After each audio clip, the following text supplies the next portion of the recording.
I won't let you die.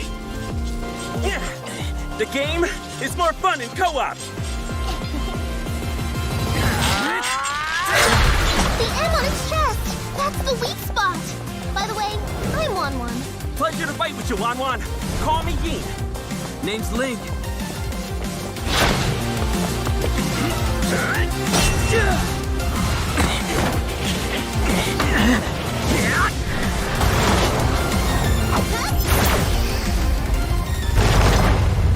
Congratulations, you have unlocked the bonus quest, Co-op Achieved. For the very first time, Emerald will grant you rewards that were never before seen.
Let's breaking the mirror, reach out and wood.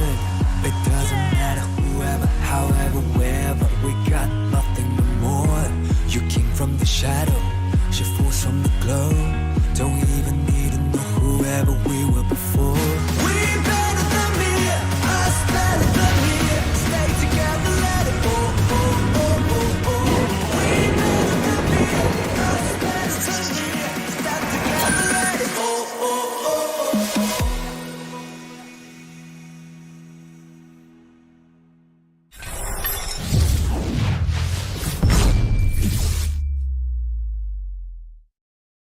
Dare to dream. Well played to your new world champions of F1. Rise to the challenge. Red Esports are your M2 champions. Another world champion, Blacklist International. The universe is yours. Are you ready to own the world?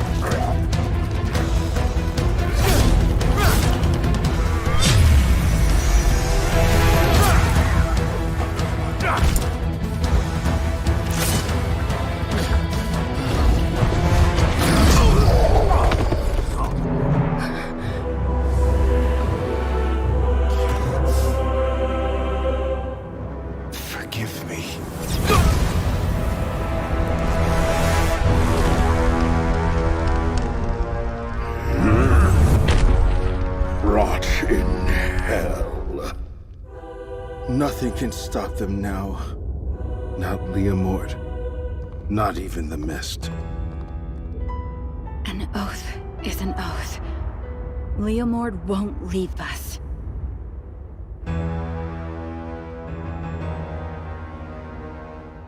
We will fight together.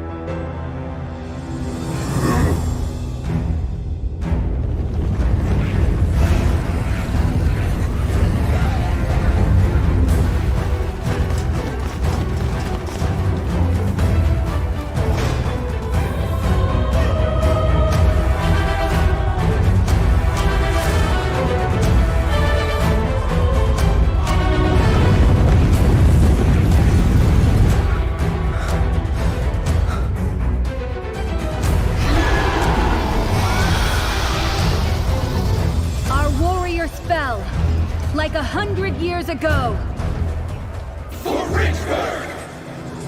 If this is our doom, I'll console myself we fought together.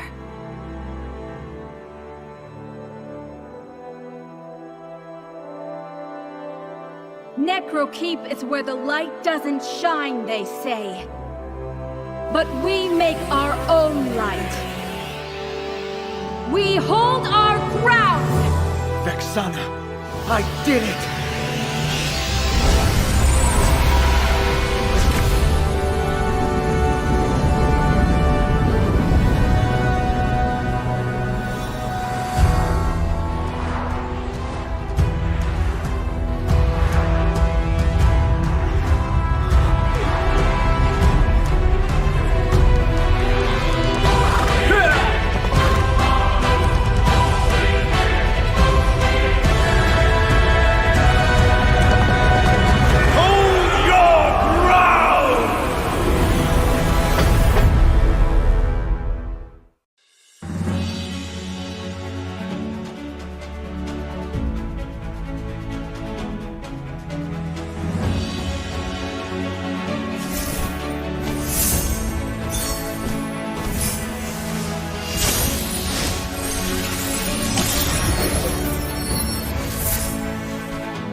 Payback time.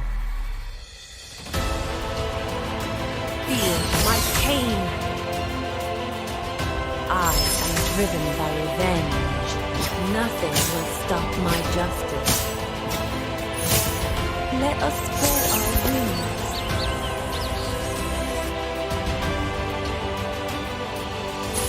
Nothing will stop my world!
Business. I dreamed about all my fallen comrades. Legendary!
energy up. Excitement.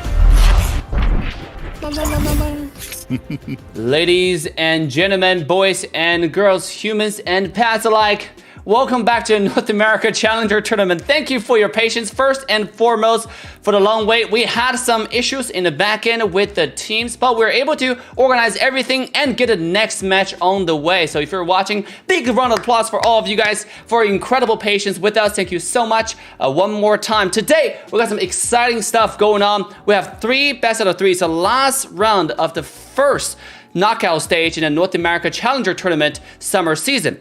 Today we'll feature Aether Explicit versus Phoenix Raven, Team Sexi, Team Evil, a lot of familiar names by the way, NovaCore versus Lunastra, which is quite interesting matches. All 3 winners will proceed to top 16, and starting tomorrow, we're gonna have the top 16 exciting matches, I should say.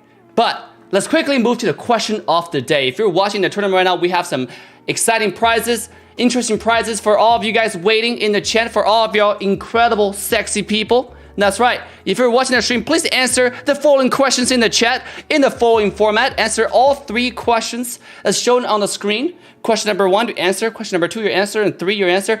And then make sure to attach your Discord tag in the end. So if you don't have a Discord, it's time to create a Discord and join our incredible North America Challenger Tournament Discord server, the official Discord server for all Mobile Legends tournaments, which allow you to interact with our community and be part of an incredible, ever-growing, insane community for Mobile Legends, I should say.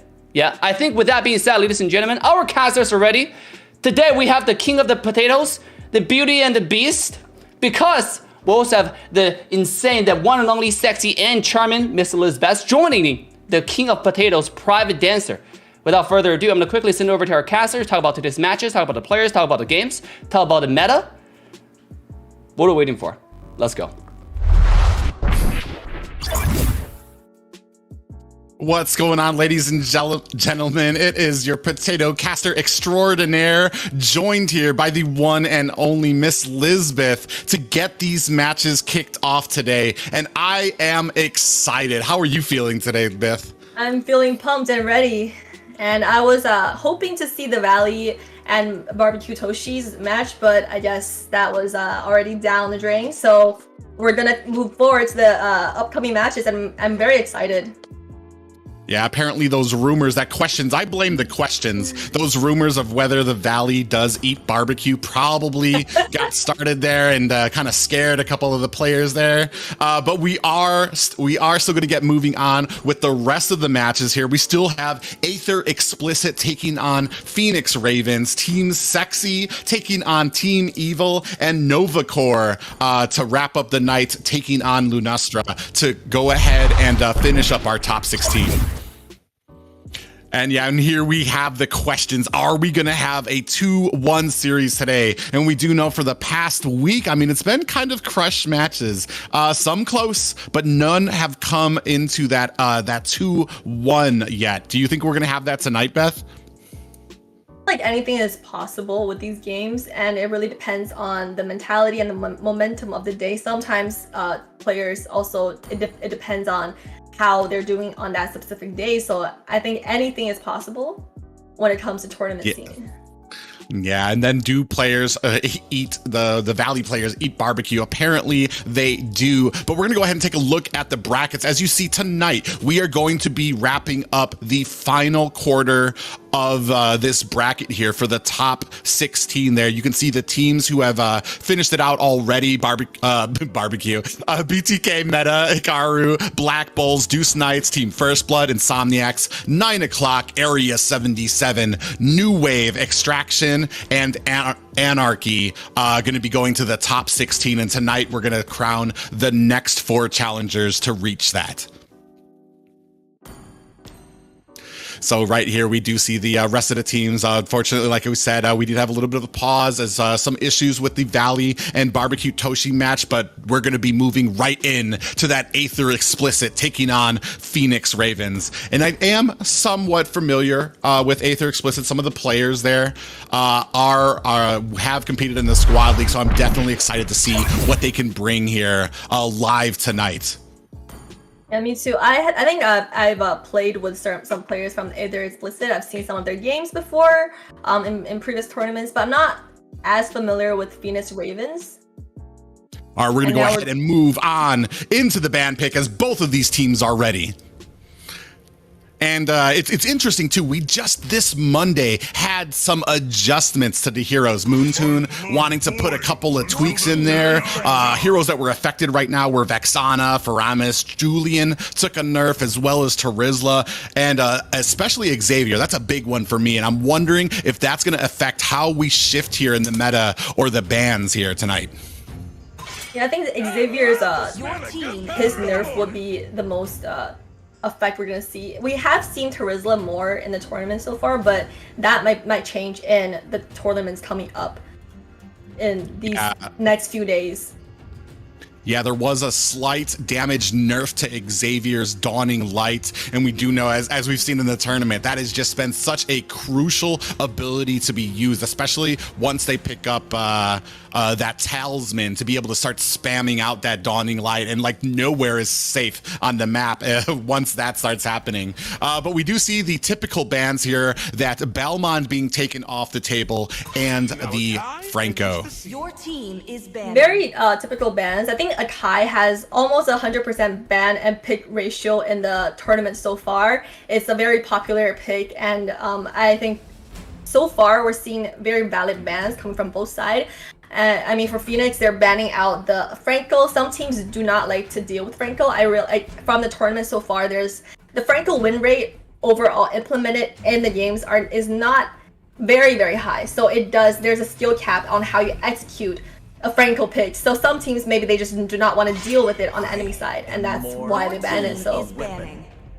Yeah, my thoughts exactly on the Franco. He does take a little bit of finesse to play. You're either great with him or you're not using him to his full potential. And unfortunately, those people who are great on him can be such a menace in the jungle with the amount of harassment that he can cause and the movement speed for his rotations. It's just better to take him off the table. And we do see now that the Julian and Karina being taken off the table, as well as we're waiting on Phoenix's final ban here. Yeah, I don't think I've seen Julian much at all, much in this tournament so far. It's always on the ban list. And we see a 1-1 ban here. I think 1-1 is one of the top marksmen, prioritized marksmen right now. And they're actually open Valentina. Valentina has a 100% win rate so far in the tournament, right? Yes, I'm very surprised they opened this.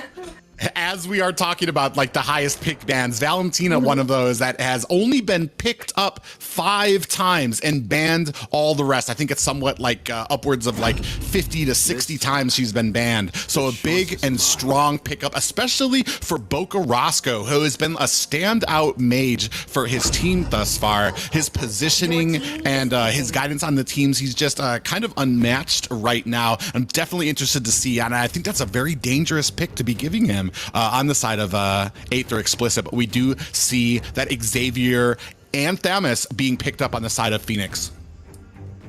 With the current meta, like Valentina, I think she does a lot in the games, but we haven't seen her enough in the tournament to know exactly if she was played more often, how well the teams executed. But it is a dangerous pick, so teams don't usually tend to leave it out, and I'm very excited to see how it actually plays out in the tournament scene against Xavier, and how the nerf affects Xavier's ability throughout the game. Yeah, very interesting too. One of the biggest things, the problems that we come across with the Valentina is that damage and the regen that she can get mid to late game, but also the dimension of if you're picking against her, you have to think about the ults that you're going to be giving to her with that IMU ultimate. Because right now on the table, I don't really think that Carterant Inferno from Thamus is really going to be a big issue, but definitely that Dawning Light from this Xavier, when that starts coming out of Boca Roscoe, it's gonna leave some terror in its tracks. Absolutely. I'm not sure if this Xavier pick is really the best. With that Dawning Light ultimate, if Valentina copies that is a whole package to her deal, having that ultimate. Same as if there was an Eve with that Eve with the real more manipulation, or Farsa with the feather airstrike. So all of these main long range heroes with their where their ultimate is the strongest point of their hero. It's very dangerous to open that and play it against Valentina. Yeah, and very interesting picks right here. We do see that the Esmeralda being picked up by Tempest on Aether Explicit, and then followed up by this carry pickup by Pregnant Things here for the Phoenix Ravens, which is a very strong pickup, especially considering all the damage that carry can start doing late game with that speedy light wheel onto those tankier heroes. So that might be a little bit of a consideration for Aether Explicit as they move into the second part of banning here. We do see that the Ling being taken down, followed, or actually the Lolita taken out, followed by the Ling here. So definitely kind of trying to target those junglers is Aether Explicit. Sir, for Venus right now, they might consider going with a Matilda right now. I feel like with Matilda's with Matilda's ultimate, it really helps carry Matilda's second ability. It really helps carry give that mobility. So that combination, that synergy between carry and Matilda might be something that Phoenix can look into in their team draft. Yeah, and I'm not sure yet. Not just for carry, but also Thamus. One of his biggest weaknesses is his ability to kind of engage and or disengage. He does have a little bit of a leap that he can do, but just not enough speed on him. So Matilda might actually be a smart pickup for Phoenix here, depending on what type of comp they're trying to go for. I do sometimes try to lean away from those supports when you don't really have too thick of a front line here right now. We do see that Atlas is going to go ahead and get taken off the table. Before that, the Fanny being taken off there, especially with the amount of just movement, mobility, and damage that she can cause here. And a character that we don't see too often this season, Lance. They're kind of dabbling and dancing around that. It looks like they are going to go ahead and pick that up. Lancelot, it really depends on how they execute it. I'm not the biggest fan of drafting Lancelot in the current meta. I think it really depends on the team's execution of that hero and the build. And towards late game, I feel like Lance damage towards late game is not the best in its scaling. Yeah, it does. We have seen like some types of adjustments made. Some people do like to run we've heard the rumors of like a tank build Lance. I'm not sure if that's what they're going to be going for here. We do see Aether Explicit kind of dabbling around some picks here, but are going to go ahead and pick up Yusun Shin here, which I'm really interested here. I do. Yeah, it's in this tournament so far. I do believe we've seen it one other time so far, and followed by that Hilda pickup. So I'm really excited to see, especially with the amount, like she's almost a watered down version of Masha or Franco with the harassment and the speed from which Hilda can kind of maneuver around the map. But we do see Kufra picked up here. But we're gonna go ahead and get back to that caster desk. Whose draft do you like here, Beth? I feel like both drafts have their strength. I like I'm very excited to see the Valentina draft and how it plays out, and especially for Aether Explicit their draft. I'm very excited to see how they execute it because they picked out heroes that were not the most meta choices that we've seen, but we never know how they play out in the actual tournament until you try it, and I'm very excited to see them try it. Yeah, I do. For me right now, Aether Explicit, I feel like they have an early game that you're gonna have to deal with as Phoenix right now, and also that we're gonna have issues with Lance. He's gonna be very hungry for that blue buff, and if you start kind of harassing him, as we see happening here right now, Sushi kind of just going in deep, not really caring about the damage that can be done, and is gonna go ahead and safely disengage there. Yeah, right. I feel like for Team Aether Explicit, their draft is a little bit squishy, I would say, towards so there's a black screen right now.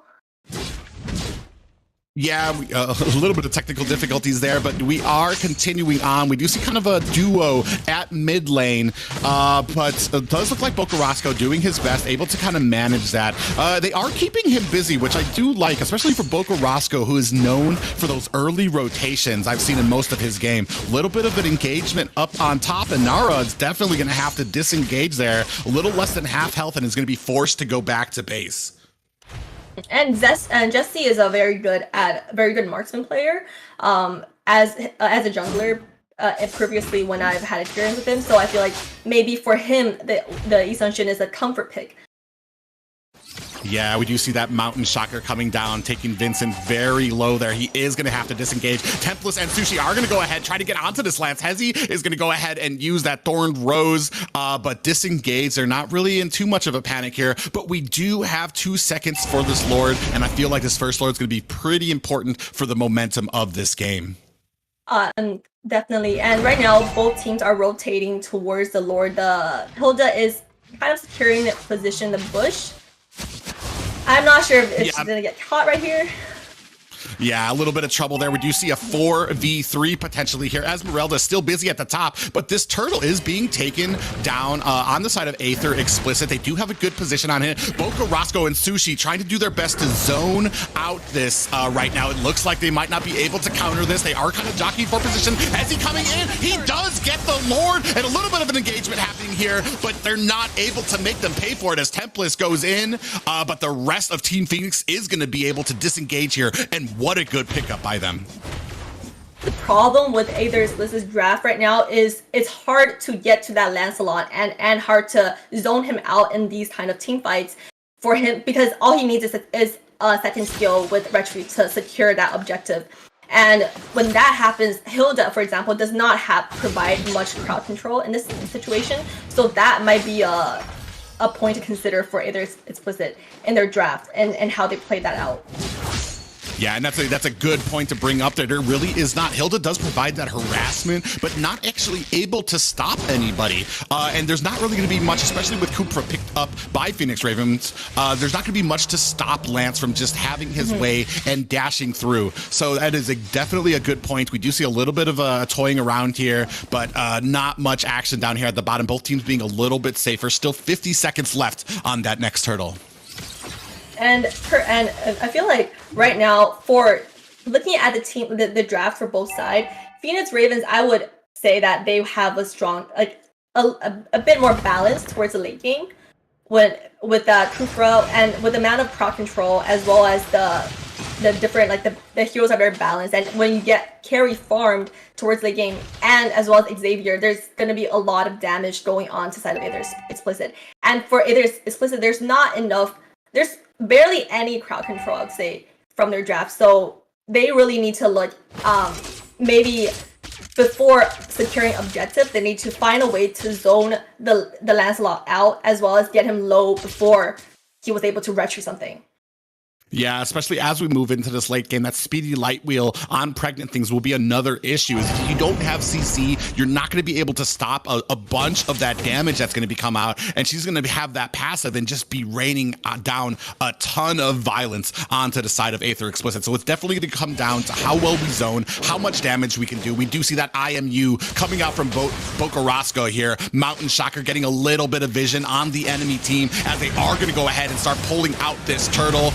Both teams kind of jockeying for position here. And Era, we do see a little bit of CC coming down, but the Bocarasco is able to pick up the turtle. Vincent does take down Jesty. A lot of damage coming down. Hezi takes down Sushi, but Vincent goes down as well. So that is a 1-for-2 trade, but Aether Explicit was able to get up the turtle, and I'm not sure if that was worth it for them. Towards right now, they're gold wise, they are a little bit behind from Phoenix. With that trade so far, I think it's not a significant deal right now. Looking at them, like it's not a huge step back losing that turtle, but we do see that Valentina's damage just with one skill. The damage already coming up in the early game in securing that turtle. It was just one skill, and then she was able to get it, beating out both retries. Yeah, as beating out both Red, she's able to get that with her damage there. We do see Tempest getting zoned out here a bit. Hezi letting them know that is his jungle. Still a little bit of a push coming down here at bottom. Great zoning by the side of Aether Explicit here to go ahead and take the first tower of the game. Yeah, so they were able to get some objectives out, and so far right now I feel like both teams are not making much mistakes. They are engaging the team fight, and whatever comes out of it is right now is not really like there's not a big mistake coming from either side. It's just how you kind of position yourself, and for Aether Explicit, they do lack some early game some crowd control to get onto the back lines of Phoenix. And then with that Kufra, like that march, like that charging in, it's hard to deal with Kufra for Ascension to do damage to these objectives. Yeah, and we saw a little bit of shadows of this last week, where high kill games don't necessarily mean you're going to be able to win. You do need to translate those kills into objectives, into towers, into turtles. And right now, I feel like Aether Explicit, their macro is pretty much on point so far. Yeah, and right now we're looking at a third turtle. They are in a good position for this turtle fight, but we do see a march in going in. Yeah, Dawning Light coming down there. Tempest is going to have to go ahead and disengage from that. We do see a Tyrant's Revenge coming in with the Tyrant's Rage as well. Boca Roscoe taken down. Unfortunately, we do see that Blazing Duet coming in onto Phoenix right now. Saba's going to go ahead and disengage as Jesty picks up that turtle. So they are able to take it with one kill. Oh my gosh. Another kill, a pair of kills traded by both Aether Explicit and Phoenix Ravens. And Aether Explicit able to get the turtle, but do suffer 2 more deaths. I think deaths right in this point of time is not a huge setback so far, but with the Ascension, like late game right now, you see his damage early game towards in jungling is a little bit slow. It takes him a little bit of time to get these objectives, but we see a bit of a team fight going down in bottom lane right now. Yeah, they are going to go ahead and disengage here, but right now we are at the 8-minute mark. As we check the items, we do see that Carrie has gone ahead and finished up that DHS, that Demon Hunter Sword, and the Wind Talker as well. And the Demon Hunter Sword is the only thing being picked up by Saba right now on that Claude. So definitely Carrie scaling a little better, has about 1K more gold. So as far as marksmans are concerned, Carrie's starting to get to that late game a lot faster than Saba is on this Claude. And that's something that Aether Explicit do need to look out for towards the late game. But overall, this game so far is pretty balanced between both sides. I do feel like Aether Explicit they lost the first turtle, but afterwards they were able to gain more momentum and secure the next 2 objectives. And they're able to push 2 towers, push down 1 tower, and almost the mid lane tower so far. Yeah, so and I do feel like their macroing is on point. We do see Tempest getting a little eager there, totally cutting the second part of the lane in there, as he is going to be answered there by Inara on that Thamus there. We do see a Mountain Shocker go out as we get a little bit of vision, and this mid tower goes down as well. So you were right too, like they are doing well on the macro. Up at the top, we do miss Pregnant Things get taken down, and another tower. So we do have this first row of towers taken down in favor of Aether Explicit right now. Thing that we look out for when drafting a carry, there is not enough mobility for you to be on a side lane on your own and not have vision around that, because we see Kufra was down on bot lane, but right now team Aether Explicit is doing the Lord. I don't think Phoenix is even close to contesting this, so it will be a free Lord for Aether Explicit. Yeah, sadly, right now, Aether Explicit, well, maybe not sadly, they have picked up the lead. So, and it doesn't really look like they're going to be giving it up. Ever since they started getting that first turtle, they kind of swung that gold lead into their hands and have not let up so far. Even though, like, the team fights might not really end up, the stats for the team fights might not end in their favor. They are securing these turtles. They are getting these towers, and they are pushing into the base. So their rotation is a little bit more on par, as we do see all the lanes kind of, like, synced up here, and they're going to be need to be answered for on the side of Phoenix Ravens. Up at the top, we do have a 4-man onto that tower. It's going to go down quite quickly, as well as the bottom tower. We do see Kufra sitting here, laying in wait here, but not going to be able to do much. Is going to have to disengage as we have this final tower that will set up for these inhibitors. A lot of damage coming down. Jesse is going to be taken down here. Boca Roscoe's going to have to try to disengage here. Is able to get that fear out there, but Thorn Rose is going to be able to finish him off. And a great engagement by Phoenix Ravens on this defense, but they did lose 2 towers in this Lord push.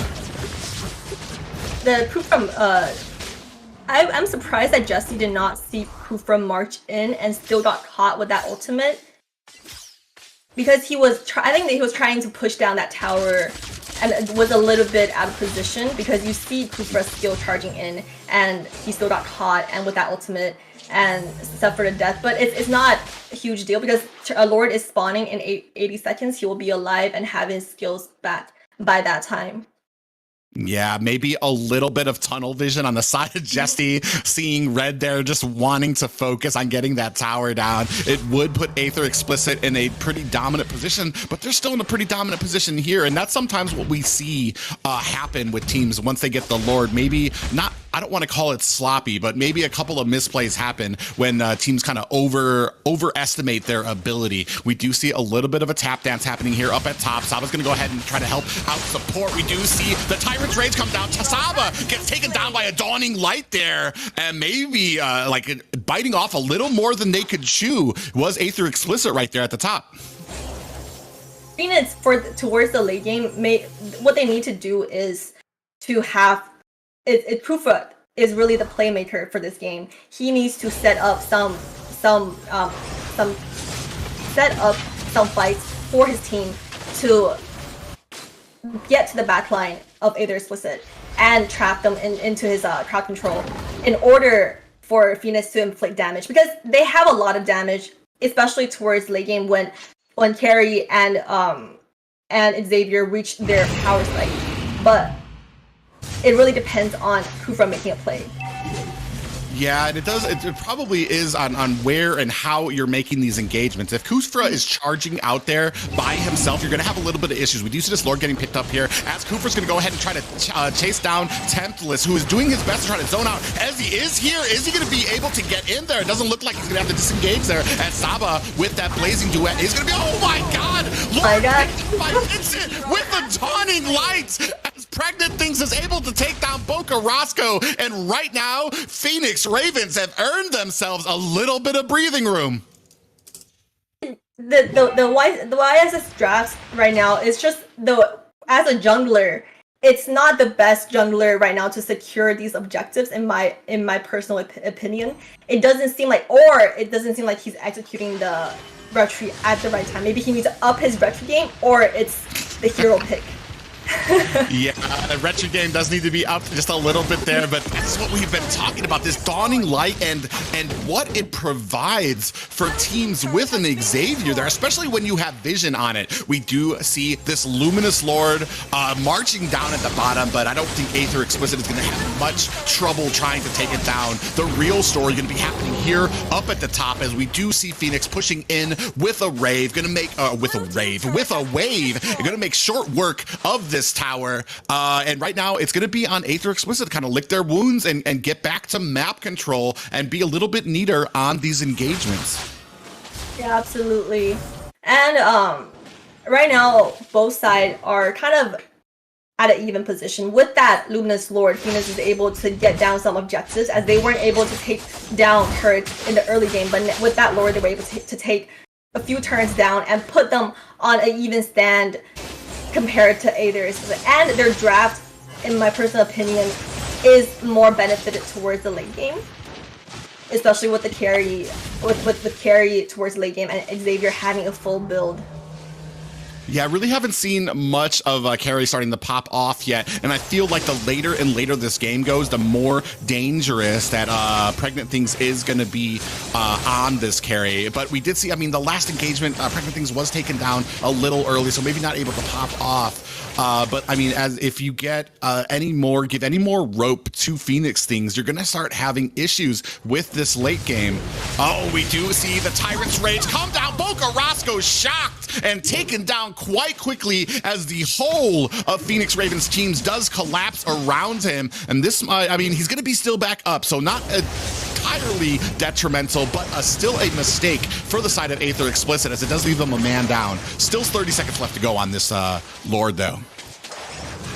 You know, with that Kufra engaging, making plays, providing room for his team to make a play, to actually get towards the backline, because Aether Explicit, their draft, their composition is very mobile. All the heroes have pretty high mobility compared to Phoenix, and when you look at carry, it's hard for her to inflict damage if she's unable to get in towards the backline and get Aether Explicit, the champions, to be in a position where he can inflict damage. So it really comes up for Phoenix, because they don't have they didn't pick a support that provides more mobility and heal. They picked crowd control tank. So when that's what they picked, they need to use it to their advantage and make plays.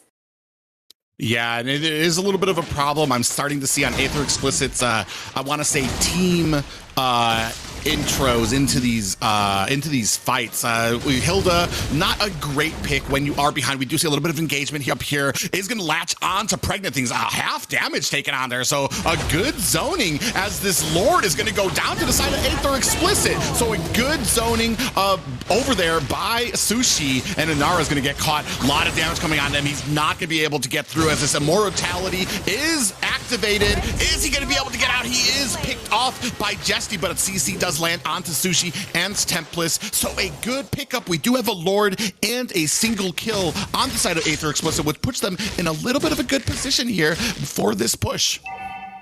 Yeah, I feel like for this push right now, they should be able to get down at least 1 or 2 inhibitor towers, and it will make it more hard for Phoenix to defend. And with that Esmeralda draft, she's able to rotate towards the side lanes and keep pushing the lanes in for someone to defend on Phoenix side, especially when another objective is coming. Yeah, we do see this Luminous Lord crashing down in the bottom. All the lanes have been synced up here. We do have a little bit of an engagement down here at bottom. They are trying to zone out with that Blazing Duet. Saba's going to go ahead and get back to a safe distance here. This mid tower, we do see Kufra getting taken down, but Jesty does get taken down, but he does manage to help and get this mid tower. We only have one more inhibitor left, and Aether Explicit is going to be forced to disengage here, but it looks like they're going to go ahead and try to clean up this jungle a little bit before they retreat. That was definitely a trade and for the benefits of Aether, even though they did lose Jesty, but that's pretty much the only one they lost during that team fight, and they were able to get 2 inhibitor turrets and almost another inhibitor turret down for Phoenix. Yeah, sadly, I feel feel in a pretty good position. Yeah, it does put them in a good position, but not as good of a position if they would not have lost Jesty. I feel like when if you overstay your welcome there, you do give the enemy team, you do give Ravens this opportunity to start pushing into their jungle. Whereas if you would have had all 5 members up and disengaged at a proper time, you would have a very different focused Phoenix Ravens here who would be afraid to go into their jungle, which would allow you as Aether Explicit to kind of set up, take the jungle, and maybe set up to kind of like zone out the Lord and see where everybody is now. But right now what we do see is Phoenix Ravens are able to kind of like force around. They aren't really too intimidated here right now. 30 seconds left on this Lord though. Right now we are looking at 20 minutes into the game, so for both sides, regardless of the gold differences, for both sides, they're supposed to be pretty much decked out on items. So right now, it could be anybody's games. It is just that for Phoenix, they do need to look out for their turrets and keep clearing that wave to not have someone steal their base. And right now, we are looking at the Lord is spawning in 4 seconds. Yeah, right now it's going to start coming down to that macro that we were talking about, is if you can start pushing these waves and get back. We do see a little bit of engagement up at top. Xavier in a little bit of trouble. Does get taken down by Saba. This is going to open it up and give an opportunity for Jesse to go ahead and fixate on this Lord. Sushi goes down to Pregnant Thing. So this is a 4-4 match right now, as Hezy's going to have to back up from Boca Roscoe and that damage. But it doesn't look like Phoenix Ravens are going to be able to counter this Lord, as Jesse is just free to do damage right now, and Phoenix Ravens is gonna have to answer this push at top. We see this towards, except the first main objective, like first hurdle. Afterwards, every objective fight we see for Team Aether Explicit, they are pretty much, they only have maybe Claude and Jesse working on the objectives, and all the other heroes, their job is just to zone out Team Phoenix, for them not able to get to Isanshin and Claude, to not even have a chance to reach the Lord and contest for it. Yeah, unfortunately, it does feel like when you come in and you try to engage by just running forward and running straight at the pack, you're going to definitely have a problem, especially with the team as experienced as Aether Explicit. We do have this Luminous Lord kind of charging here at mid. The top tower is losing a lot of health there as the minion wave crashing in there. Templess is going to be able to get out with a minimal health there. Boca Roscoe does take down that tower, and this might be it, as the Lord is putting the damage onto that core. First game going to Aether Explicit. The game very well played from Aether Explicit side. They had a lot of discipline towards late game, and they're just very good at zoning Phoenix out, especially with their team comp. It's very dive heavy team comp on the side of Aether Explicit. Their heroes are able to get to the back line and zone all the damage dealers out on the side of Phoenix. So it's very hard for Phoenix to really get to the back line and contest for these objectives towards late games. And that's something that they need to look out for the next game, to maybe have more mobility and have more counters towards this dive comp. Yeah, interestingly enough, we're gonna go back to the caster's desk real quick here though. We looked at the stats there. Boca Roscoe 0-4, but I feel like he was doing an extreme, he had an extreme presence in a lot of those fights. I do feel like maybe I wanted a little bit more out of Inara on that Thamus. When you were getting those engagements, when you were getting those sets on the Kufra, I just didn't really feel like Thamus was having a big role in the fights, which is what you want. You want to have that front line kind of take on the damage, take on all the abilities, while you have the carry, or you have the Xavier in the background just launching off attacks to be able to kind of take your enemy down. And I feel like at the end game, they were just kind of caught off guard and weren't able to really make the team composition work for them. Absolutely. And I feel like throughout the game, we did not see much of a presence of Thamus or of carry, and because compared to Aether Explicit, with that Claude just diving in with that blazing duet, as well as Valentina, even though Valentina did not, maybe the KDA did not show exactly what she did during the match, but the damage that she inflicts and zoning out the enemy is very productive in zoning the enemy out and securing these objectives. And that's what's important when it comes to tournament scene. It's not about the KDA, it's about what you actually do, and the macro, the micro, the synergy between your team and how you execute your team comp. And we're going to go ahead and get back into this next draft right away. And yes, I agree. Like we were saying, it's not even about the kills. Boca Roscoe, I mean, it's just the Moon Tune points going for you. You got a bronze there, but I felt had a big effect on a lot of those matches, able to even feared Lance out of his abilities a few times. So providing that wall, even though on a mage, to kind of zone out for a lot of those Lord pushes. So maybe an undeserved chocolate there for Boca, but we're going to see how well this plays out into the next match, as we do see that first ban being reserved for the Valentina. It's a respect ban, even though Valentina, maybe like the KDA did not show her true significance in that team, in that game so far, but we see from Phoenix reaction to it, it is a respect ban. They do not want to deal with this Valentina in another game, and I think it's a very smart choice. It's very hard to get to her and kill her, but they did ban out Xavier as well. Yeah, it's going to be interesting here too, because now we're going to see what we leave open for the enemy sides. We still do have some of those more harassing picks up on the board. We do see that the Karina gets taken off there, and we have seen that new... It's so interesting how Karina has been able to adjust through all of the metas, from being pretty nameless to this just on-fire tank build from Karina. As the meta has adjusted, now we're seeing an assassin build Karina that people are afraid of, and it just seems like she's been very fluid in how she's able to participate in these matches here. And then that's going to be followed up by the Julian ban.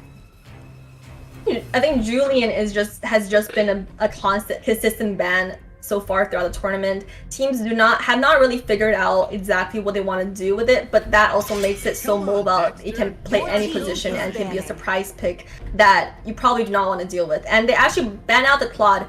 I feel like Claude for Team Aether, for AE last game, was very good at like the Blazing Duet is very hard for them to deal with. All the dive, like all the mobility that Aether had in the previous game, even though they lacked any form of crowd control really, but they were able to really zone and get towards the backline with that Esme, with that Claude. So that's something that I guess they don't want to deal with anymore. Well, it's really interesting that you mentioned that, because what we had was Phoenix kind of charging and crashing into that front line of Aether Explicit. But meanwhile, you would have that Claude being able to kind of teleport behind the lines and use that Blazing Duet. So you had a very sandwiched Phoenix Ravens being come at from all different angles. Even if they were trying to disengage, you had Claude back there just nailing them with that Blazing Duet. But we do see the Wanwan ban following that up, and then a very quick Esmeralda pickup by Phoenix Ravens. What we see right now with the two teams, for Aether Explicit, they did not really change much of their bans compared to the previous game, because I mean, if you already won a series, then maybe just keep what you're doing, because there's nothing, maybe there's not much that you think that you need to change. But for Phoenix right now, they banned out the Valentina, the Xavier on that they used in the previous game, as well as Claude. So they really need to up their game a little bit and try to work on maybe their drafting, as well as how they implement that in game to counter. Very interesting. As you mentioned draft, we do see Boca Roscoe picking up this Lunux, has already played Lunux, I believe, in the first 2 rounds, and a very decent counter, especially mid to late game, against the tankier heroes like that Esmeralda with that percentage damage that Lunux does. And then that Clint pickup on the side of Aether Explicit. Down on Phoenix, though, we do see the Ling and Eve pickups, very strong pickups from them. Ling scaling very well to those mechanical players who can kind of hit and raise the ceiling with him. I mean, with Phoenix draft so far, with the Esme, the Lane, the Eve, all very meta, highly contested heroes right now. So I'm having a lot of hope in their draft, but it really comes into how they execute it, because these heroes, like with Lane especially, it comes down to execution on how you actually play it. Because if it might cause a lot of problems for Lane, because he is very dependent on his blue buff. So for Team AE, they really need to look at just strip away Lane's buff and keep on invading him. Maybe that's something that they need to do during game for AE. Your team is banning. Yeah, I have to say, I do kind of feel like last draft for Phoenix was more favorable to them as well. But it, like you said, it did come down to the execution of it. Were you making any worthwhile or getting value out of those kills? And I feel like Aether Explicit really executed that well. They were kind of lagging behind at the beginning, not getting as many kills on Phoenix Raven, but able to take out 2 turtles and then get the first 2 towers as well. So I mean, while you do have good draft here on the side of Phoenix Ravens, we do have to talk about the execution and if they're going to be able to handle that. But what we do see on the side of Aether Explicit is that Dairoth getting picked up, and we do know that Esmeralda does struggle in the lane against Dairoth here, so she might actually have a little bit of a problem here, Inara dealing with this. Oh, with the Dairoth and Esme on the XP lane matchup, Dairoth is supposed to win against Esme, and that's a very good pick coming from Aether Explicit side. But right now we're looking at what Justy has left for his as a jungler, Are we gonna see a Hellcurt for this game? Yeah, Hellcurt has been coming up in the back. You've seen him in ranked matches and a few scrims as well. Hellcurt actually not a bad pick. Probably one of the newer S tier junglers now. Ever since the new patch came out, he's kind of climbed up there and been kind of a little bit of a menace there. With that Dark Night Falls, being able to kind of like subdue the vision for your enemy and be able to kind of get in there and his movement speed. Especially with the true damage that he's able to do with those pincers. So it's going to be very interesting to see what he can provide here. It's going to be interesting here. I don't like the Cho into a Hellcurt just because of the passive from Hellcurt, which will be able to shut down that Way of the Dragon ult. And they're going to go ahead and switch that up. I was about to say, I feel like Hellcurt is actually a good counter for Cho, so picking that into it might be a little bit of a problem. But we do see the Beatrix being pricked up by Pregnant Things, and they are kind of indecisive right now on who they want as their roam. But it does look like they are going to go ahead and pick up that Cho. Very confident in his abilities is Phoenix to go ahead and take on this Hellcurt. I'm not a huge fan of the Cho pick. I'm trying to think in my head who this Cho is going to ult onto and like who he's able to get to where is my target easily on the side of Aether, and I really do not know. Yeah, and we maybe do the Clint see if he's out of position, but yeah, Clint can build up a little bit more defensively, so it still might be a little bit of a problem for Cho to kind of get in there. Natalia, I feel like for these two games so far, Aether Explicit they're really being an innovator of the meta, at least in the NA scene so far. Throughout the tournament, they're playing heroes today that we haven't seen as much throughout the tournament, or even very rarely that we see. Like Natalia, I don't believe Natalia has been used much during this tournament or during recent tournaments in this meta, but they are bringing that out, and last game they brought out the YSS and they executed pretty well. Natalia has been a little bit more interesting. We are going to go ahead and get into this. This is game 2 of Phoenix Ravens taking on Aether Explicit. And as I was saying, Natalia, it's become kind of a choice now of being able to isolate those junglers and those squishier heroes. We do see this kind of a duo lane down here. Doesn't look like Pregnant Things really realizes. We're wondering if we can see this early kill from Natalia here right now, as both teams kind of jockeying for position here at mid. Yeah, it will be very.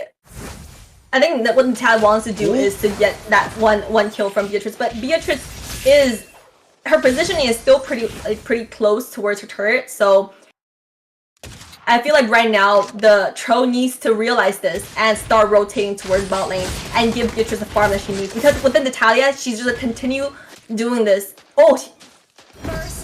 Saba is able to go ahead and pick that up. Unfortunately, Pregnant Things was kind of, it was a futile run for him, especially with how deep, and you're exactly right. I would definitely like to see maybe the support come down, especially on your squishier hero, like a Beatrix, who's gonna need to get fed to be able to provide that type of suppressive fire for your team there. But first kill going over to Aether Explicit. A huge there is reasoning behind why Cho was there. Like, he wants to help support this lane getting his blue buff, which is very important for lane.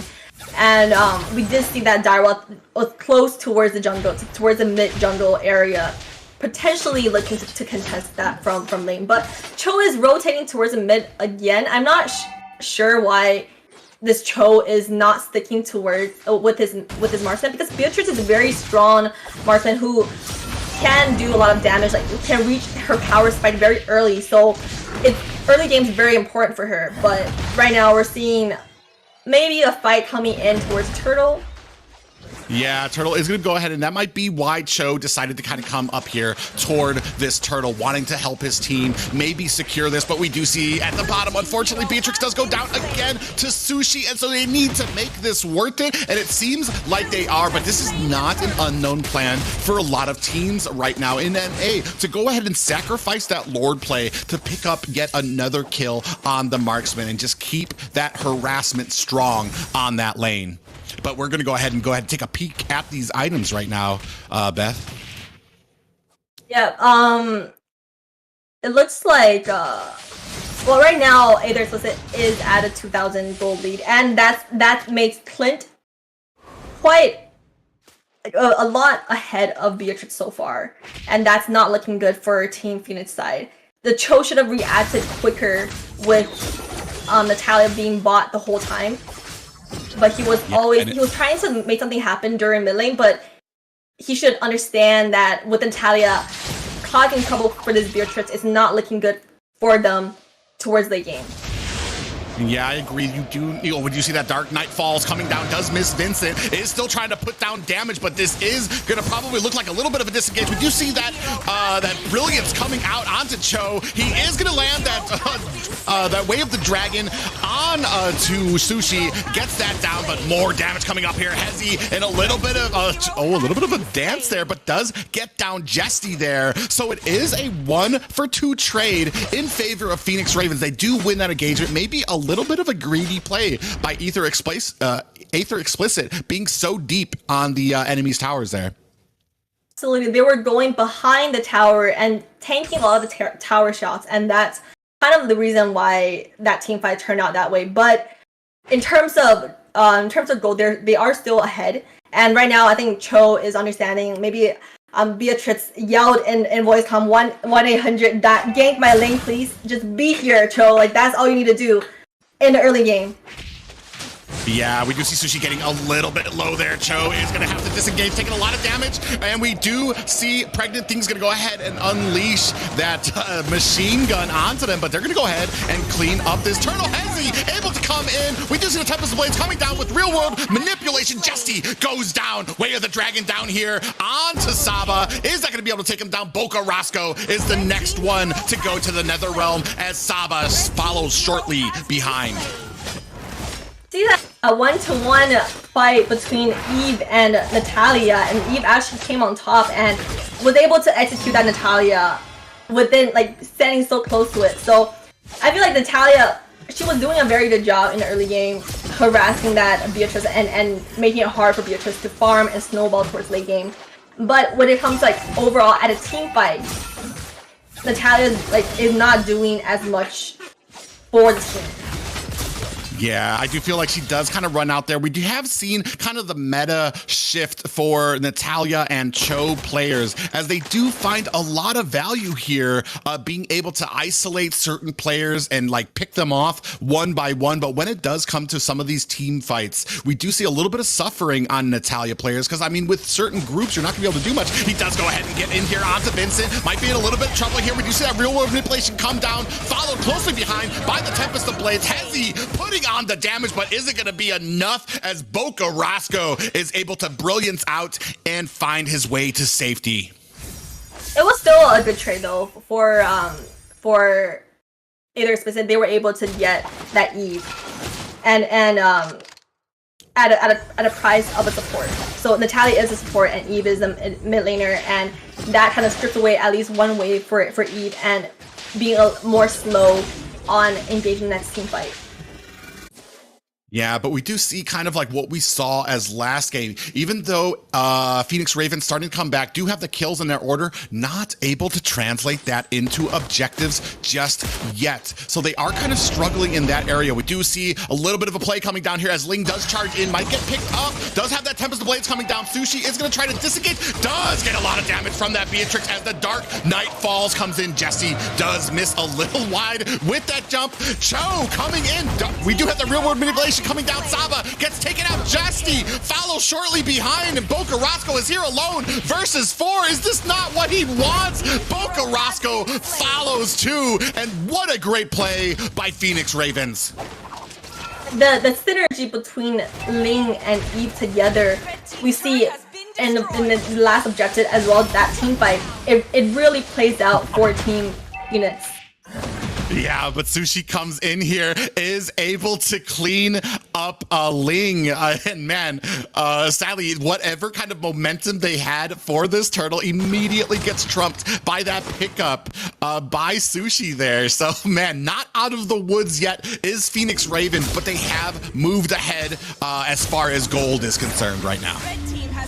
But we're looking at the top lane matchup so far. They were able to get the turtle on the side of Aether Explicit, but we're looking at the top lane matchup. We're actually not seeing a huge advantage coming from Tempest on the Dyrok when he's supposed to win early game, or at least dominant lane compared to Esmeralda. The Eve is just popping off this game. Yeah, Eve, such a great pickup for the side of Phoenix Ravens. That zoning out, the slow, the damage that she's doing right now is really kind of like becoming the thorn in Aether Explicit sides. We do see that Dark Knight Falls coming down onto the purple buff. Hezi in a little bit of trouble here, is going to be able to get away with that Finch pose. Jesse getting slowed down. Is he going to be able to get away from this Cho? I don't think he is. He does teleport away, but it's not going to be enough as he is picked up.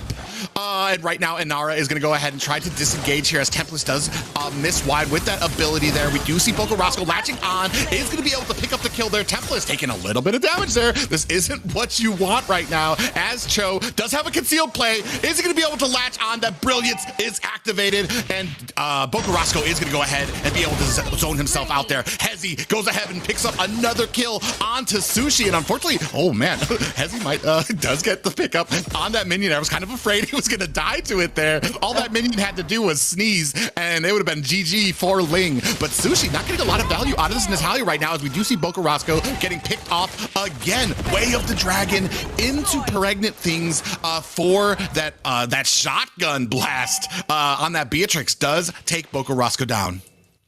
And you see that for Phoenix, their team comp is actually more towards like their power spike comes in towards the late game with that Eve, and when Ling has more items, and when Esme towards the late game a lot of sustain. So they actually have a late game team comp, and they're winning in the early game. So for Aether said they really need to find a way to maybe just catch the Eve, or at least bait out her ultimate and bait out Ling's Templates of Blade before a team fight in order for them to win a team fight in that situation.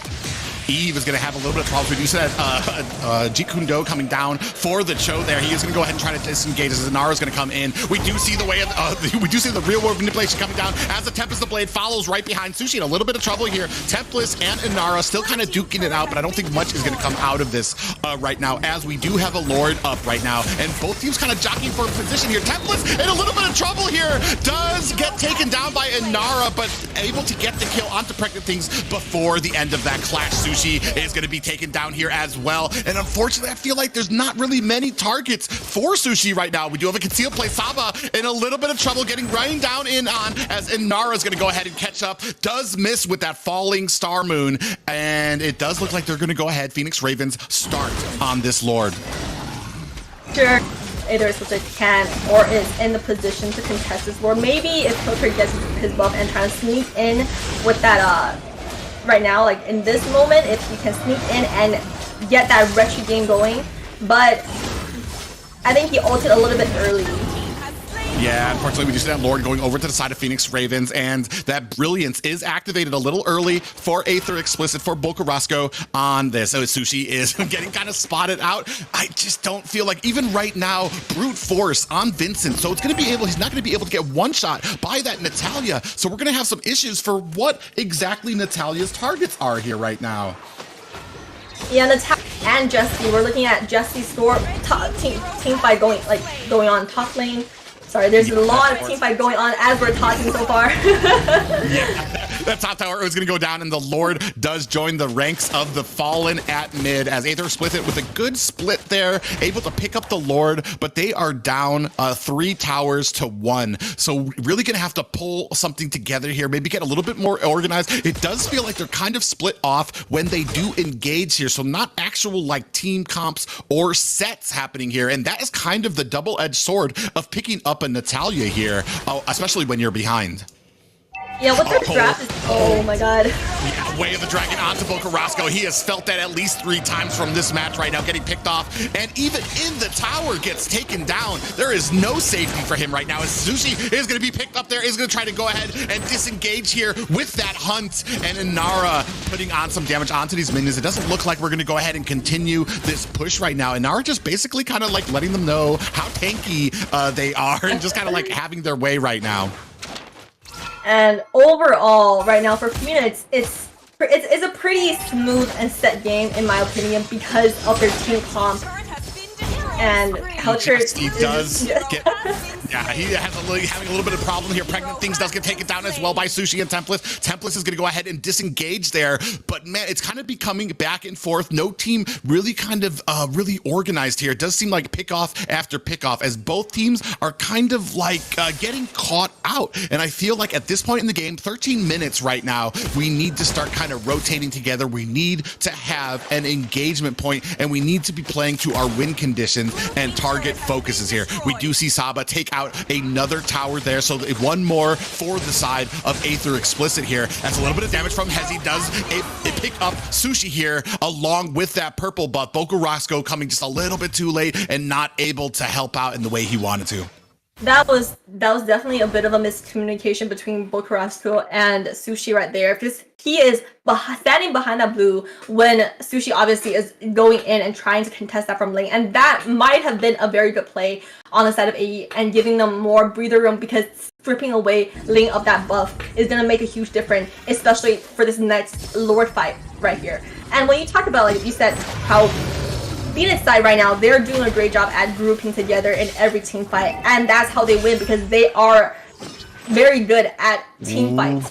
A lot of potential. The concealed play coming here. Now Bocarasco gets picked off again. Templess, they are on top of him right now. Is he going to be able to get away? It doesn't look like it. He's taken down to 10% and nothing now. And they are in a great position right now. Is Phoenix to take this? But we do have some hidden players here. We do see, Pregnant Things does get taken down by Jesty. Sushi kind of waiting in the bushes as Jesty gets taken down. And unfortunately, that is their retry going down right now. It does look like Phoenix Ravens in a great position here right now. 4 versus 2 to be able to take down this Lord. Is Sushi going to be able to get in there? He is being very patient. Is it going to be enough? Comes in. Oh, but does not get it as Hezi is able to pick it. Way of the Dragon does latch on the Sushi, but Inara able to clean up the work there. And Phoenix Ravens with the Luminous Lord in a good way here versus Aether Explicit right now at the 14-minute mark.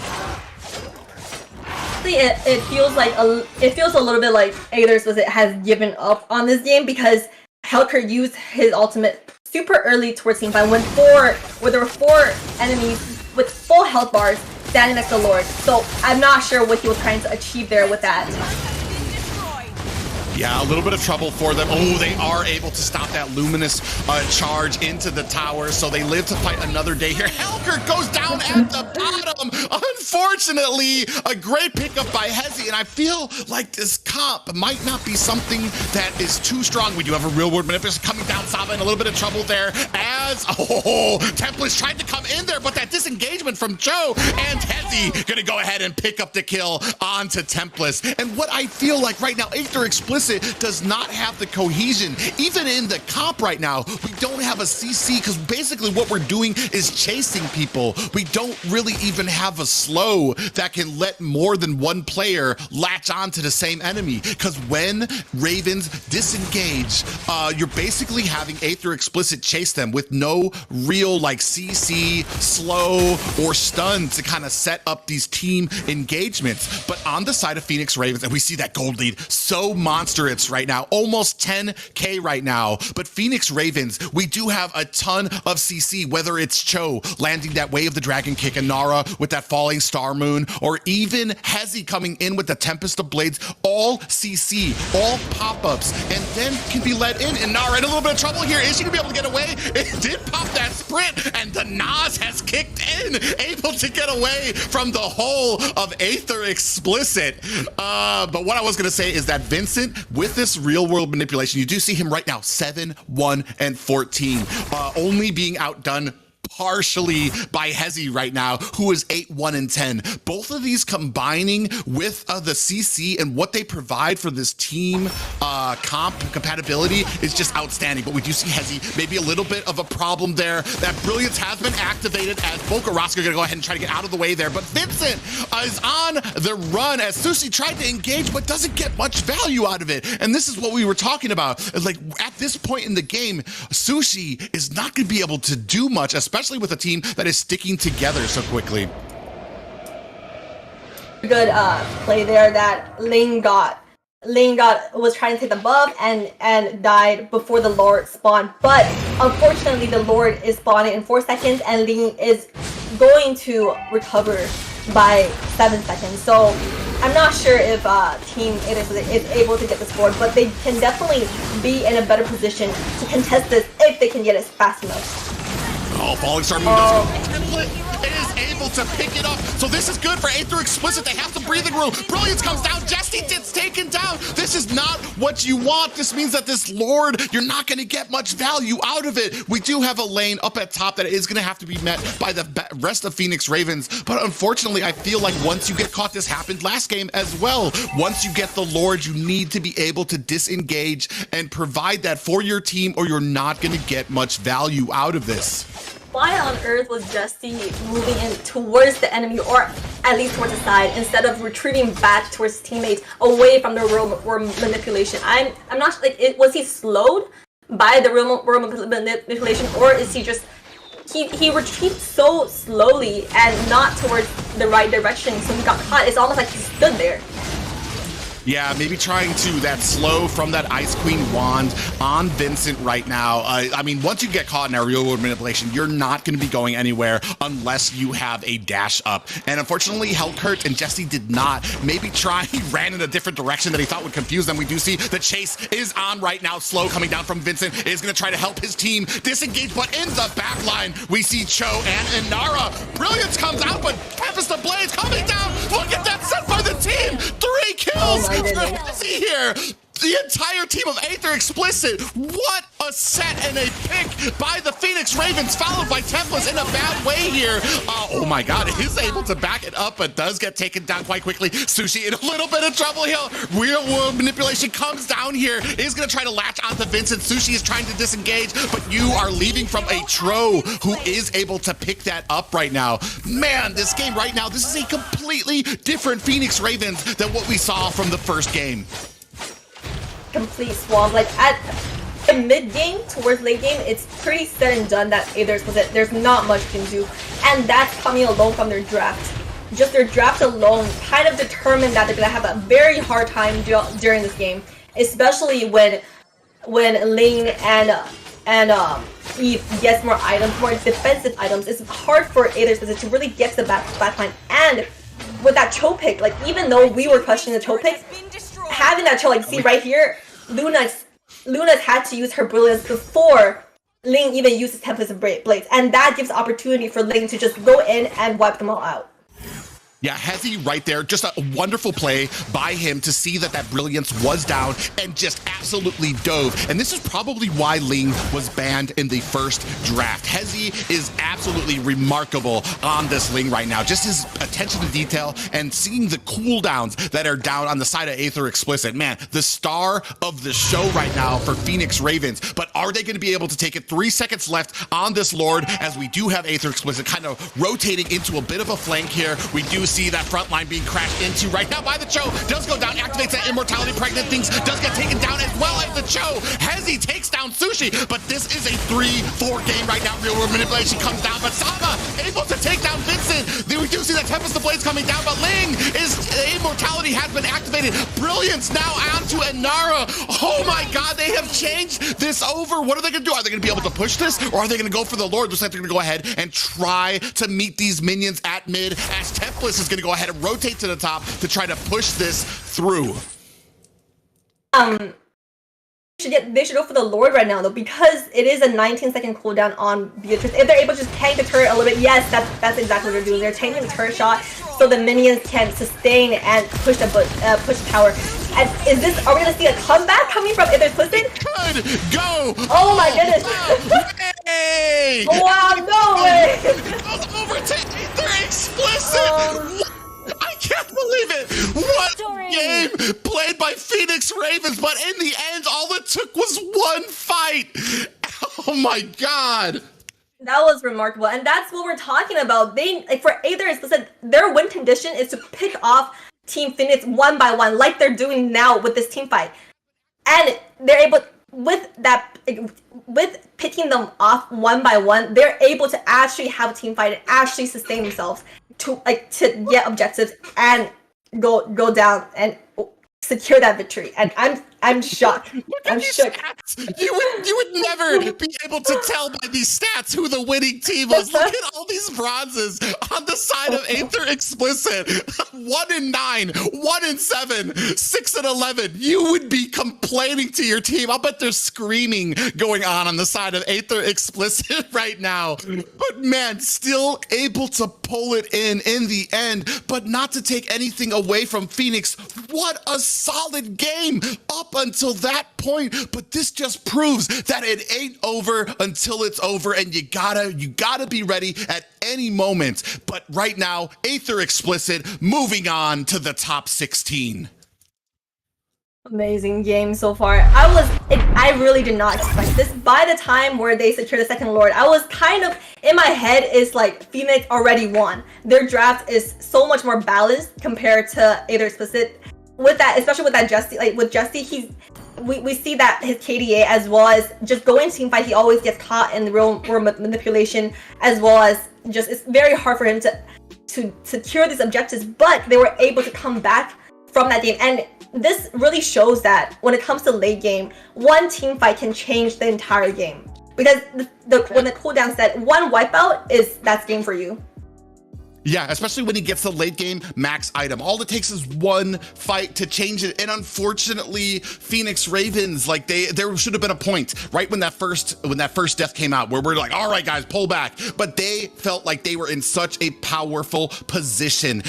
You're not, when you're that far, almost to 20 minutes, you're basically even. It's all on, I don't want to say luck, but it's down to who gets that first kill and starts going on with that, with those domino effect there. But we are gonna go, man, I'm tired already and sweaty from that match, but we're gonna go ahead and bring it back to the brilliance of Dave. Jeez, I wasn't expecting the first full 3 matches in the best out of 3 in the entire NACT summer season.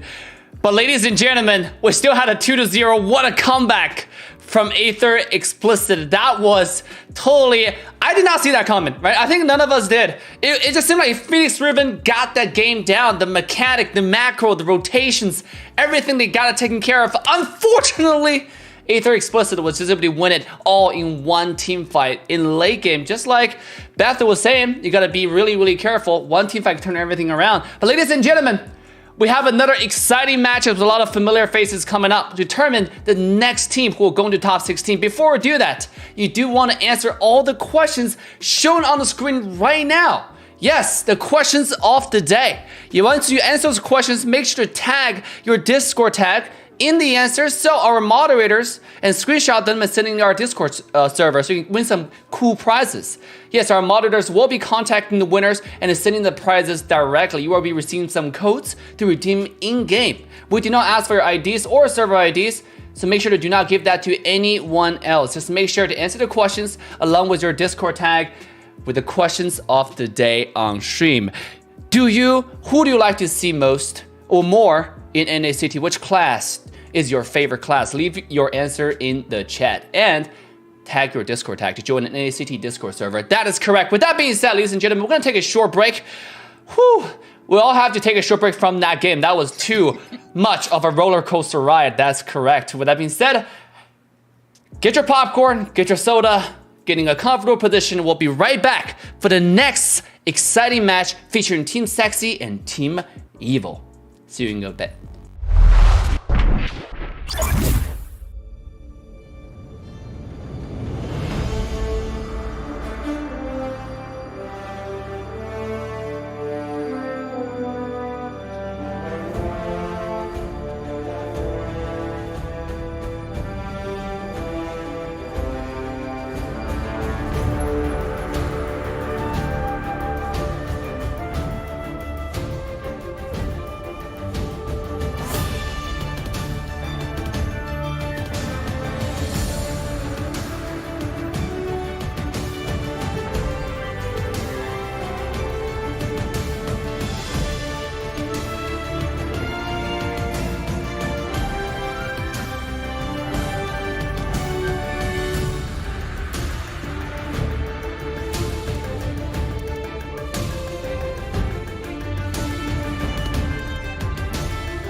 I won't let you die.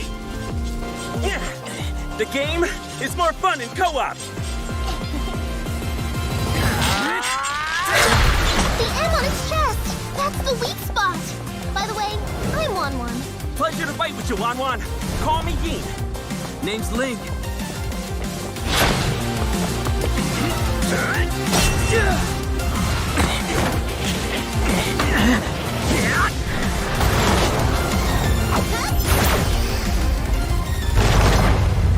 Congratulations, you have unlocked the bonus quest, Co-op Achieved. For the very first time, Emerald will grant you rewards that were never before seen.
Let's breaking the mirror. This out onward. It doesn't matter whoever, however, wherever. We got nothing more. You came from the shadow, she falls from the glow. Don't even need to know whoever we were before. We better than me, us better than me. Stay together, let it go. We better than me, us better than me. Stay together, let it go.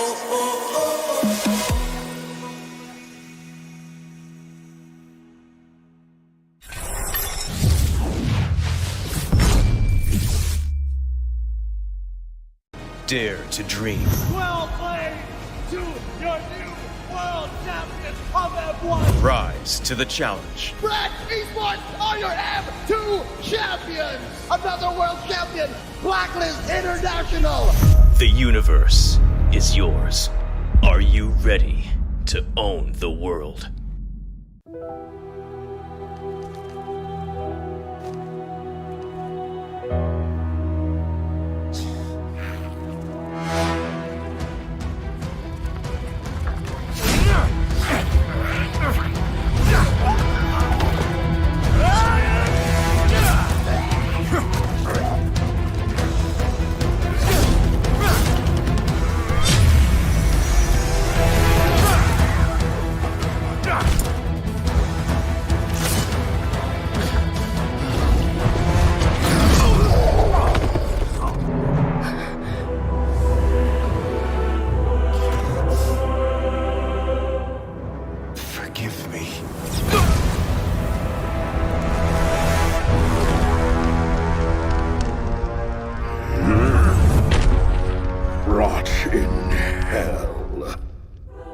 Nothing can stop them now. Not Leomord.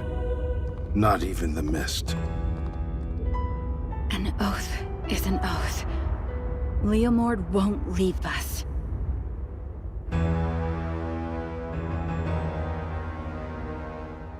We will fight together.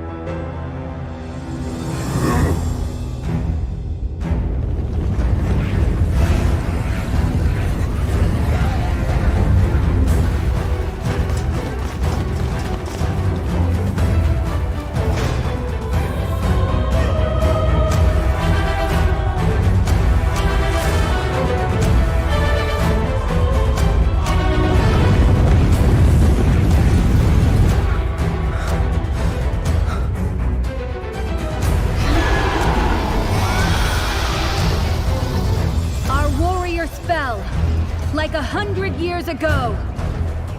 For Richburg! If this is our doom, I'll console myself we fought together.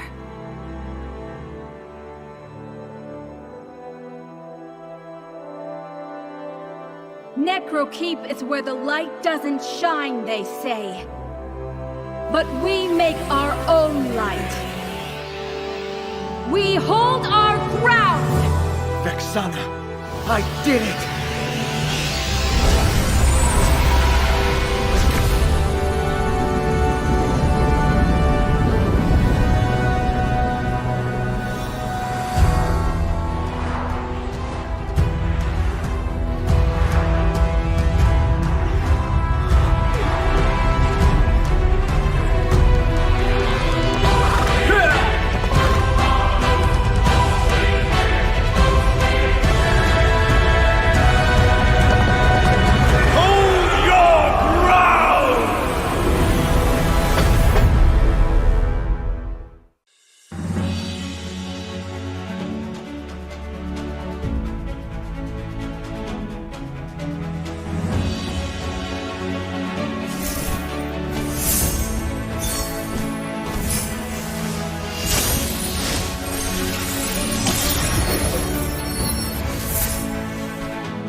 Payback time.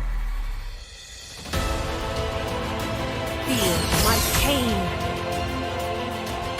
I am driven by revenge. Nothing will stop my justice. Let us spread our wings.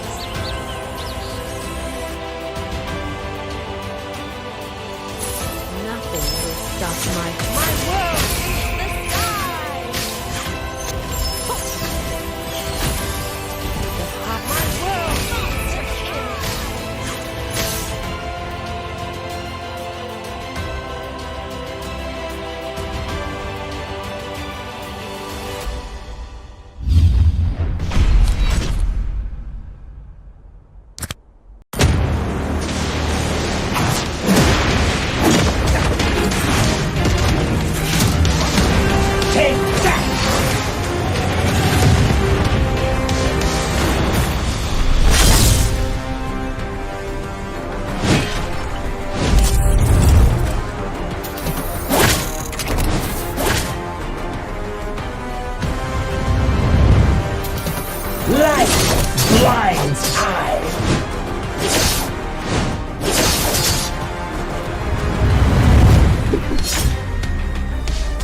Business. I dreamed about all my fallen comrades. Legendary!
I won't let you die.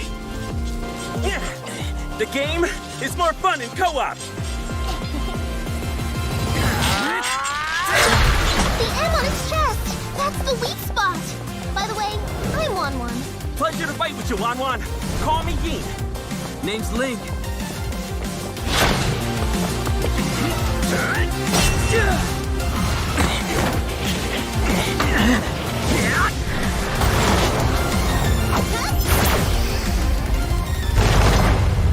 Congratulations, you have unlocked the bonus quest, Co-op Achieved.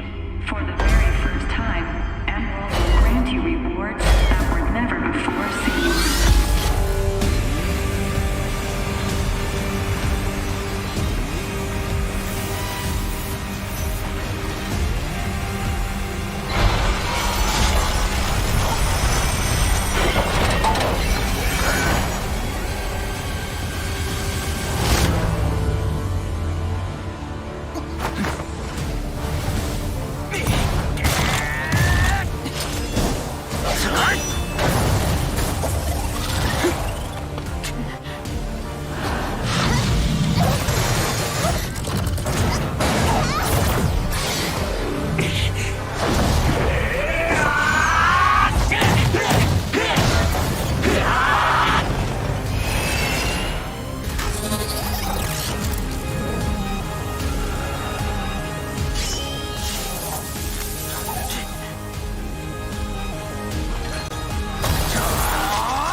Let's breaking the mirror. Reach out and word. It doesn't matter whoever, however, wherever. We got nothing no more. You came from the shadow, she falls from the glow. Don't even need to know whoever we were before. We better than me, us better than me. Stay together, let it go. We better than me, us better than me. Stay together, let it go.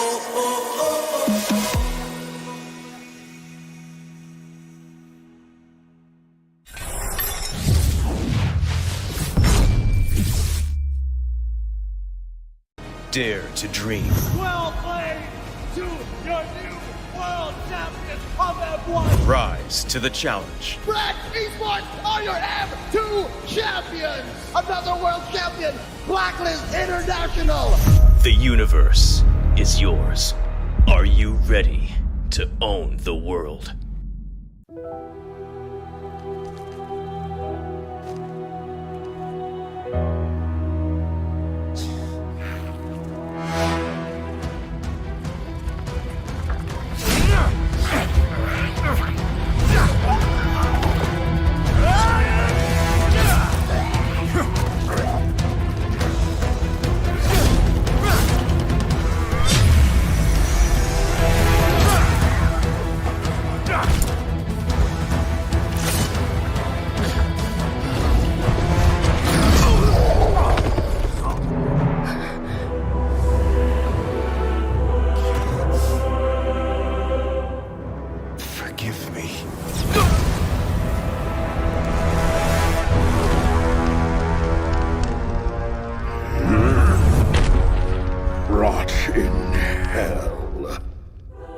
Nothing can stop them now. Not Leomord. Not even the mist. An oath is an oath. Leomord won't leave us.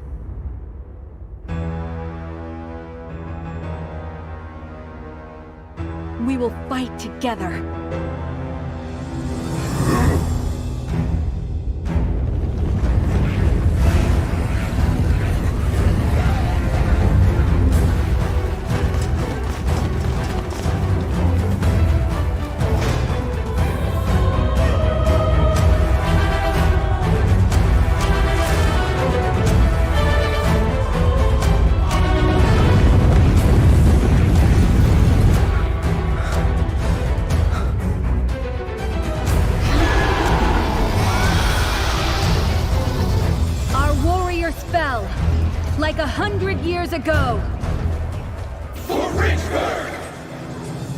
If this is our doom, I'll console myself we fought together.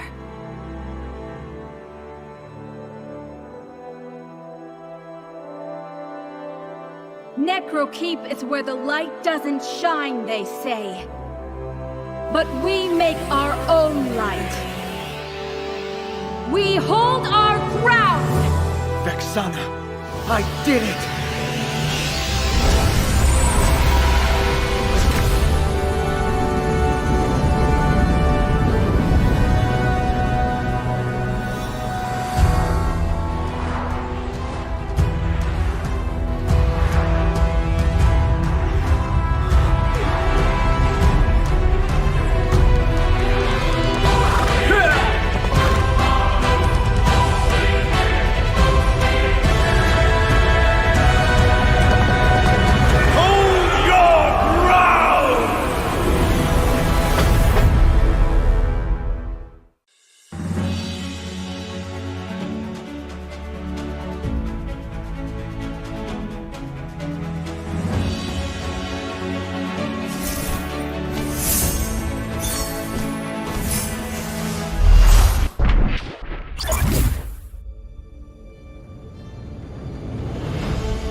All right, ladies and gentlemen, boys and girls, humans and pets alike, welcome back to North America Challenger Tournament Match 3. This time featuring Team Sexi versus Team Evil. Before we get into this exciting match, ladies and gentlemen, I got a prize for you. I got a surprise for you. All of you guys who are in North America, all of the incredible, amazing viewers who are supporting this tournament in North America region, now you have an opportunity to use a link in the chat right now to redeem this 100 diamond prize in your vault. Yes, whoever used the link first, top 50, the first 50 viewers, the first 50 players who redeem with this code, the coupon code showing on screen right now, will get a chance to receive 100 diamonds plus 20 magic dust. Yes, the diamonds are the juicy ones. So make sure to redeem your prize right away with the link. Get the coupon code and redeem them on the official Mobile Legend website.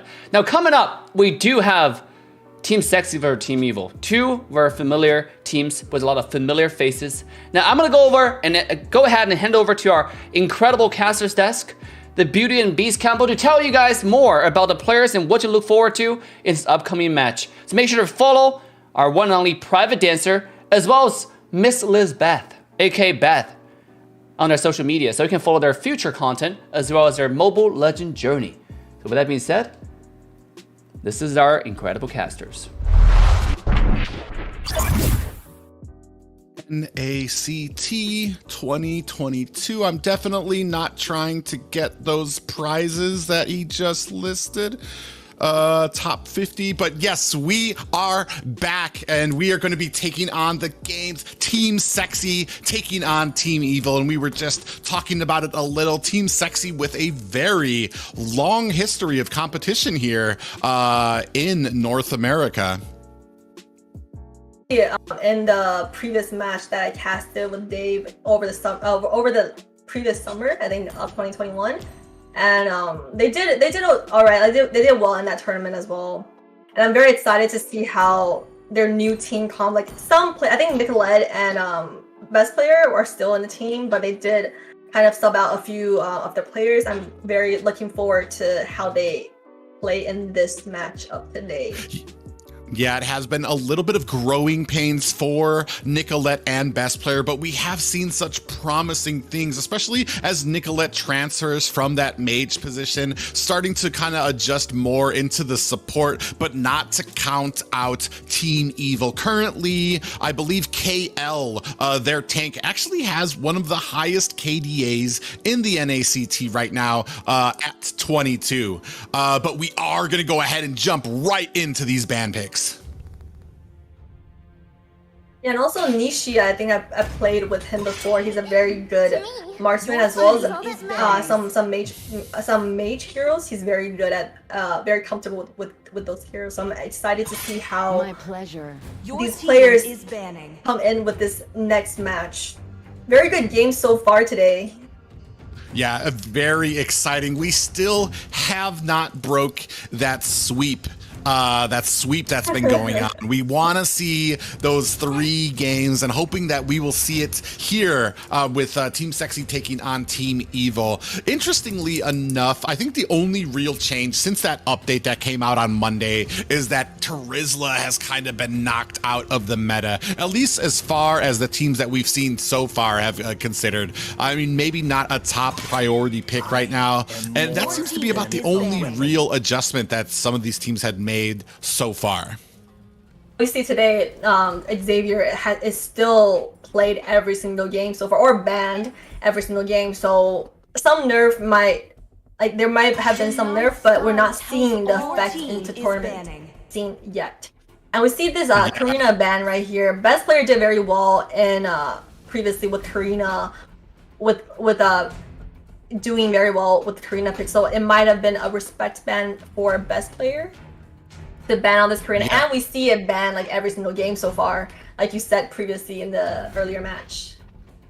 Yeah, Karina just does so well now with the amount of burst damage she can put out. You put that into the hands of somebody who is as mechanically gifted as Best Player, and you're just going to be asking for trouble. So yeah, good ban by the side of Team Evil here. We do see that Julian taken off. I mean, obviously, even with the nerfs, he just got that lifesteal and damage getting taken down just a bit on Monday. However, I mean, most teams are still seeing him as a threat.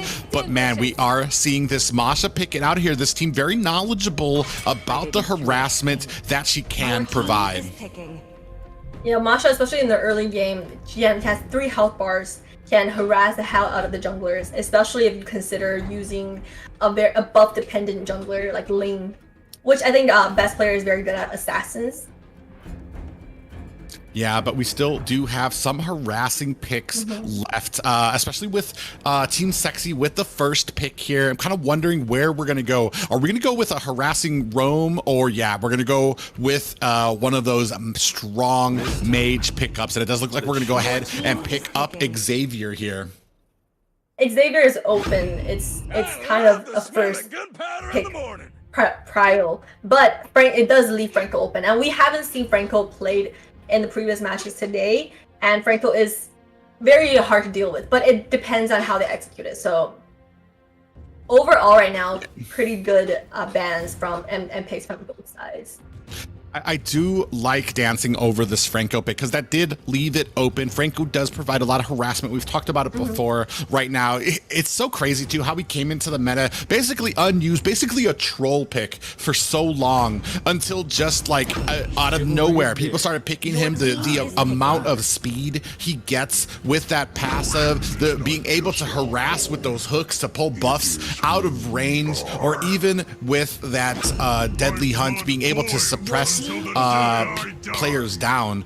We do see the Balmond and Atlas picked up for the side of Team Sexy. 2 very strong picks here.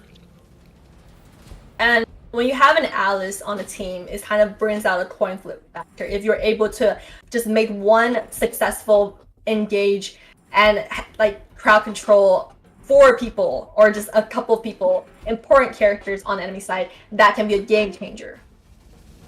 We have seen that Atlas Franco matchup so often here in the NACT, and especially now with the composition that we have from the side of Team Sexy. All you have to do is land that fatal links from Atlas, and you are going to be walking into a ton of CC damage from that dawning light of Xavier, and then the lethal counter from Best Player here. And man, I mean, you're gonna be hard pressed to kind of keep Atlas away from you for the entire match. But like I said, we do see Franco usually put in as kind of a counter here. Early game match, he can start getting those pickoffs, but as you get to mid game and to late game, if your team is able to be on the same place, close ranks around that Franco, the moment he lands a hook, even if it is on Atlas, you'll be able to take him down quickly. So it's going to be, man, it's going to be the war of the roams here. And I like this Belmont pick. We saw that in previous matches. I think Aether, they banned out the Belmont, and we're seeing Best Player play this Belmont. I feel like Belmont right now is one of the very strong junglers in the moment, being tanky as well, providing some frontline as well as having enough damage to secure objectives easy in the early game. So he jungles fast, and that's very important for junglers right now in the current meta. Yeah, there's not much that can meet the combination of that lethal counter and retry. That's like over 6,000 points of damage going onto an objective, going onto a buff that he is potentially stealing from you. I mean, what do you even do there? I mean, there's not many heroes that can kind of match that kind of damage if he tries to invade, because that's all he needs to do is get in there, get that buff, and then take off again. So it's definitely gonna be interesting to see what we're gonna be putting into him. I do like this Lunastra pickup by Nishi too, because that's gonna be able to deal with the tankiness of that Balmond as we get into the late game.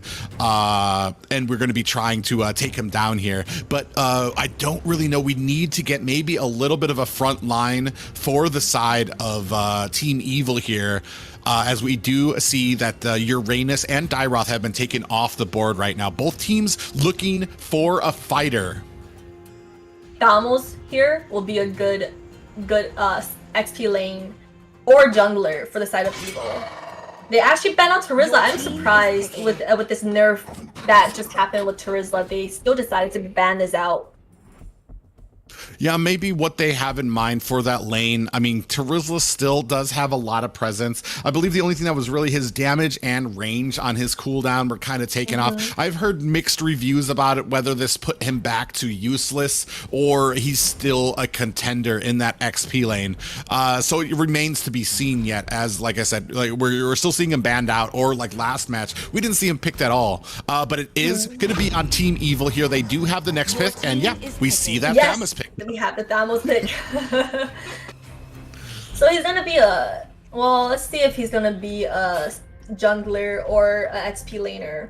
I feel like with the Aether Explicit games, the Thamus did not provide so much into team fight, but it might be very different for Team Evil in this game, depending on how this final composition comes out. Yeah, the unfortunate thing about a Thamus pickup, kind of the same as well for some of the other XP laners, is that mobility. How fast you're going to be able to join your team or rotate back to your lane or be able to join fights if you're not around them fast enough. And that is kind of a place where Thamus struggles. But we do see that the Roam has already been picked up as a Franco. So I'm not sure how much engagement you're going to be able to add to that, because I feel like Thamus can be easily kited. So, and that is one of the biggest flaws for him right now in there. But oh, very interesting pickup here. We might be looking at a Leomord jungle here. Okay. They're just messing with me now. But on maybe a Bethz, potentially. Well, I'm I do sure think Bethz would be. So right now, I do feel like we are lacking a little bit of mobility on the side of Team Evil here. And they are going to go ahead, pick up that X-Borg there. We have seen it pretty successful. I mean, it's kind of 50-50. It really does take a great team to use X-Borg well. We have seen him start building into that Hunter Strike, into that speed, so he can kind of get that mobility. But like I said, what I see lacking from the side of Team Evil right now is that mobility. So we're going to see how well these engagements and disengagements are coming from the side of Team Sexy, and who's going to come out on top. I actually really like the Popo and Kufa pick, even though it's not the prio marksman right now. I feel like with that dot being in front of Popo, it brings some difficulty to Franco landing the hooks towards the late game. And also the traps that he offers, it's going to be harder for, say, Lunastra to dive into Team Con and for Thamus. So overall, I feel like both team drafts, there's certain heroes that I like from both sides, but Team Sexy's draft is the draft that I'm more favorable towards right now. Yeah, they do have, I do want to say, that early game from Rimuru on that Paquito and best player. So they've got the early game damage, and we do see a little bit of zoning out there for that purple buff. Gonna go ahead and protect, but KL coming back here. Is he gonna be able to capture this? No, he's just gonna go ahead and watch and kind of like provide that vision for his team. Nicolette does get a hook landed onto her, and he's going to have to disengage their Warrior, wisely being able to back it up, but is taking a heap of damage here. They are still on the chase. Bad Boy is going to go ahead and disengage here to go ahead and pick up that Lethal Wanderer here. Rimuru might be making a little bit of a mistake, is getting his lane already cut here in the early game. Yeah, it does seem like on the XP lane matchup, Thamus is winning on the early game, and he is supposed to in the early game fight with Paquito. Yeah, we do see an engagement at mid, and Nico does go down there with that fast roll. I was just talking about how slow he is to rotate, and little Numa able to get to the mid lane and provide that damage, and a shocking presence from Nicolette, who does go down there.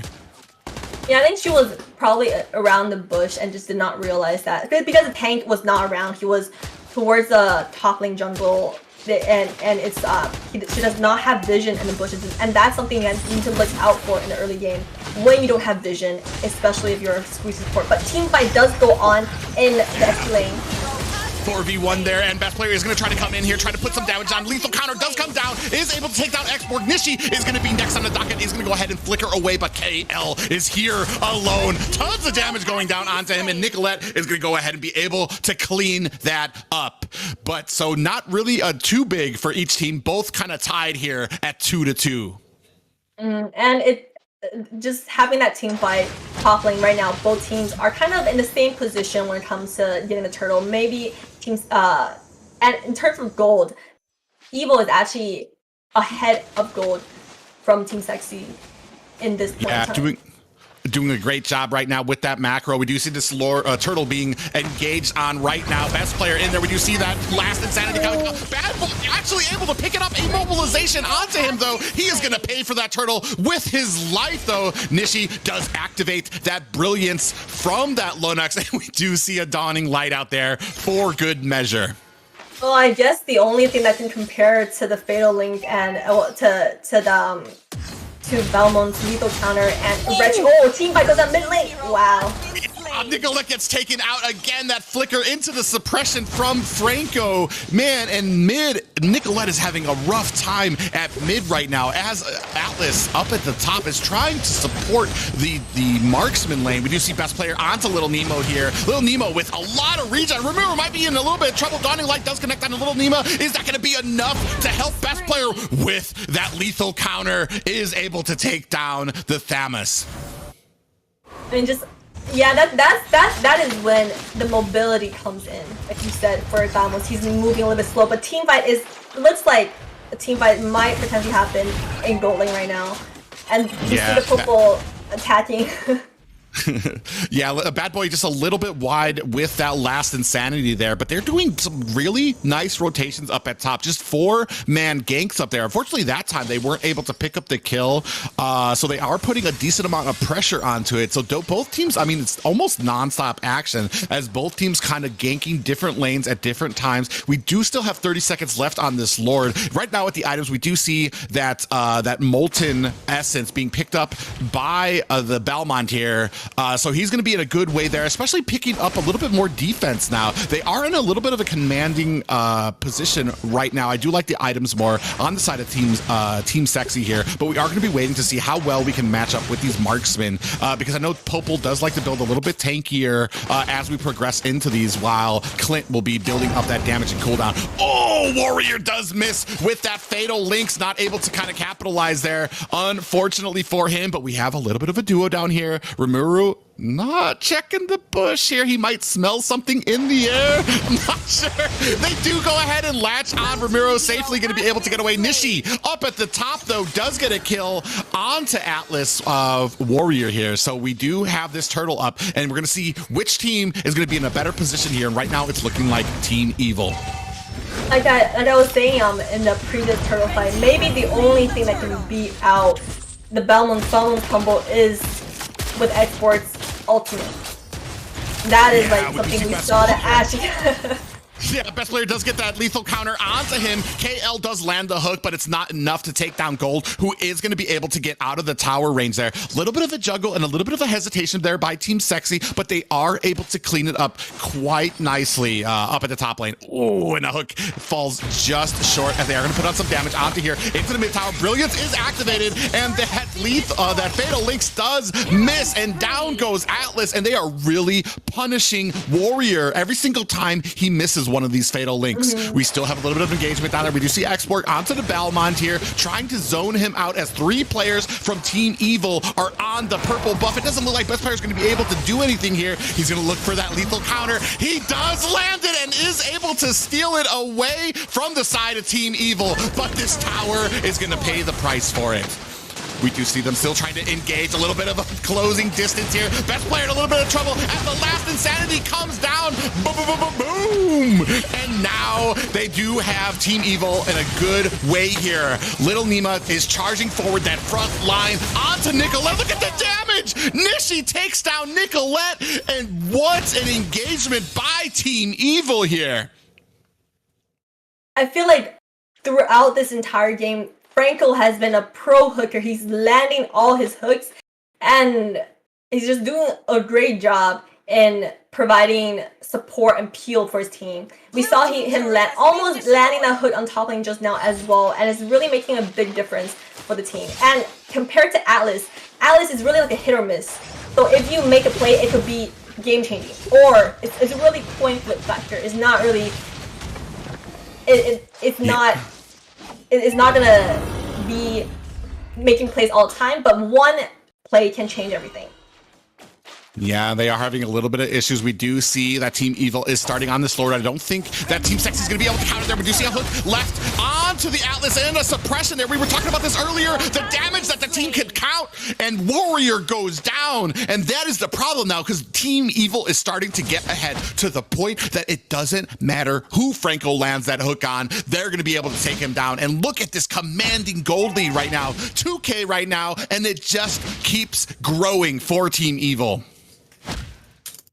The drafts though, I feel like both team has a pretty balanced out composition. Maybe with that Clint on side of Team Evil, they might have a stronger late game in terms of getting objectives, like the damage that Clint does. But Popo is also very good at pushing down turrets. So both sides, I feel like towards late game, maybe Atlas have more presence and towards late game when he's more tankier. And yeah, right now we do see that this tower is going to be taken down here. Right now, especially when we compare the mages. Oh, another suppressing onto Nicolette in a little bit of trouble here. Last Insanity takes Nicolette down, and this is not a fight that you guys want. They're going to go ahead and clear out these lanes, but we have 4 players from Team Evil. The rest of the flank comes in here from Team Sexy. They're going to go on, take down that Clint right now. Bad Boy is on the run with KL, able to flicker away, and they're going to be able to get to safety here, but it does leave a big open advancement. Bad Boy does take down Warrior again. And Rimuru coming in right now, trying to put the damage on the Bad Boy, who is going to go ahead and disengage. Hook goes wide. Dawning Light does go wide as well. And Gold is able to pick up the kill onto KL.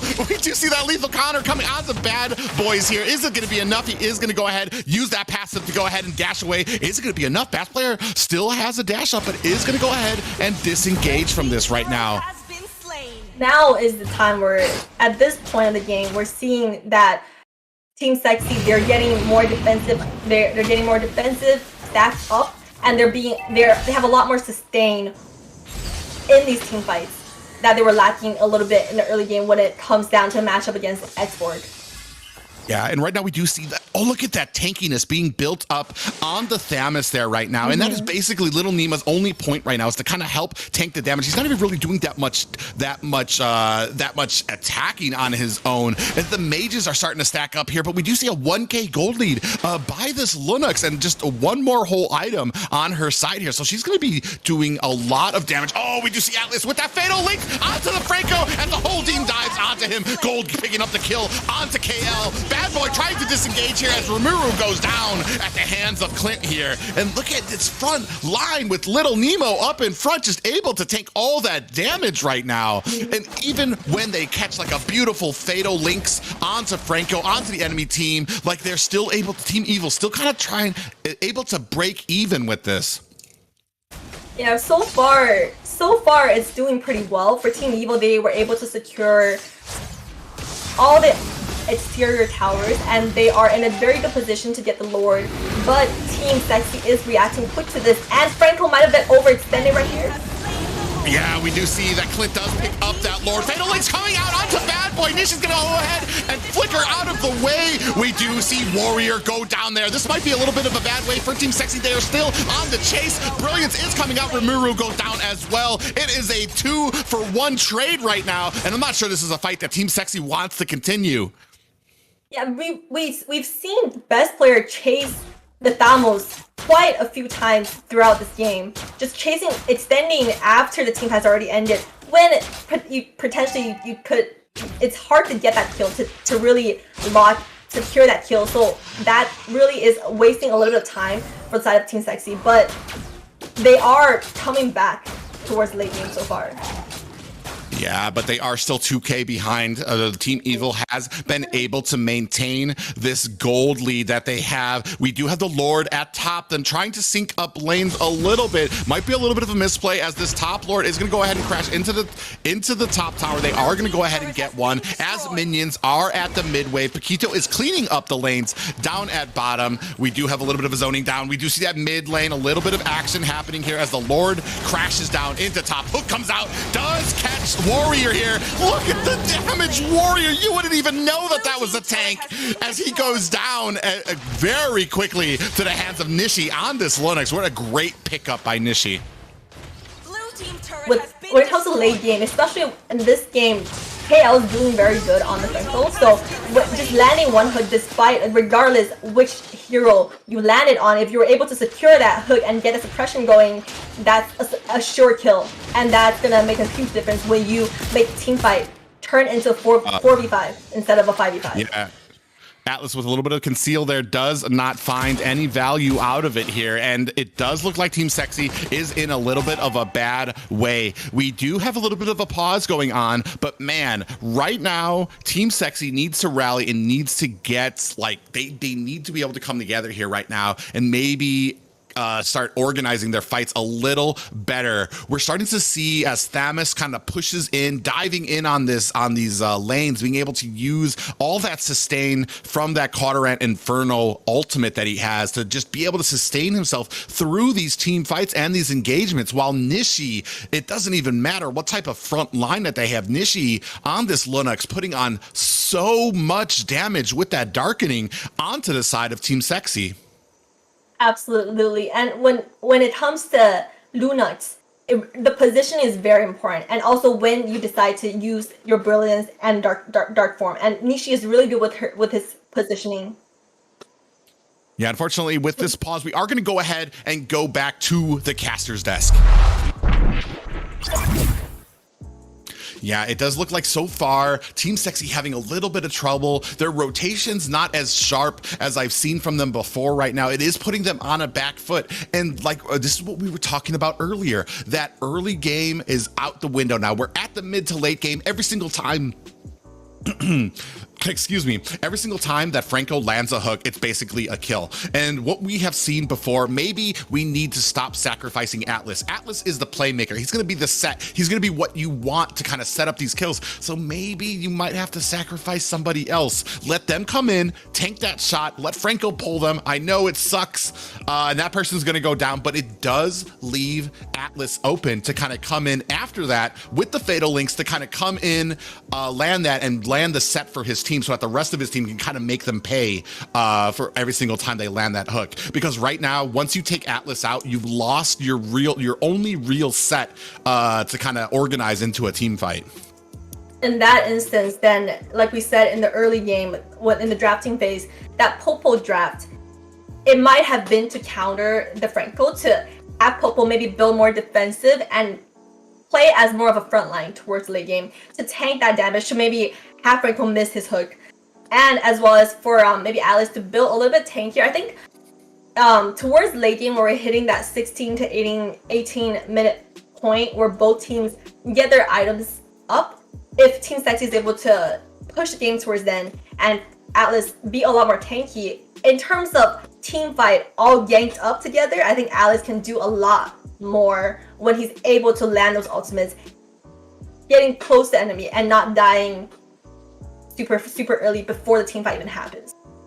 Yeah, it's easy to say it on paper as well too, because like with Atlas, I mean, you're not getting any value of it is when you are suppressed by that bloody hunt, and then you immediately die and your team is forced to kind of disengage there. And right now, I mean, it's easy to call these plans out, but Team Sexi is on the back foot right now. Like you can try to go for a play, but I mean, the smartest thing to be doing right now is to kind of be playing defensively, maybe look for a little bit of an opening. But man, Team Evil is not even letting that happen right now. Even with that Lord, able to kind of macro those lanes in all together, get 2 towers out of that first Lord. Now, it wasn't even a Luminous Lord. So, and they're in a great position right now. And I believe it was only about 2K ahead for Team Evil. So they're not even in a monstrous lead. They're just kind of outplaying Team Sexi. But we are ready to get back into this match.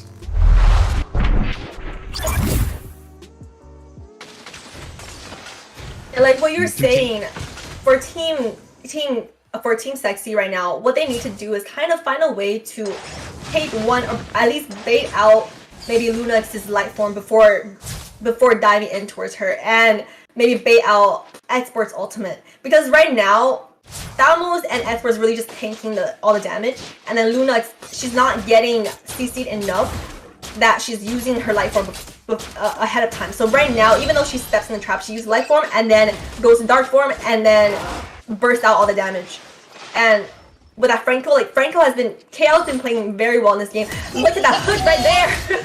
Yeah, another hook landed and the flicker in there. Warrior in a little bit of trouble, does get taken out by that last insanity, and Team Sexy in a bad way here. It is a 4v5 with only 10 seconds left on this Lord. We do see that Little Nemo is gonna go ahead and clean that top lane so that he is able to rotate back down in time for this Lord fight. We do see a little bit of pitter patter happening here from the side of Team Sexy. They're trying to wonder if they want to go in. Look at that damage already. Bad Boy able to take that down, and Rimuru in a little bit of trouble as Xavier is going to go ahead and cover the escape there. But right now, I believe that was a Luminous Lord is about to start barreling down there. And as we look at the items right here, look at Lunux compared to Xavier right now. She is almost at full build here right now. So all these tanky heroes, I mean, they're going to be obliterated as we get into these team fights unless you could take Lunux down. But how do you even target somebody who can use that light alt brilliance to get away, and then once she's in the back line, use that darkening? Yeah, and we did see that Clint used his flicker right there. So maybe it really comes down to the Atlas and Popo working together. So yeah, we need, oh my god, another hook. Onto Atlas here. He does get taken down with the last insanity, as we do have a Luminous Lord crashing down at top. That's all the inhibitors for Team Sexy, as Team Evil is crashing. Another hook landed. Down goes Rimuru. Lord is still at half health. We do see a lot of damage coming down. Lord is going to go down quickly. We do see damage coming in. Brilliance coming down with a dawning light. Is able to take down Bad Boy, but that immortality is activated, and the score goes down to Team Evil. Game 1. And man, what I want to say, a little bit of an upset there. Victory! We had a lot of, personally, I had a lot of expectations to Team Sexy. They were in the previous, sorry, my headphones just died. So I will not be able to hear private right now, but Yeah, so yeah, Team Sexy on a bad foot right now, does take this first loss, but man, let's talk about this Franco and Nishi on this Lunux. We do see that 7-1-9 right there. What a game, and a well-deserved MVP there. If we could probably see the damage there right now, 28%. Oh my God, but as we see 28%, Clint, no more jungle main. Up at the top, Clint with 31%, so still able to put on that damage, and then the macro pushing by him, 70% turret damage. Just overall, I felt like the rotations and macro from the side of Team Evil were just on point and crisp, and it was something that Team Sexy is gonna have to get for the second game if they want this to go to a game 3. Well, we're gonna go ahead and head to the caster's desk right now. We're going to be moving on to game 2 of Team Evil taking on Team Sexy here.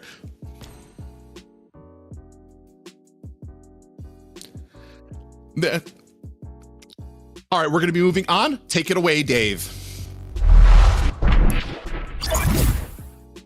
All right, we are actually having a tiny bit of technical issues, and while we're fixing those issues, ladies and gentlemen, make sure to take this opportunity, if you're in United States or Canada, to use the redeem code in the chat to go ahead and redeem your prizes. Yes, if you're in USA and Canada, top 50, the first 50 viewers who use this redemption code shown on screen and use the official link to redeem those prizes, you will be awarded over 100 diamonds and 20 magic dust. What you're waiting for, redeem those right away. With that being said, ladies and gentlemen, we're gonna go ahead and take a short 1-minute break here to get the technical issues sorted out. So don't go anywhere, get your popcorn, get your soda, get yourself comfortable one more time, lay back in the couch and yawn for the next match, because The exciting, the fierce battle is about to begin after this short little break.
All right, ladies and gentlemen, boys and girls, humans and past alike, welcome back to North America Challenger Tournament Summer Season. I'm your host, Assassin Dave, and we're now walking to the second match between Team Sexi and Team Evil. I gotta say, what an upset, in my personal opinion, in the first game. I was actually, like I said, I was quite familiar with a lot of the players in Team Sexi, really strong powerhouse in North America, and getting taken out by Team Evil like that, it was actually quite spectacular to watch. So I'm really excited to see, are we gonna get to a full 3 matches tonight, or is it gonna be a 2-0 clean sweep from Team Evil? Let's quickly go to the caster's desk and find out. I feel like it was yeah. It is going to be. I can feel it. I can feel the 3 games coming up. I can feel it in my potato bones right now. Because Team Sexi is not a team to be taken lightly right now. They are going to go. I feel like they're going to go ahead and adjust how they play these comps. Maybe even rotate some people into different positions. But we are going to go ahead and move on to these bans. I will be shocked if Franco is not a first ban on the side of Team Sexi, unless they really want to play that. But we're gonna have to see. The Franco was definitely the star player on the side of Evil. He was landing all the hooks, starting from the early game, just from that hiding in that bush, landing that hook on Nicolette in the early game. Just shows that how he's a very skilled player on that hero. And I was right. They got Franco out of the way, just straight up, and that's what they probably should have done in the previous game as well.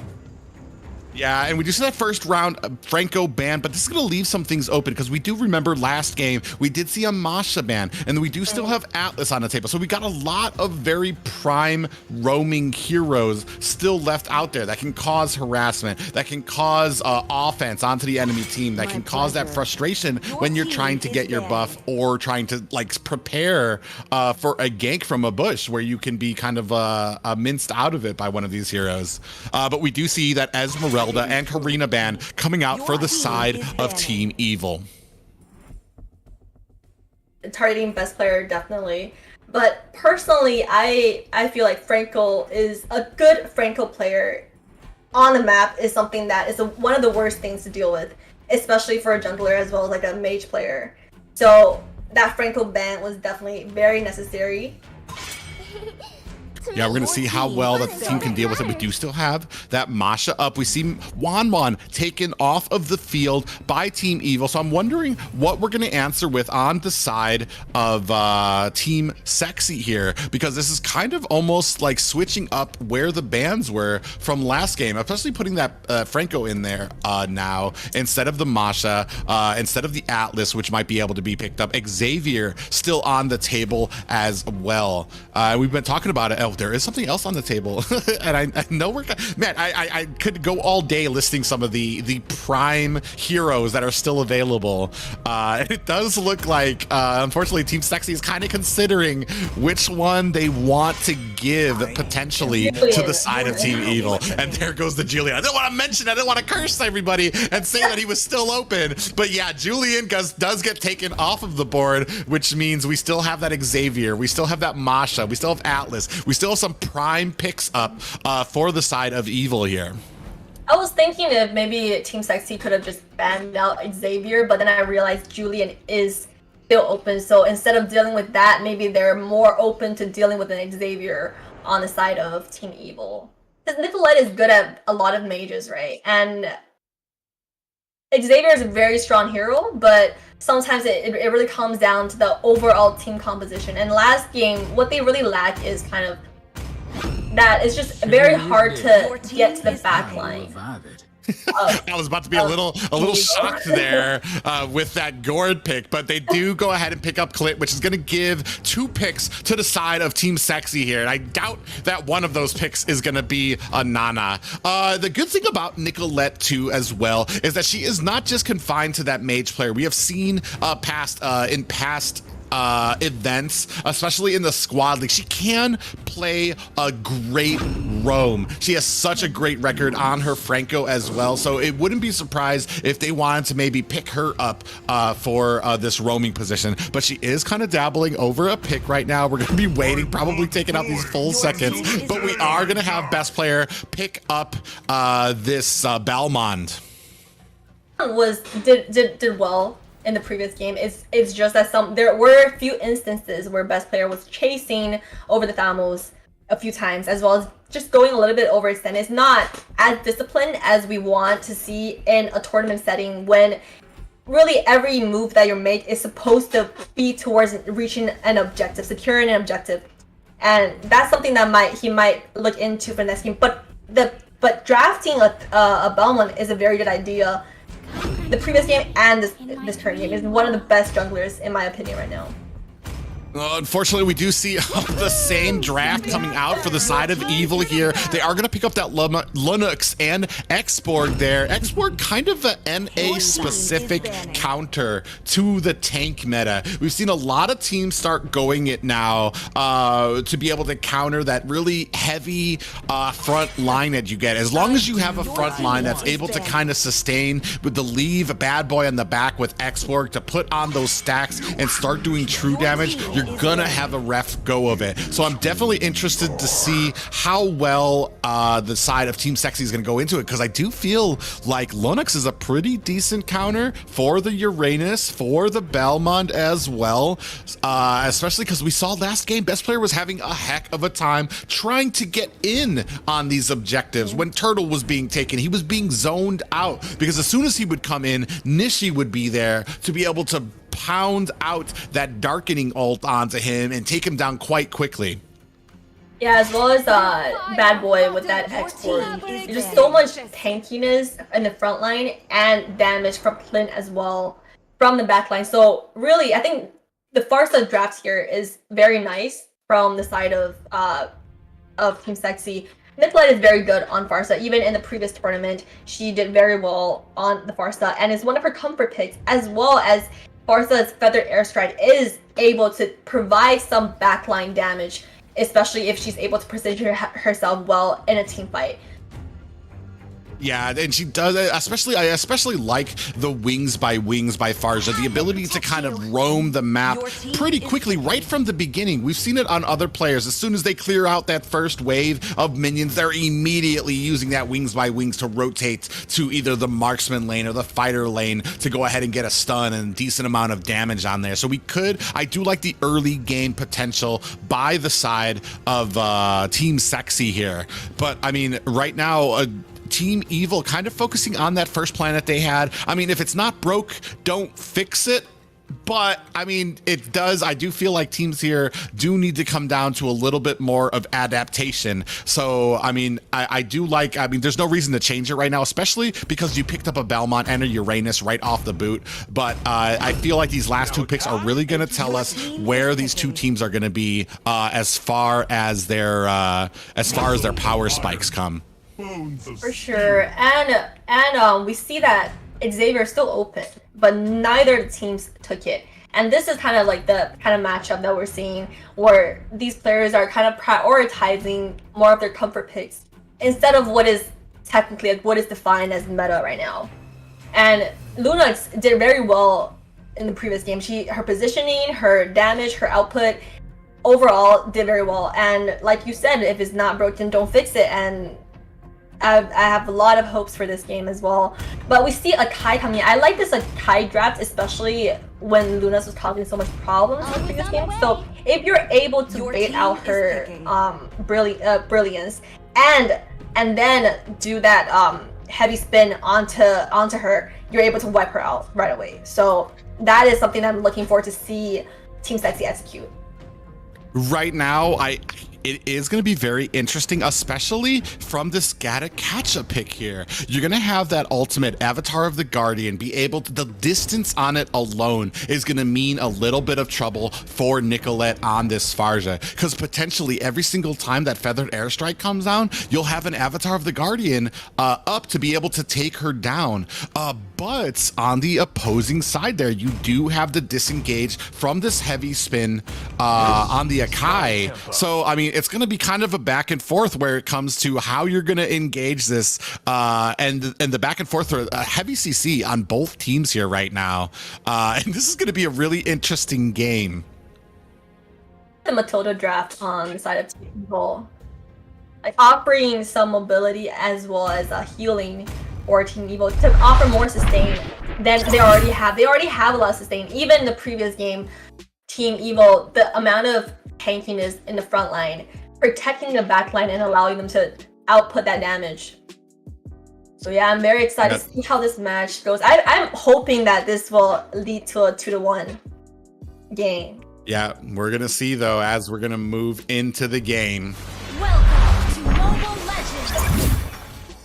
Game 2, Team Evil taking on Team Sexi here. Will this be a best of 3? All hope hangs on Team Sexi to capture this next game.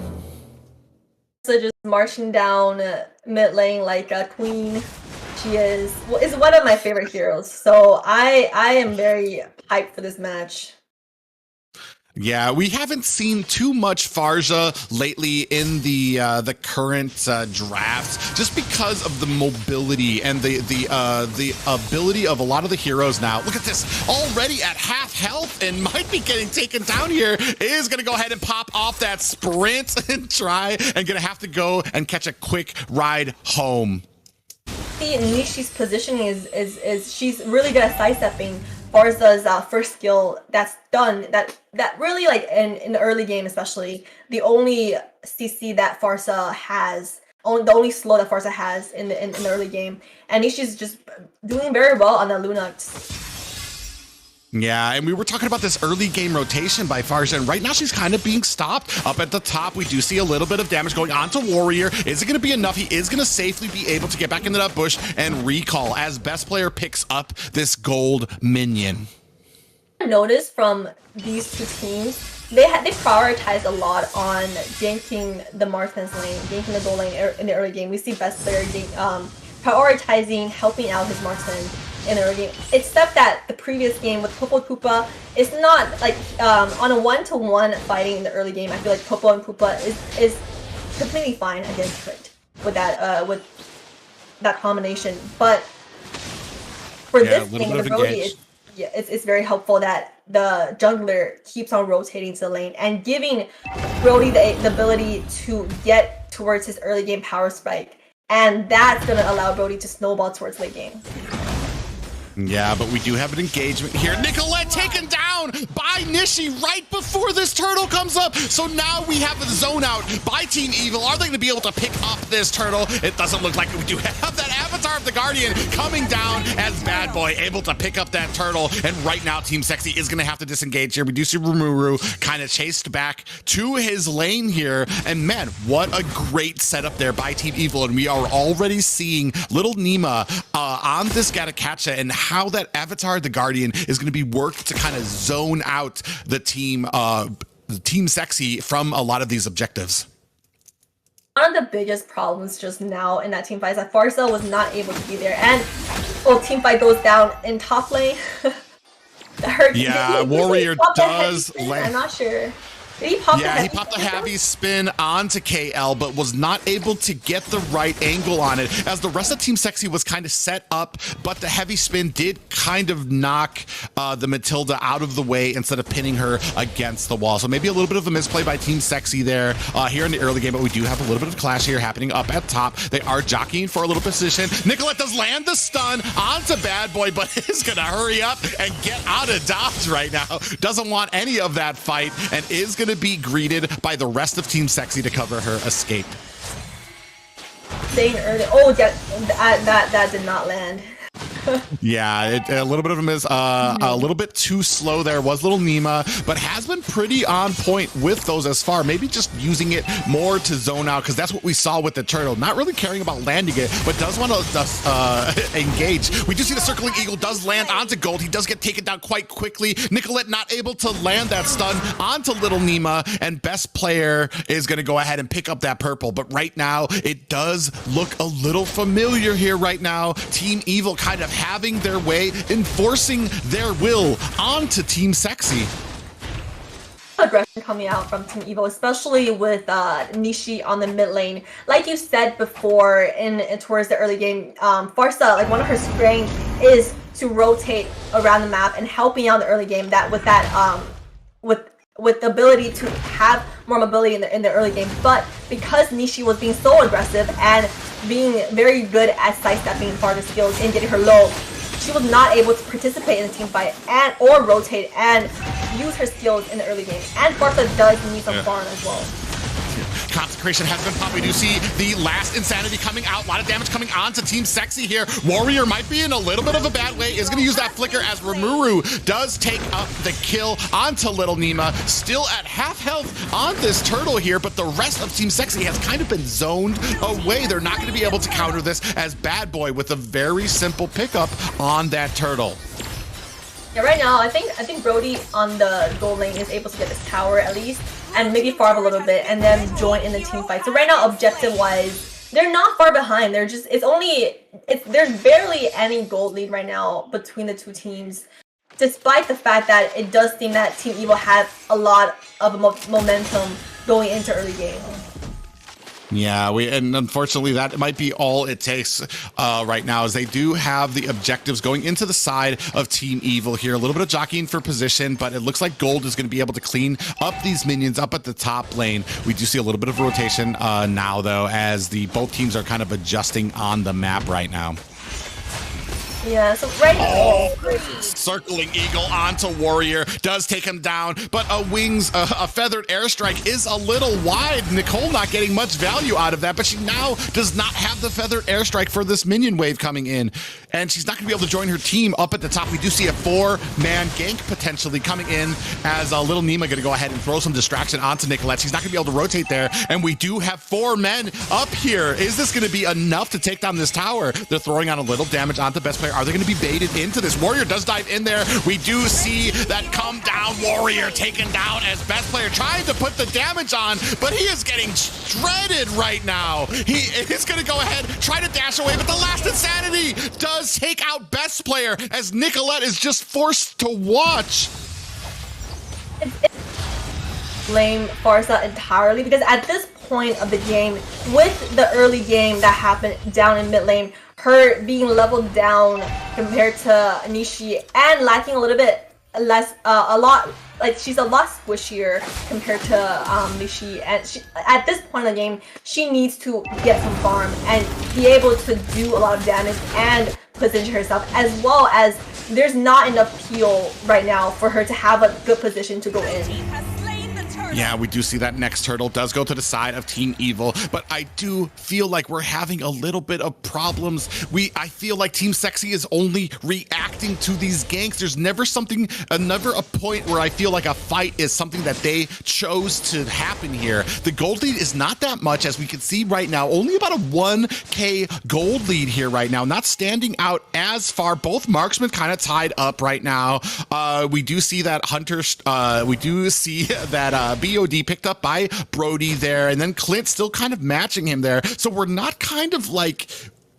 being overpowered is Team Sexy. The problem here is execution and rotations. We're kind of split up right now, and we do see a feathered airstrike coming down as a heavy spin does pin KL against the wall. Best player able to take it down. We do see the Avatar of the Guardian come down there. Little Nima might be in a bit of trouble here, getting taken down, able to kind of reach on there, but he is competing against the whole of Team Sexy there. Bad Boy and Nishi coming in a little late, not able to save their teammates there. That is a 2-for-0 pickup for the side of Team Sexy.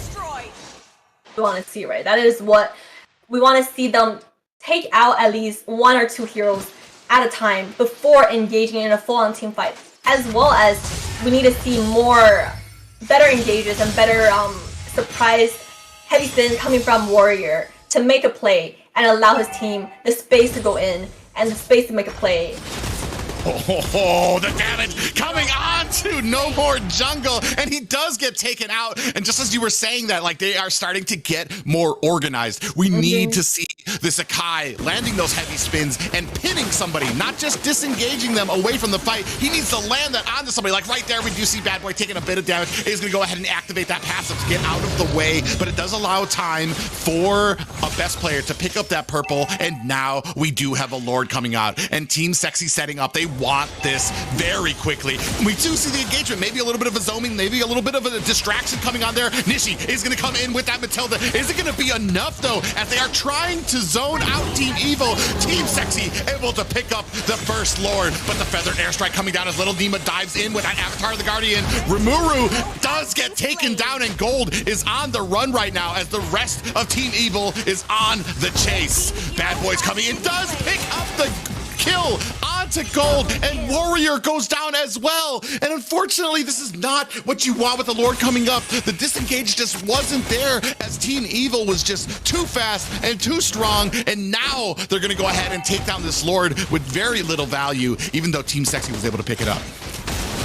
He did a very good job in terms of zoning with the Uranus, helping out, not just staying at his lane anymore, and helping out to be in the enemy spaces and zone them out, so that best player can secure the Lord. But afterwards, it's really not that anybody made a misplay and not engaging, disengaging fast enough, but they really couldn't with the amount of, Speaking of disengagements, look at the effect that Team Evil is having here. Little Nima, he does get caught in that heavy spin and taken out, but before that, just the disengage provided by KL on this Matilda for the Clint as he took down the tower, and then the more suppressive fire with that ult from Little Nima on that Gatakacha, that Avatar the Guardian landing down there to kind of secure the slow and allow Clint to be able to escape here. So just a team play by Team Evil is crisp.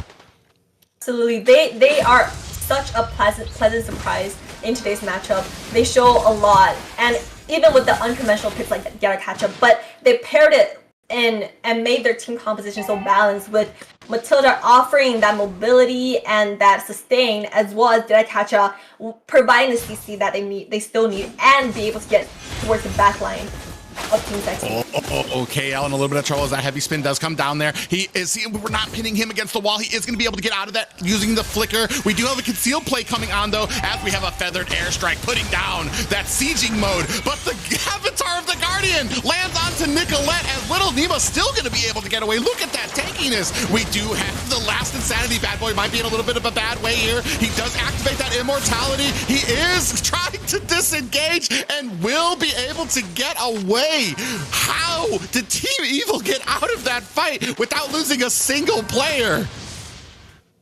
Shield, like as for every time he's coming in with a full shield, and when he sees that his ultimate did not land and not secure the kill, he did not go any deeper than he's not supposed to, and he retreated back.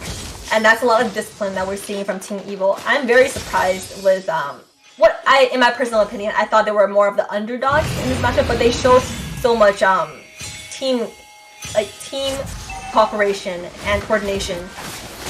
Yeah, the synergy is on point. We do see a heavy spin coming onto KL with the feather airstrike. A lot of damage coming there. Circling Eagle onto best player. Does connect there, but Bad Boy in a little bit of a bad way. That passive has been activated. He is going to go ahead and try to disengage as we have a little bit of a damage being put onto this Lord. Maybe trying to zone it out or reset it. No, it looks like they're going to go ahead and start it. Warrior trying to head up into this line. Team Sexy wants a piece of this Lord, as we do have the Avatar of the Guardian coming down and latching onto Nicolette. Circling Eagle is out. Best player picks up the Lord in the meantime, but down goes KL, followed shortly behind by best player and Warrior and Gold. This is a 3-kill game for Evil right now, as they only take 1 death. They didn't get the Lord, but they do pick up 3 kills here, so not a lot of value going to be found out of yet another Lord for Team Sexy.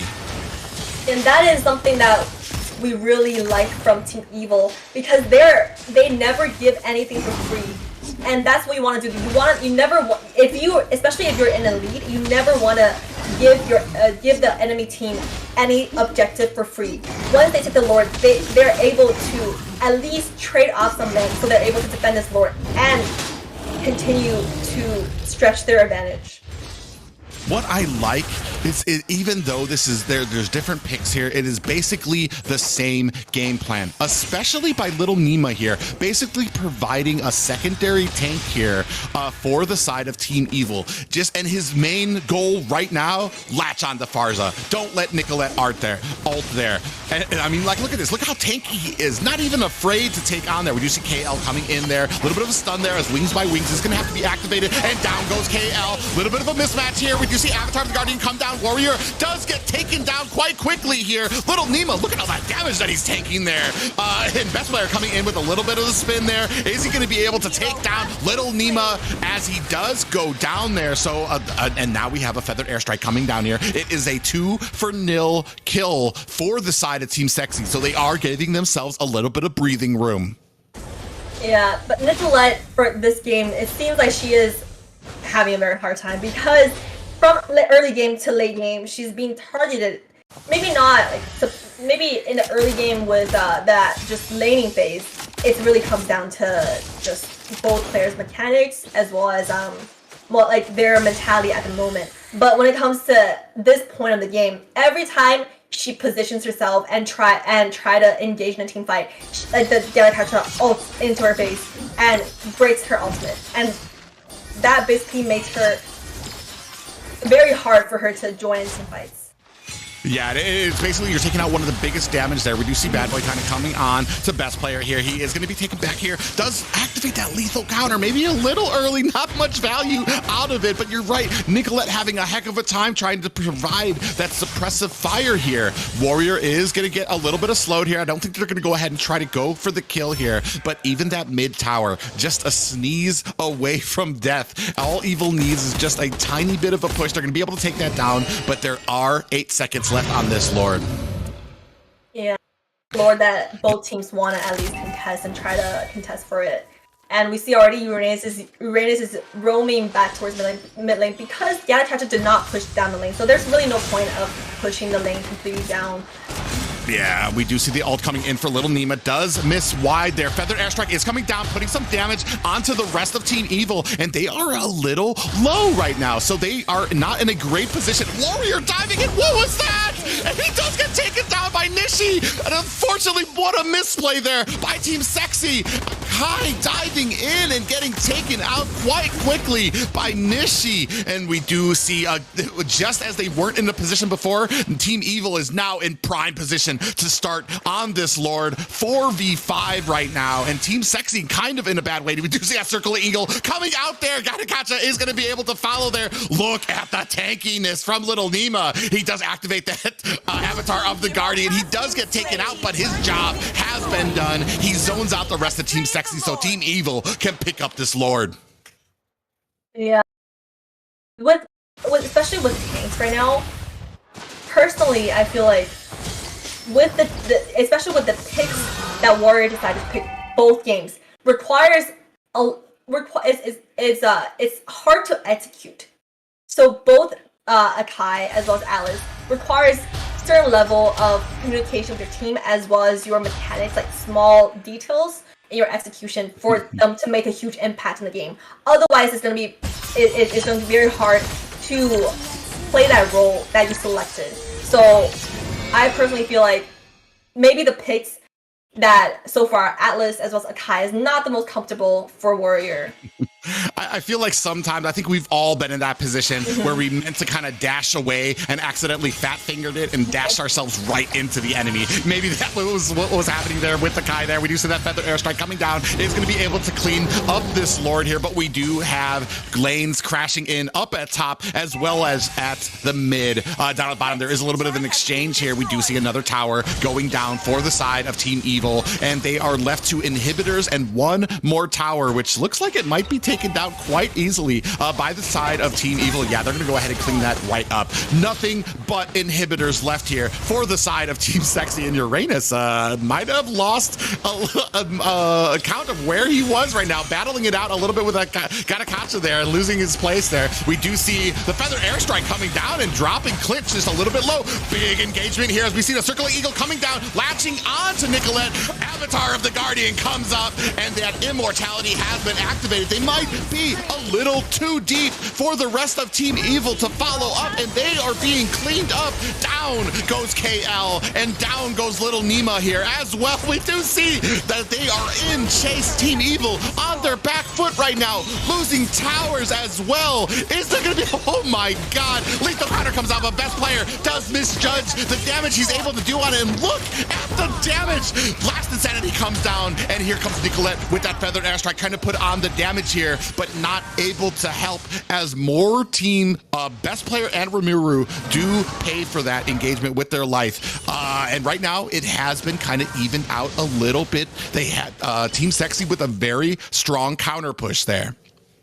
Yeah, and point of the game where even though Nicolette had a pretty hard game overall from early game, even now in Team's fight, you can see that she does. When Clint was passing by melee, but we see a little bit of a engage down in top lane. But back to what I was saying. But okay. Oh no, we do see Feather Airstrike coming down. It's going to make short work of KL, but Avatar the Guardian coming down. Little Nima is in the middle of this. He has no support. What are you doing? We're waiting for Bad Boy to try to come in here to try to help with this disengagement. Look, only down to half health is Little Nima, providing the same type of tankiness he provided on that Thamus from the last match. Yes, and this Lord has spawned right now, and Team Sexy is rotating towards the Lord. I'm not sure if Team Evil is in the best position right now to zone Team Sexy out or contest this Lord.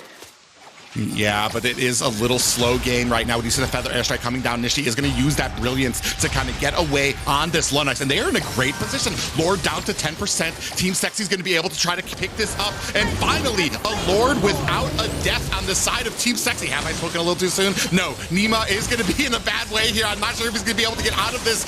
Did activate that Avatar of the Guardian a little late, and does pay for that with his life, as we're going to have a Luminous Lord. Finally, that Team Sexy has the potential to get a lot of value out of.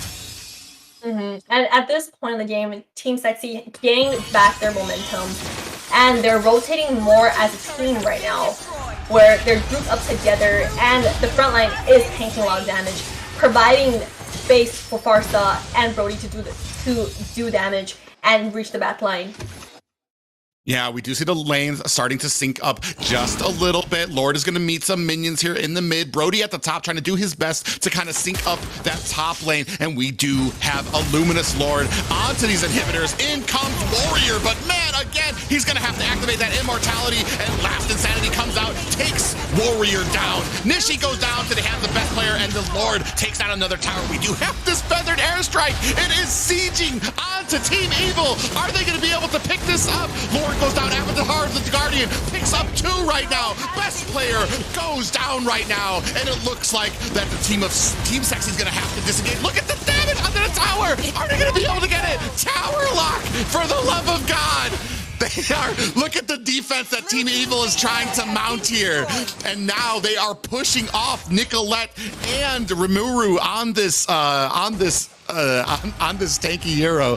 And unfortunately, look at this tower right now. Core at about 10% health right now. Uranus doing his best to kind of clean up this wave. But I think this, you've ruined your chance, or you've missed your opportunity to go ahead and push into the core right now. So you're just going to have to disengage safely and kind of clean up these lanes.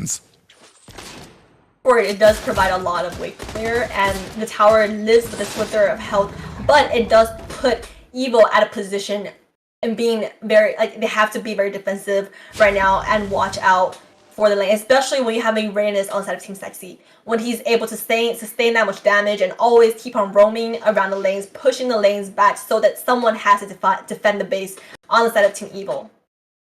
Yeah, and this is all going to come down to how these next 2 minutes play out here. 30 seconds left on the Lord. Team Sexy has finally eked into the lead as far as gold is concerned. We do see that the items are kind of getting close. We're already basically at max build. 23 minutes on the board here. It's going to come down to macro. I do know Team Evil cannot stand another Lord push. They need to make something happen here. You see basically the whole of Team Evil kind of roaming around here up at the top, preparing for this Lord. There's only 5 seconds left. Now you see Export is down on bottom lane, trying to fight this Uranus and keep him away from the base, because with that, like the base is living with its slither health. So right now, I'm not sure how much they can do in contesting this Lord, but Nicolette does that get caught. Yeah, Nicolette gets caught by Nishi, and what a play by the side of Team Evil. They need to take this Lord, especially since they were caught out of position, and with their mage down right now, Warrior taken down very slow. Best player picks up the Lord, but Best player does go down to the hands of the Clint, and this is what we were seeing before. They get the Lord, but they're losing the war here. Gold does take down Bad Boy here, and Gold trying to return the favor onto KL here. We do have a Luminous Lord barreling down at the middle there. We do see Circling Eagle from KL. Warrior, in a bad way, does get taken down. Rimuru is going to try to run away here. He wants no part of Nishi on this Lunux, but now we're going to see this Lord they're going to make short work of this Lord. Is Team Evil. That does give Team Evil a little bit of breathing space. The Lord did not even enter the base right now, but we'll see how this game goes towards the late game. It is already at 24 minutes of the game, so both teams are definitely decked out on their items. And Uranus is doing a pretty good job in keeping the enemies focused on their base. That engagement could have gone a little bit better for the side of Team Sexy. We saw that Nicolette providing that suppressive fire with that feathered airstrike, but nobody was protecting Nicolette. As soon as they saw her, they charged on her. And what I wanted to see was maybe Warrior providing a little bit of suppression with that heavy spin to keep people away from Nicolette. Unfortunately, there was nobody there. Nicolette had to use that wings by wings to disengage, and she was the first one to go down, which put Team Sexy in a bad way for that Lord fight. They were able to pick up the Lord, but they lost a ton of lives out of it. And once again, Team Evil able to clean up that Lord before it even comes to a tower.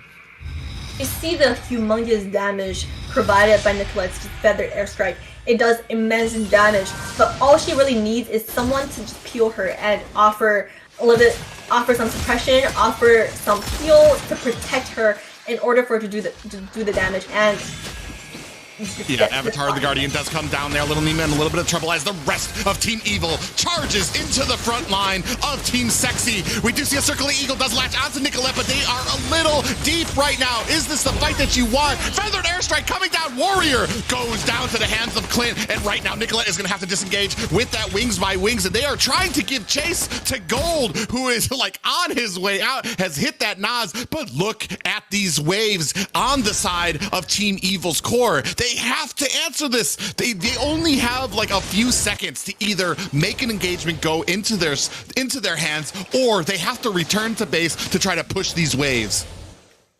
Yeah, right now, I'm not sure if Uranus is looking to rotate towards that Lord or to just continue split pushing and making Team Evil have somebody like forcing it to become a 4 versus 4 team fight towards the Lord. I think that would be a better idea.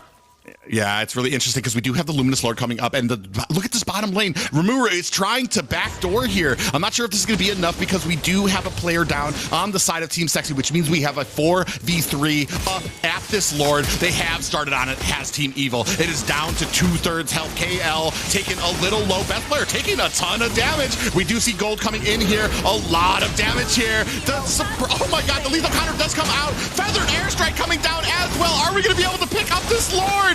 Heavy spin is out. Best player picks up the Lord. Evil is in a bad way right now. Bad Boys is going to try to disengage here as down goes Little Nima. We only have 3 players left on the side of Team Evil. Team Sexy with 5 people. Is this the opportunity that they were looking for? We have the whole of Team Sexy charging into the base. A parade of minions led by the Lord behind them. Look at the damage on here. And this is game 2. We are going to a game 3. My goodness, we're actually seeing a 2-1 game this tournament, and I'm as soon as towards the late game when Team Sexy kind of worked on their momentum and for Farsa to be more having more damage items built and Brody like rotating together as a team, we saw the difference in their synergy. Yeah, just a great, man, the plan from the side of Team Evil wasn't bad. They were executing it fine. They were just caught out of position, dove a little too deep on that last engagement, separated their players, mostly KL and a Little Nima went a little too deep, and the rest of Team Evil was not ready. But the power of this composition by the side, we finally, I mean, not even just the power, I feel like the execution was a little off first for Team Sexy here, especially Warrior did have a little bit of a problem there with his engagements. Both games, I would say Warrior was a little bit, at least, and maybe in the early game, when you start to fall off in the early games, it puts a lot of pressure on the player as well to continue making plays in the late game, because you feel like you've died a few times in the early game. In the late game, it kind of gets in your head whether or not you should make these plays and make these engages. And when you're picking tanks that are playmaking tanks, not support, like not peeling tanks, it really depends on you making these plays. So if it was rather like a Roam or maybe even a Lolita with more of like with easier execution, maybe it would have been a better early game, offering more support to Farsa.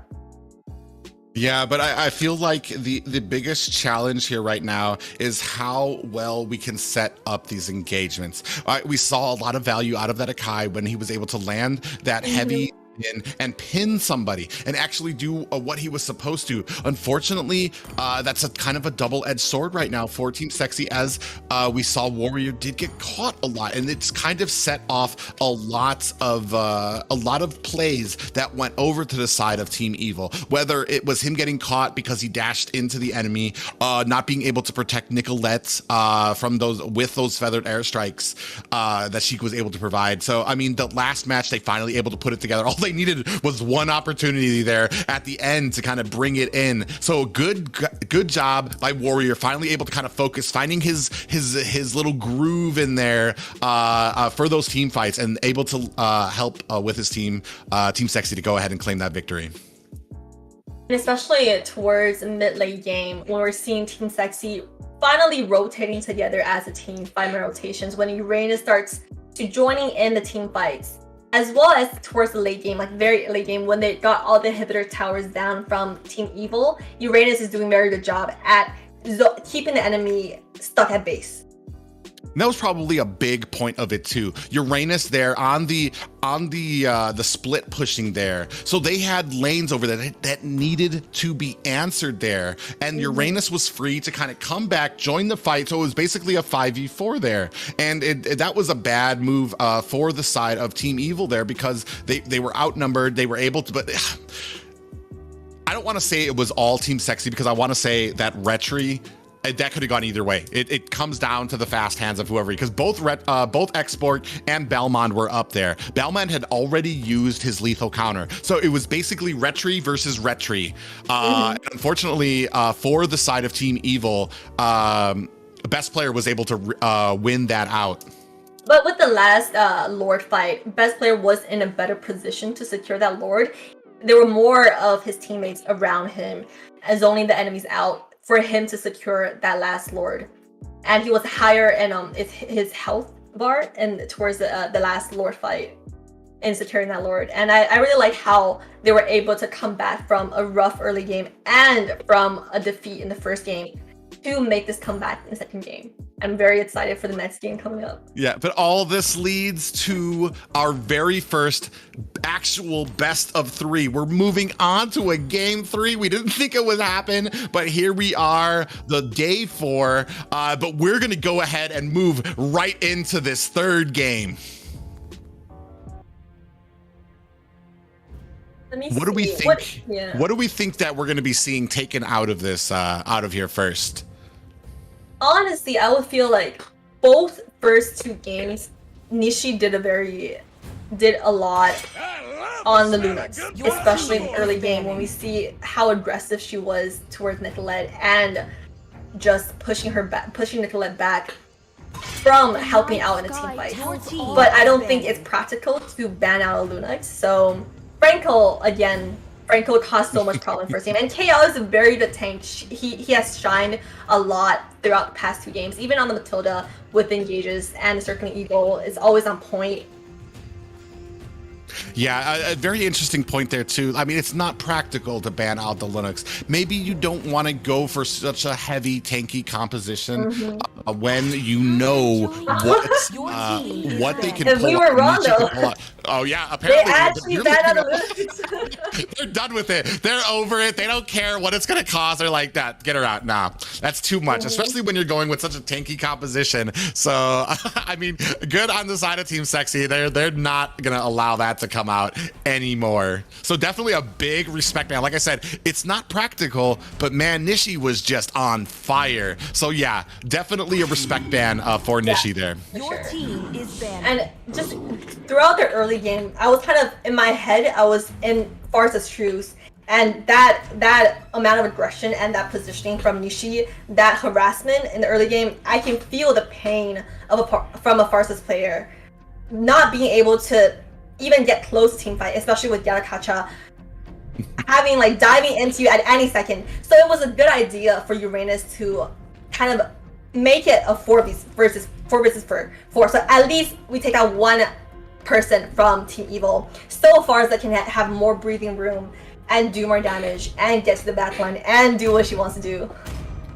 I feel like that was a great play by Nicolette in the last game on that Farja. She was having a bit of an issue, but at that last play, we saw that Farja was able to kind of wings by wings as that Circling Eagle was cast on her. So it did put Matilda into like way farther into the back line than they were actually anticipating. So a good play on the side of Nicolette there. But like you said, yeah, there had been so much fear. Every single time you threw down a feathered airstrike, there was 3 people coming for you. Yeah. And you see that whole, the preset of that Gatakacha's ult, that Avatar the Guardian come down, you're like, well, I'm about to have to wings by wings out of here again. So, I mean, a great pickup by the side, great plays by the side of Team Sexy there. But we're going to see how they can answer it here as we are adjusting these drafts a little bit. We do see that Uranus being taken off the board from Team Evil here. So that means we have a Valentina open and it's insta-locked.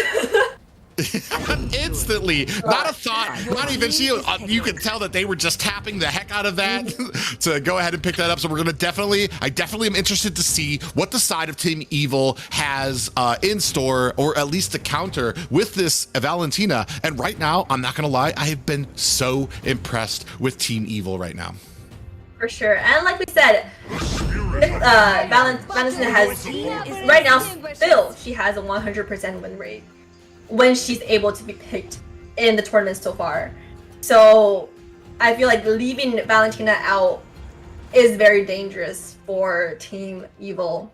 But they do have Masha and Bellman, and we've seen best player pick this Bellman every single game so far. So I mean, looking forward to see what he goes for this game. Maybe even going back to his assassins like Ling or Lance if they don't ban it out. And potentially, I would love to see a Fanny. Very interesting indeed. We do see a little bit of a tankier side picked up. Rimuru here on that Thamus side does hold on to that vengeance, but man, on the side of Team Evil, we see this Masha pick up, and probably one of the most banned and probably behind Valentina, one of the most successful picks for players here in North America, especially with the harassment and just so simple to play. Basically, ancient helmet, and copy and paste, and then you're pretty much set on Masha, especially with those 3 bars of health now. That is basically like full bars for you. So we're definitely gonna see how well they can play into this, or how well that we can counter this Masha. Especially, we've already seen KL's execution on his picks so far. He's with that Franco, especially, that was superb. That was some hooks. There was one hook on the Alice. I didn't expect it to land, but it did. It's the prediction. So with this Masha picks, then I would go back to my statement. Like, probably Fanny is not a good idea here with that early game invade and that blue and just getting frustrated throughout the early game. So maybe it's better to find a team comp that's easier to execute for the side of Team Sexy to secure a victory for the last game. Yeah, I do wonder if this Masha is going to be an XP lane or just a roam. Both teams are. So that's probably a problem with Masha right now, is just where we're going to be flexing in. And it does look like on the side of Team Sexy, they are going to probably start focusing on these mages to take down. Do you feel like Clint and Beatrice are on the same tier of marksmen? Because I feel like some teams we've seen today, they actually prioritize picking the Clint over a Beatrice, or it just comes down to comfort level. Yeah, it does come down to comfort level. I do feel like they are kind of even. It does matter who kind of scales in. I feel like Beatrix has just a bit of an edge over, especially with her adaptability to where she wants. If she could switch to between all of the different weapons, whether it's the shotgun, sniper, to be able to outrange the Clint there. So it's going to be interesting to see how well it is played in there. Especially, we do know Clint with that late game damage that he's able to provide, but it's going to be on how well KL is able to engage and charge into this backline. You're absolutely right. We're seeing an Xavier ban right now because Team Evil does not have their mage right now. And potentially, and I think, at this point, they need to think about what kind of ultimates you want to give this Valentina. we might be looking at a Eve ban here. I'm not sure if they're going to go ahead and focus down the minions, but they are going to go ahead and take out Terizla. Like we said, kind of a little bit shocking. Terizla did receive a little bit of a nerf, a little bit of a range and damage nerf to his abilities on Monday, but it does look like Team Sexy still kind of prioritizing him as far as that XP lane goes. Open. I'm trying to think, because if you pick something like Eve right now, you're basically giving Valentina the strongest ability of Eve. She becomes Eve at her best moment. So I'm not sure if Eve is the best pick right now for Team Evil, considering that they have a Valentina. I will say that there are some picks open for the side of Team Sexy, especially if you're going to want to counter this Balmond. Oh, and we are kind of dabbling around a Grok roam pick here. Definitely interesting. Haven't seen him too much. Honestly, very surprisingly, have not seen him too much here. Are we looking at a Bane jungle here? We do know that that deadly catch from Bane does pop up, and it does affect the entire team. It's going to be interesting here, but it looks like we're going to go ahead and lock in a Hayabusa, a hero I have not seen through the whole of this tournament or even this season yet so far. So definitely interesting to see what best player has in mind as we do lock in that Lolita for the side of Team Sexy. Like we talked about before with the tank on the side of Team Sexy, maybe it's time to dive into more of a comfort pick. But we did see that the previous two games, at least the previous game, Lolita was banned from the side of Team Evil.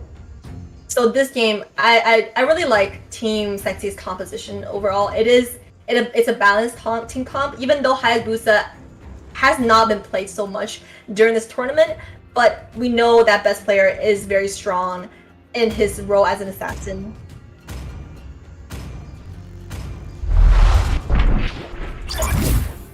Very interesting bans there. Akai didn't even make it through the pick ban phase. No bans, no picks. I almost kind of am disappointed because I feel like Akai might have done a little well against Belmond. We do have that dashing charge does pop up Belmond now, so it would have been able to knock him out of that spin. But we're gonna move in to this final game. Team Sexy taking on Team Evil, Game 3. Unfortunately, the loser of this game does go home, and the winner will move on to the top 16.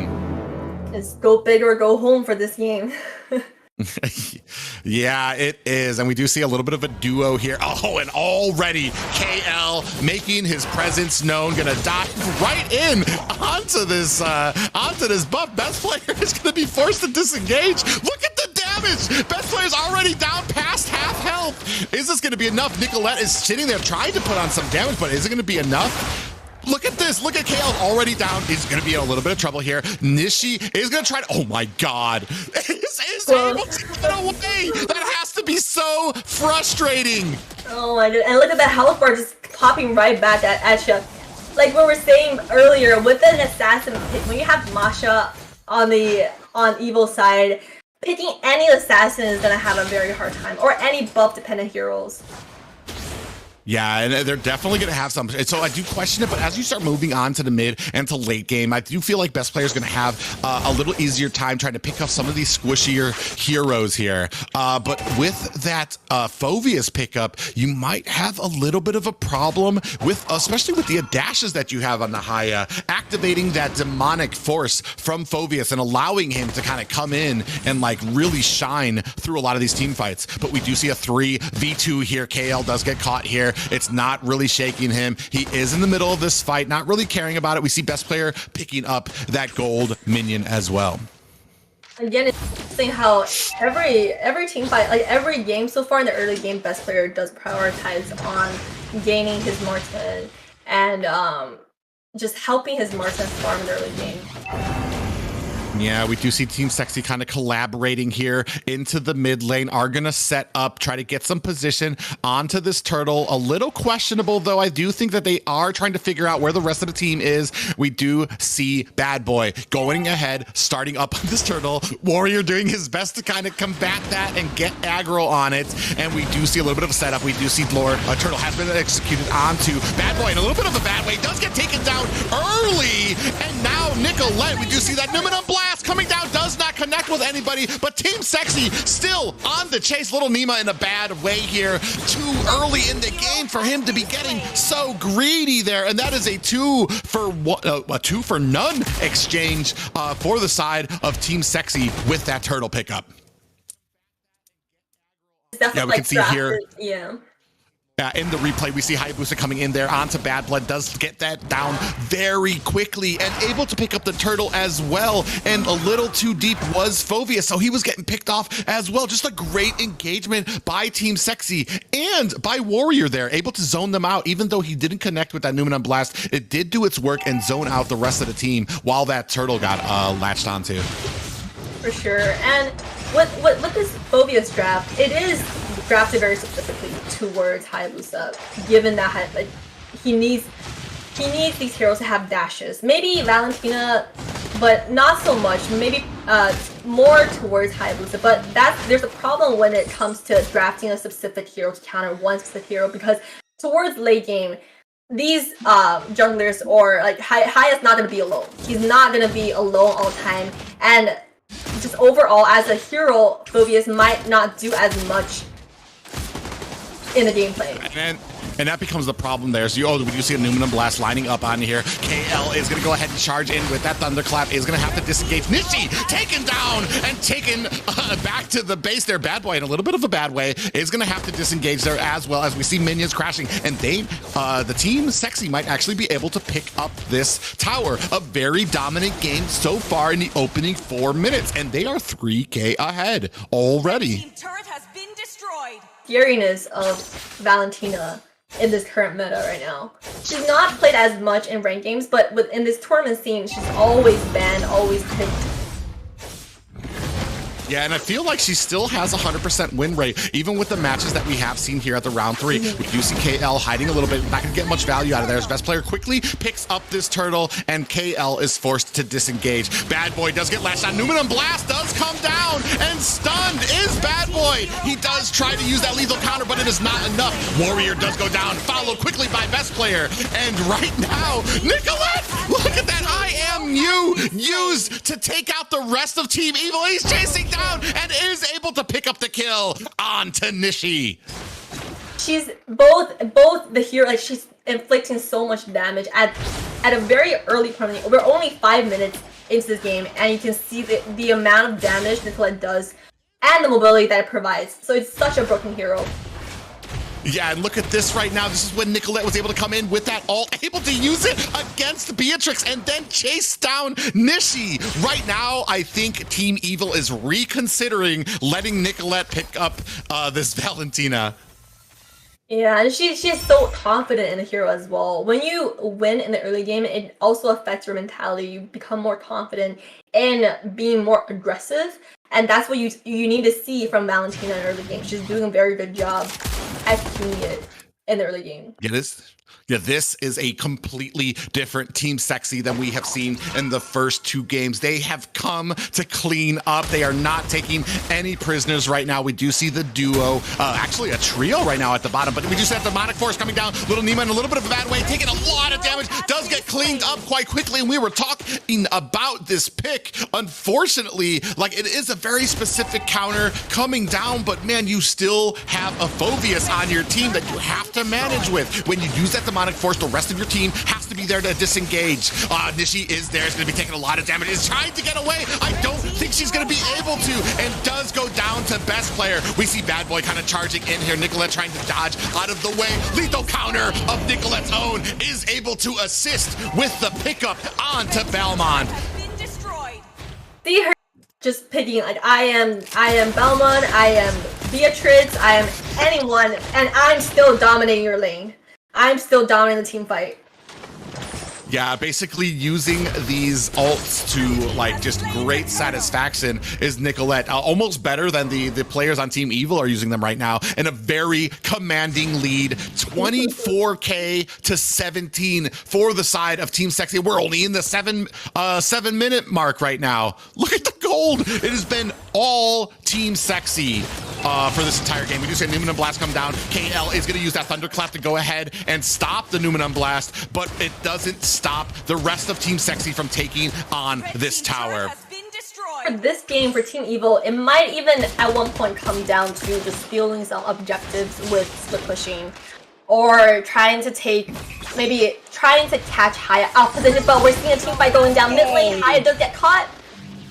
Yeah, and unfortunate for best player on that Hayabusa. As soon as he went in, he got thunderclapped, stunned, and then stun locked. He was not able to get out of there. He thought he had a good position, thought he would be able to return to his shadows, but with that stun lock, we just had Numinum Blast coming down there. They are fighting over this turtle buff, but it looks like Bad Boy is able to pick it up. Look at the damage going on to Bad Boy there. Luckily, none of Team Evil do get taken down there. We do see that lethal counter from Nicolette there. Sometimes it gets a little confusing when I see that come out. I'm like, wait a minute. Belmont's on the other team. Yeah, Nicolette coming in clutch right now. This story right now is Nicolette is just dominating on this Valentina right now, and it to the ire of Team Evil. But we do have a pause coming in right now, called by the side of Team Evil here. Yeah, this game is what I expected from Team Sexi. They have some really great players, on the side of Team Sexy, and this game is where we really see their dominance pop out. Especially with Nicolette, Yeah, especially on Nicolette. Like, I feel like she was having a little rough go of it toward the beginning, the first two games. First two games. Even that second game was a little rough for her to kind of find her positioning, kind of get used to how well Warrior would be able to protect her. This third game, though, she is on fire. And there's really nothing that the side of Team Evil can do right now. Like, they're just having a rough go of it, dealing with Nicolette and the damage that she can put on. And it's not just the damage, but the ults that she's able to take away and use to crisp perfection. And in general, their team composition that Evil has right now, it's hard to join in a 5 versus 5 situation because you need to spend so much energy just catching down Haya alone, or you really need to catch somebody out position first and maybe do a little bit of split pushing, get some objectives, sneak some objectives in order to come back from the early game. Because Team Sexy does have a late game, their team composition is still very strong towards late game, especially with the clinch, with the Haya, the damage, if you stack the damage towards late game. Yeah, I mean, I understand. I feel like the problems kind of started for the side of Team Evil once we went into this draft mode. We gave up Valentina. We picked Phoveus into Hayabusa, which, I mean, I understand on paper, but I mean, you're only really trying to counter and then counter the Hayabusa. And then what do you have? You have to have the rest of your team able to follow up, or all you're doing is providing a death trap for Phoveus with that demonic force. You're going to be able to dash backwards into your line. Phoveus is going to latch onto you, and he's going to be separated from his team. So, I mean, I feel like the draft right now is just not going the way that Team Evil wanted, and they're going to kind of have to pick it up if they want to see their way out of this this game that's happening. Yeah, we're seeing every engage.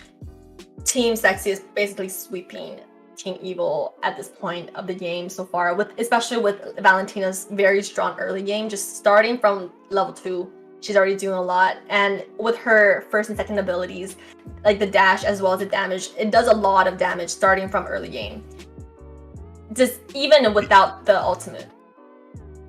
Yeah, and you have to wonder like what you can do. I mean, I just don't like, you were talking about it before, the engagement that we have on the side of Team Evil. How do you start these fights, especially as we move into the late game, especially as we start getting grouped up? I know Hayabusa isn't really great into crowds, but it does seem like he can kind of go in there, maybe bait out some abilities, and then kind of go into that that shadow kill to be able to negate a lot of the CC or stuff that's going to come out. Almost baiting it out the same way that like a Lilia does with the black boots. So she'll go in, take all that damage, and then be able to reset there. And that's kind of what I see having for best player. But we are going to go ahead and go on a short break as we try to figure out some of these technical issues.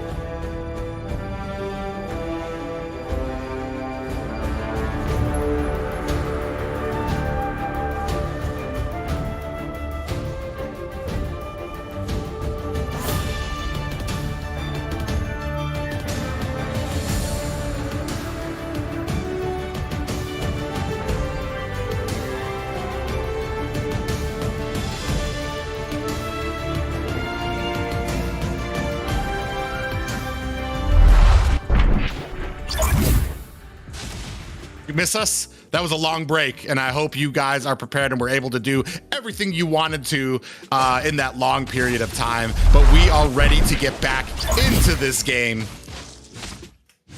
I think the Team Sexy just experiencing a little bit of a lag on their side right now. Lord is spawning in 10 seconds right now. Team Sexy is looking at a 7,000 gold lead ahead of Team Evil at this point. It'll be very hard for Team Evil to get in a good position to contest this Lord at this point. I'm not sure if that's the best idea for them to even try. Maybe Masha can zone Benny out a little bit, but they're really not in a good position to fight right now. I feel like Warrior having a great game right now isn't really diving in. We just had Numenum Blast coming in there. Does get stopped by the Thunderclap, but does, as I say that, down goes Warrior. Little Nima taking a heck of a lot of damage there. That Demonic Force coming down, and he is not going to be able to capitalize it as Nicolette does get taken down by Nishi as well. So we do have a 1-for-2 trade. Team Sexy taking the worst half of that, but is able to secure that Lord. Might be what Team Evil need to kind of start doing is for the Phobias to maybe start targeting the Valentina, start targeting Nicolette instead of Best Player. Because like we said, Phobias really counters high up, but as well as Valentina. And we're seeing Valentina do so much towards the early game, so maybe at this point, Phobias should focus on the Valentina.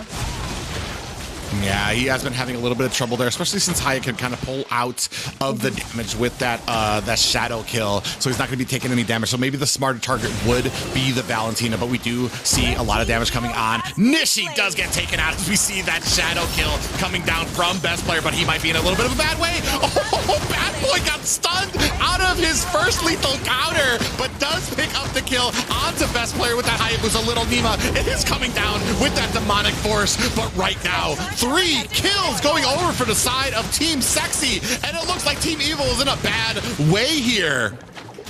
We saw that Nicolette copied Phobia's ultimate, right? So it was 2 Phobias ulting each other, and that was a good idea actually, because she was able to gain back that HP and not have that situation happen again. Yeah, very interesting there too, because like as much as Phobius can jump, that counts as a dash for Valentina when she does use that IMU to copy that Demonic Force. So she was able to jump just as much as a Little Nima on that Phobius. So good play and good choice to pick up that ult by Nicolette there. And right now, Team Evil needs to get it together. They are starting to be starved out a little bit here. As you see these lanes, very smart on the side of Team Sexy. All of these lanes kind of pushed back. If Team Evil wants any type of farm, they're gonna have to kind of force an engagement here at the mid or in the lanes here to try to get it. Yeah, this is the kind of discipline that we want to see from these pro teams like Team Sexy to free the lane where you're at a decisive advantage. Especially when Team Evil needs to farm, like Cad needs to build her core items to do more damage towards the late game. And be able to engage in team fight. Very interesting here too. We do start seeing the lane starting to push up. 4 seconds left on this Lord, and it looks like Team Sexy is going to go ahead and start it. You can see all of Team Evil on the map, so Team Sexy knows that they're not close to this Lord. Look how fast they're taking this down, and that was a pretty quick cleanup by the side of Team Sexy. And this is another Lord that's going to be going in to the base of Team Evil, and they are kind of in a bad way right now. And Team Sexy at this point, they're just following the handbook to success, because at this point in the game they were smart, like they were disciplined, they were keeping the lane frozen until Lord is about to spawn, and that's when you're supposed to push in the lane so the enemy has to defend the lanes instead of coming towards Lord.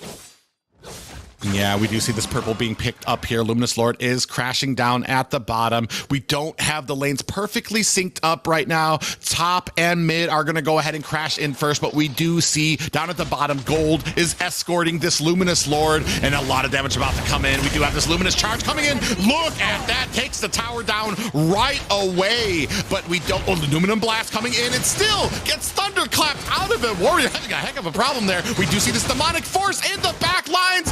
Little Nima is in trouble, does get taken down and picked up, and the mid tower is about to go down. Great zoning by the team of Team Sexy here. KL is in a bad way, and they are pushing as hard as they can. They are bringing Sexy back. And this tower, they just wanted to end the game right there. Yeah, Team Sexy with the victory. In game 3 over Team Evil, and they are moving on to the top 16. And very, very smooth game this entire game. I would say the MVP should go to Nicolette with the plays that she made in the early game and just the positioning and overall the confidence and aggression that she needed with a hero like Valentina in the early game. Very sexy plays.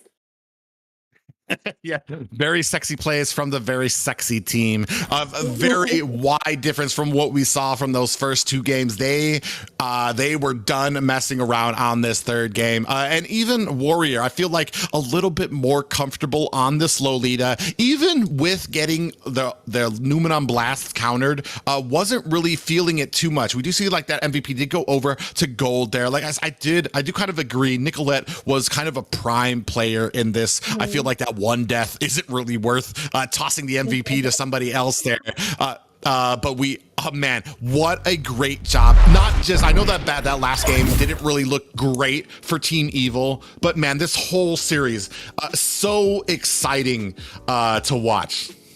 Absolutely. And even though Team Evil did not win the whole series, they showed that they really have some strong players within their team, especially with KL on that Franco game. That was very, very skilled at Franco. Like, it was a lot of good plays coming from KL from the first game. Yeah. And now we're going back to our host, lovely host, Assassin Dave. I like being the lovely host. Nice, especially watching this incredible match. Oh my god, our first full 3-match series in the entire NACT summer. What an incredible performance by Team Evil. I gotta say, shout out to Sexi for doing a reverse 2-1 sweep and get a victory and making it top 16, but that was a beautiful performance. The patience, the discipline coming up from both teams. Yeah, you might need 1 or 2 games to warm up, but even though we have a result as it is, it was just an incredible show to watch. It was amazing to be here to watch these games in the North America Challenger Tournament. Ladies and gentlemen, we have one more best out of 3 before we conclude the evening, the first phase of NACT knockout stage, top 32 to top 16. But before we get into the last match, we're gonna go ahead and take a short break. So don't go anywhere, get yourself comfortable. Again, go get your water, get your drink. We'll be right back and see you guys soon.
I won't let you die.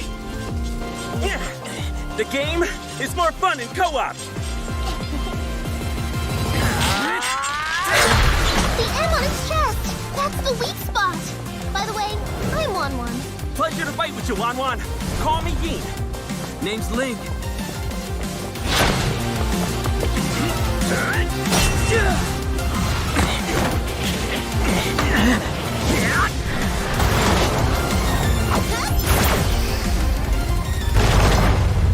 Congratulations, you have unlocked the bonus quest, Co-op Achieved. For the very first time, Emerald will grant you rewards that were never before seen.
Let's breaking the mirror. Reach out and wood. It doesn't matter whoever, however, wherever. We got nothing but more. You came from the shadow, she falls from the glow. Don't even need to know whoever we were before. We better than me, us better than me. Stay together, let it go. We better than me, us better than me. Stay together, let it go.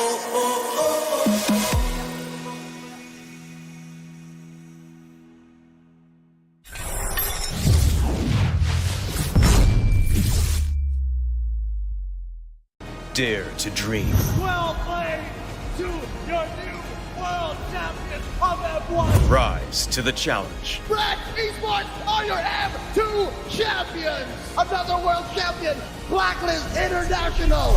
The universe is yours. Are you ready to own the world?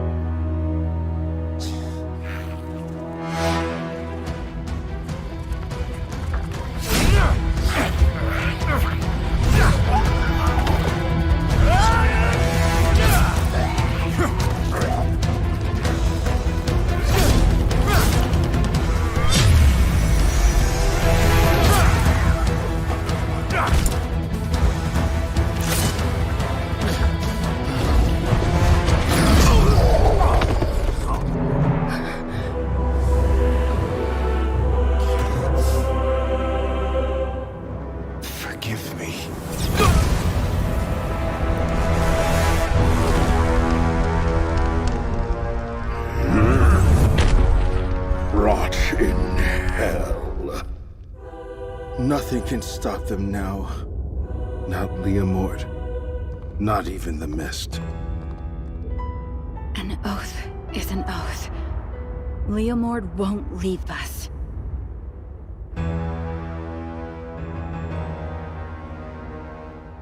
We will fight together.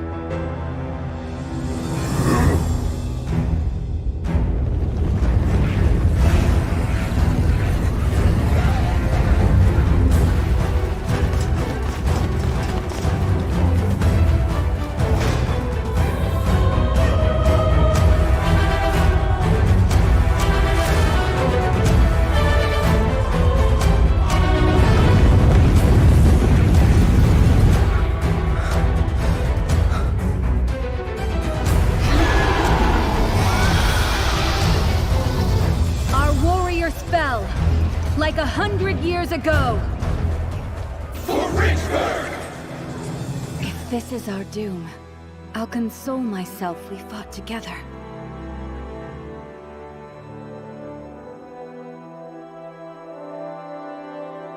Necrokeep is where the light doesn't shine, they say.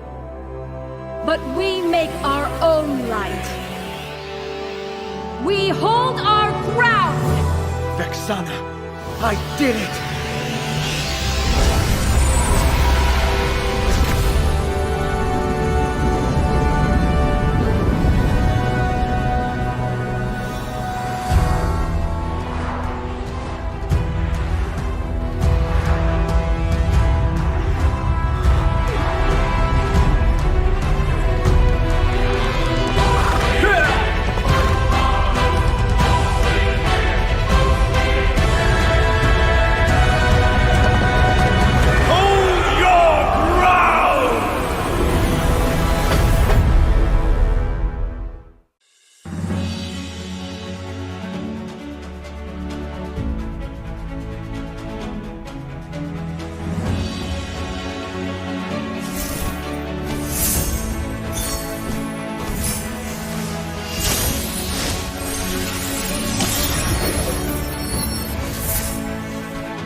Payback time. Feel my pain. I am driven by revenge. Nothing will stop my justice. Let us spread our wings.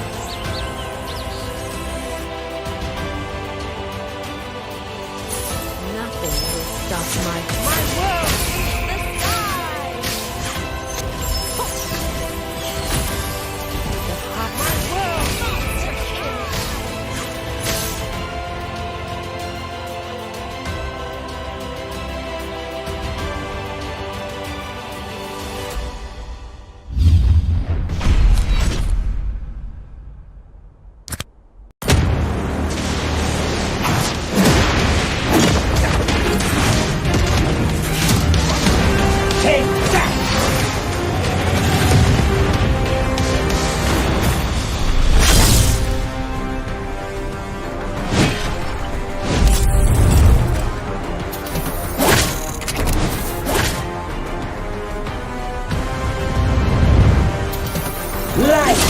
Blind's eye.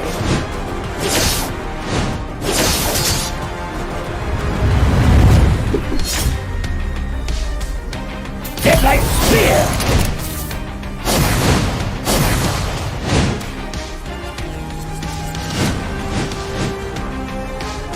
Impressive! I am back. My war never ends.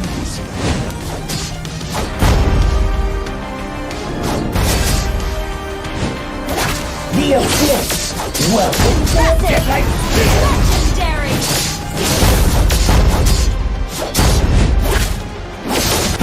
Legendary!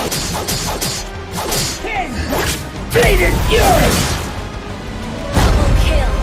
Don't get in my way! Mind your own business!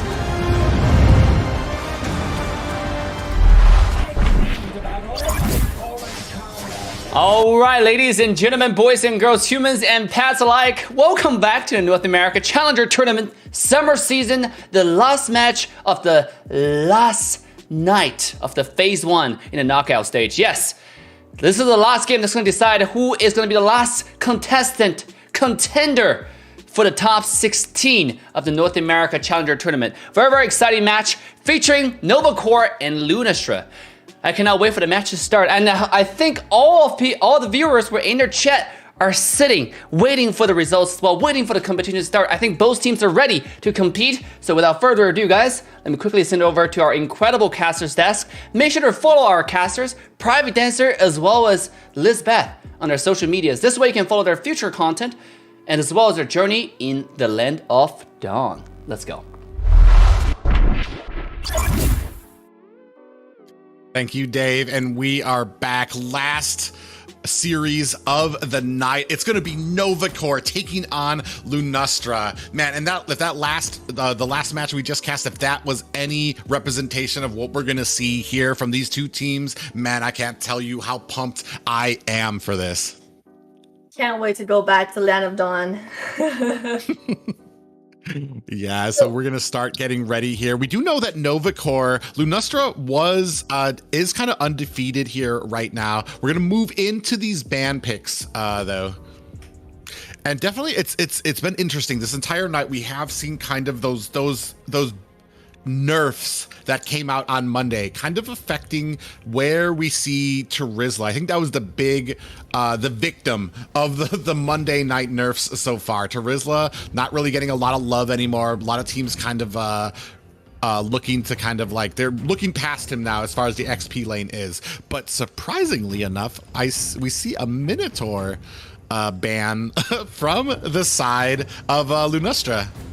As well as the Cho ban, we as soon as we walked into this banning phase, we saw the Cho ban. It's not a very conventional first ban. Like, some teams do ban Cho currently in this meta, but it's definitely not like the first ban that I expected. As well as the Minotaur, I'm guessing that someone on this, Ash on the side of NovaCore is, I guess, very strong in Minotaur, so it's more of like a targeted ban towards Ash. Yeah, pretty interesting there as well. But it is going to be, we are going to see that the Valentina and the Franco does get taken down as a ban for the side of NovaCore, and we see that Xavier being taken down as well. We are leaving, I feel like we're leaving, especially with this Cho and the Minotaur bans, we're going to be leaving open some pretty powerful picks for this match. Yeah, all the assassins, as well as I think still right now Akai is open, but Akai, we're not seeing him as much in today's games. Like, in terms of execution, it is harder to execute on an Akai. And right now, I guess what do you expect for this last ban here? I mean, we still do have some of those offensive picks. Masha is still open. We do still have, I don't want to say it because for fear of it coming out there right away. Is he going to come out? Are they wondering? Are they looking it over right now? Are they trying to figure it out? Oh, 1-1 is still open, right? Like, we've seen 1-1 being banned pretty much every game today. So they opened it for right now in this game right now. Yeah, Juan is open. Karina is open. Julian is there. Oh, Julian is open. I forgot about Julian. Yeah, that's why I was like, I don't want to wish it into existence, but there it is. Our first Julian of the night, and he looks like he's gonna be on jungle. The night sky tells all. Like, correct me if I'm wrong. Like, has there been Julian games in this tournament so far? I'm not like 100% sure with but I don't believe I've seen much Julian. There have been Julian games, and right now he is kind of favored in that jungle position. There were a lot of uses for him in mid. I feel like in the past month or so, NA has been kind of struggling to find where Julian kind of fits in best. He is very powerful, but I feel like a lot of players early on were very greedy with him. They see all that power, they just don't know what to do with it. They start diving into comps way into the back lanes, getting picked off. But we have started seeing more and more success as they have been starting to kind of find out where he fits. And I do feel like he does shine a little bit in that jungle position. I do know some other people kind of argue he does do well in that mid as well. I mean, he's kind of good all over. It's kind of almost the same way like we had with Valentina, where she fit in. When she first came out, she was doing so much damage, so much regen that she was pretty much fitting in anywhere. Oh, and now while we were talking about it, we do see the Terizla pick up as well, just trying to prove us wrong. I think that NovaCore has a little bone to pick with the casters here. Just gonna go ahead and pick what we say is no longer useful. Well, like we said, yeah. Sorry to tell you off private. When you were talking about Terizla, I was really thinking, because today you said there was a nerf on Terizla, right? But today what we saw with Sexi's and Evil's team is that they banned out the Terizla. Even though it got a nerf, they still ban it out. So we haven't been able to see what effect that nerf did on Terizla. But this game, we finally are able to see Terizla in practice in the game. Yeah, and so we're going to see how much those nerfs, I mean, Terizla's not the only one who kind of suffered that nerf hammer as well, because actually Julian took a little bit of a nerf as well. He did get a little bit of a reduction onto his lifesteal and to his damage as well. However, I mean, he's still so powerful, and I doubt that's going to be a huge factor. Those nerfs are going to be a huge factor in the overall gameplay of this Julian. But we do see Lunastra getting picked up, maybe a little bit of a counter there for that Terizla. We did see how well Lunastra has been going into some of these tankier comps, and then the mobility that we have, and the potential vision that we have for Capitan here on this Yusun Shin. I've always felt like Lunastra is a pretty balanced mage with mobility, with survivability, as well as a lot of damage in that dark form, especially towards the late game. She's just a very, like, she's able to sustain herself. That's why it was played as a slide laner in the previous metas. And even now, sometimes Lunastra, you can see her play in the side lane. It's just that right now, Marksman gold lane is prioritized over other heroes. Your team is picking. Yeah, especially when it comes to this objective claiming. Lunastra does take fancier hands than mine to play. I've always been, I love what she can bring to a team, especially for those, since we've been in this tank meta. She is such a counter for it. I just can't personally play it, but there we have, man. I feel like the side of NovaCore really scooping up some of these prime meta picks. We have seen it's not just about the picks, it is about how you play it and how you execute it. But man, on paper right now, NovaCore is looking pretty good in this draft. Yeah, with the 1-1, we haven't seen 1-1 played as much in this tournament. We mostly see her getting banned, especially the first game, like with the TK.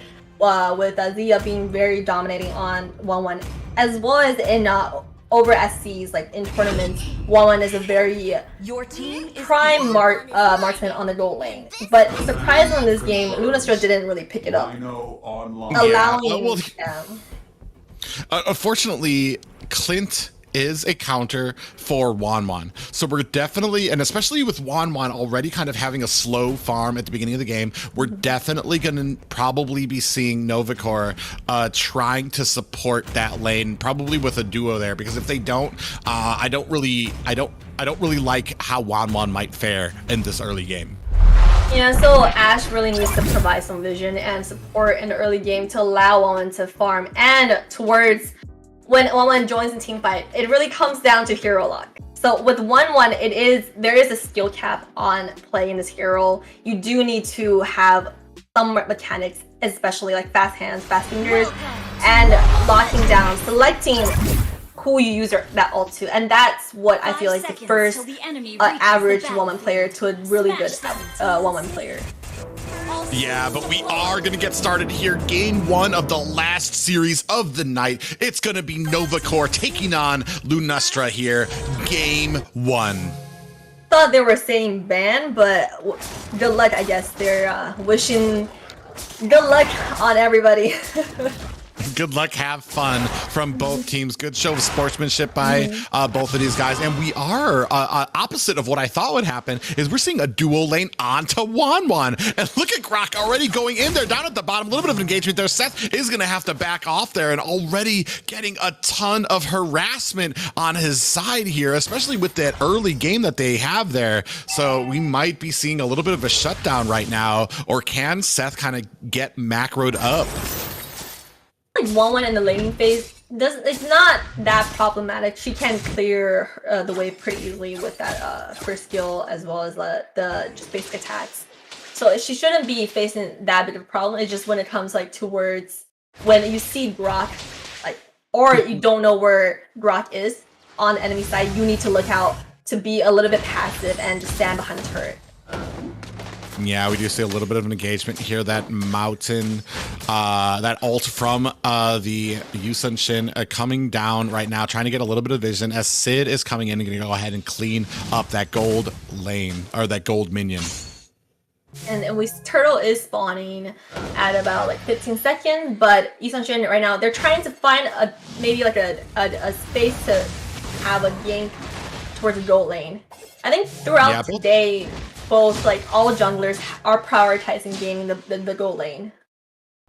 Yeah, as the turtle does come up here, we do see both teams kind of rotating towards it. A little bit of a meet-up here, meet and greet at mid lane there, as we are kind of setting up. It does look like Sid is going to go ahead and prioritize this purple buff, as Grok is going to go ahead, try to harass.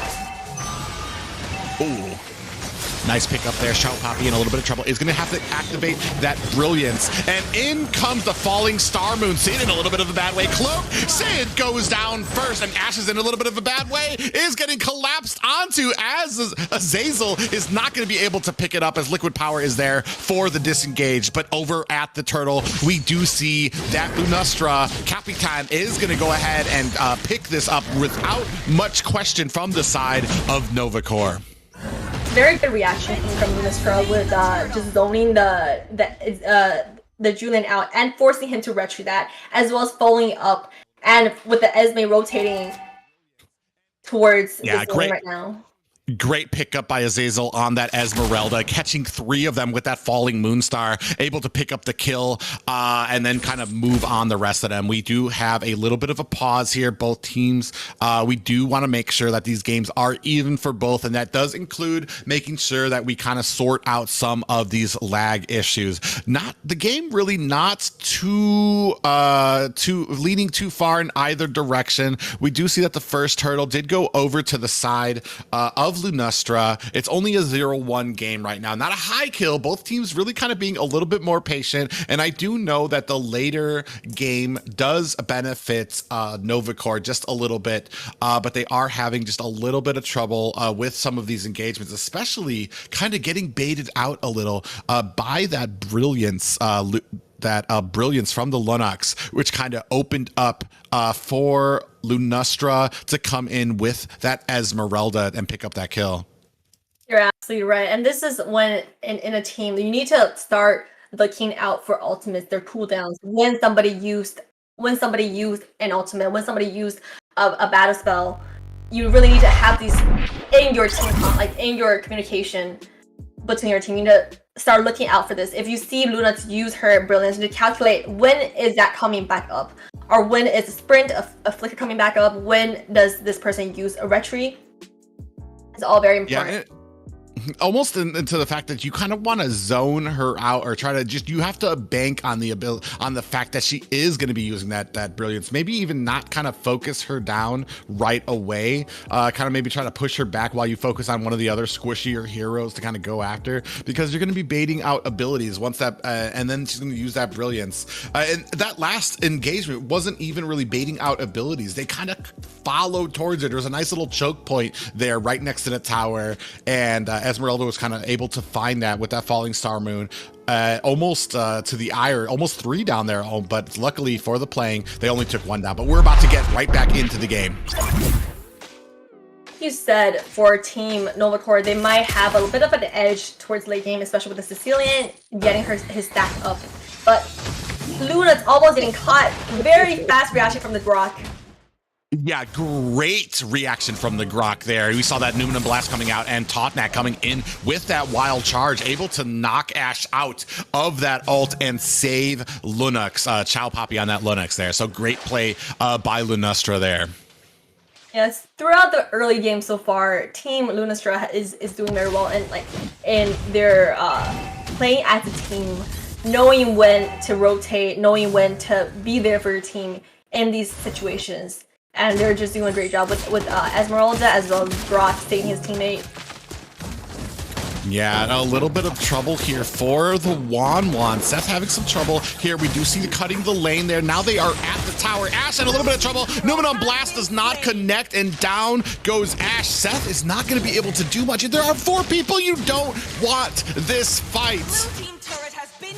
Yeah, at this point, they just need to kind of get some items in, get some farm for this 1-1 and the Sicilian. They have a strong comp towards late game, but they're not seeing that momentum hit yet for early game. But right now, it's still early in the game, and anything can happen.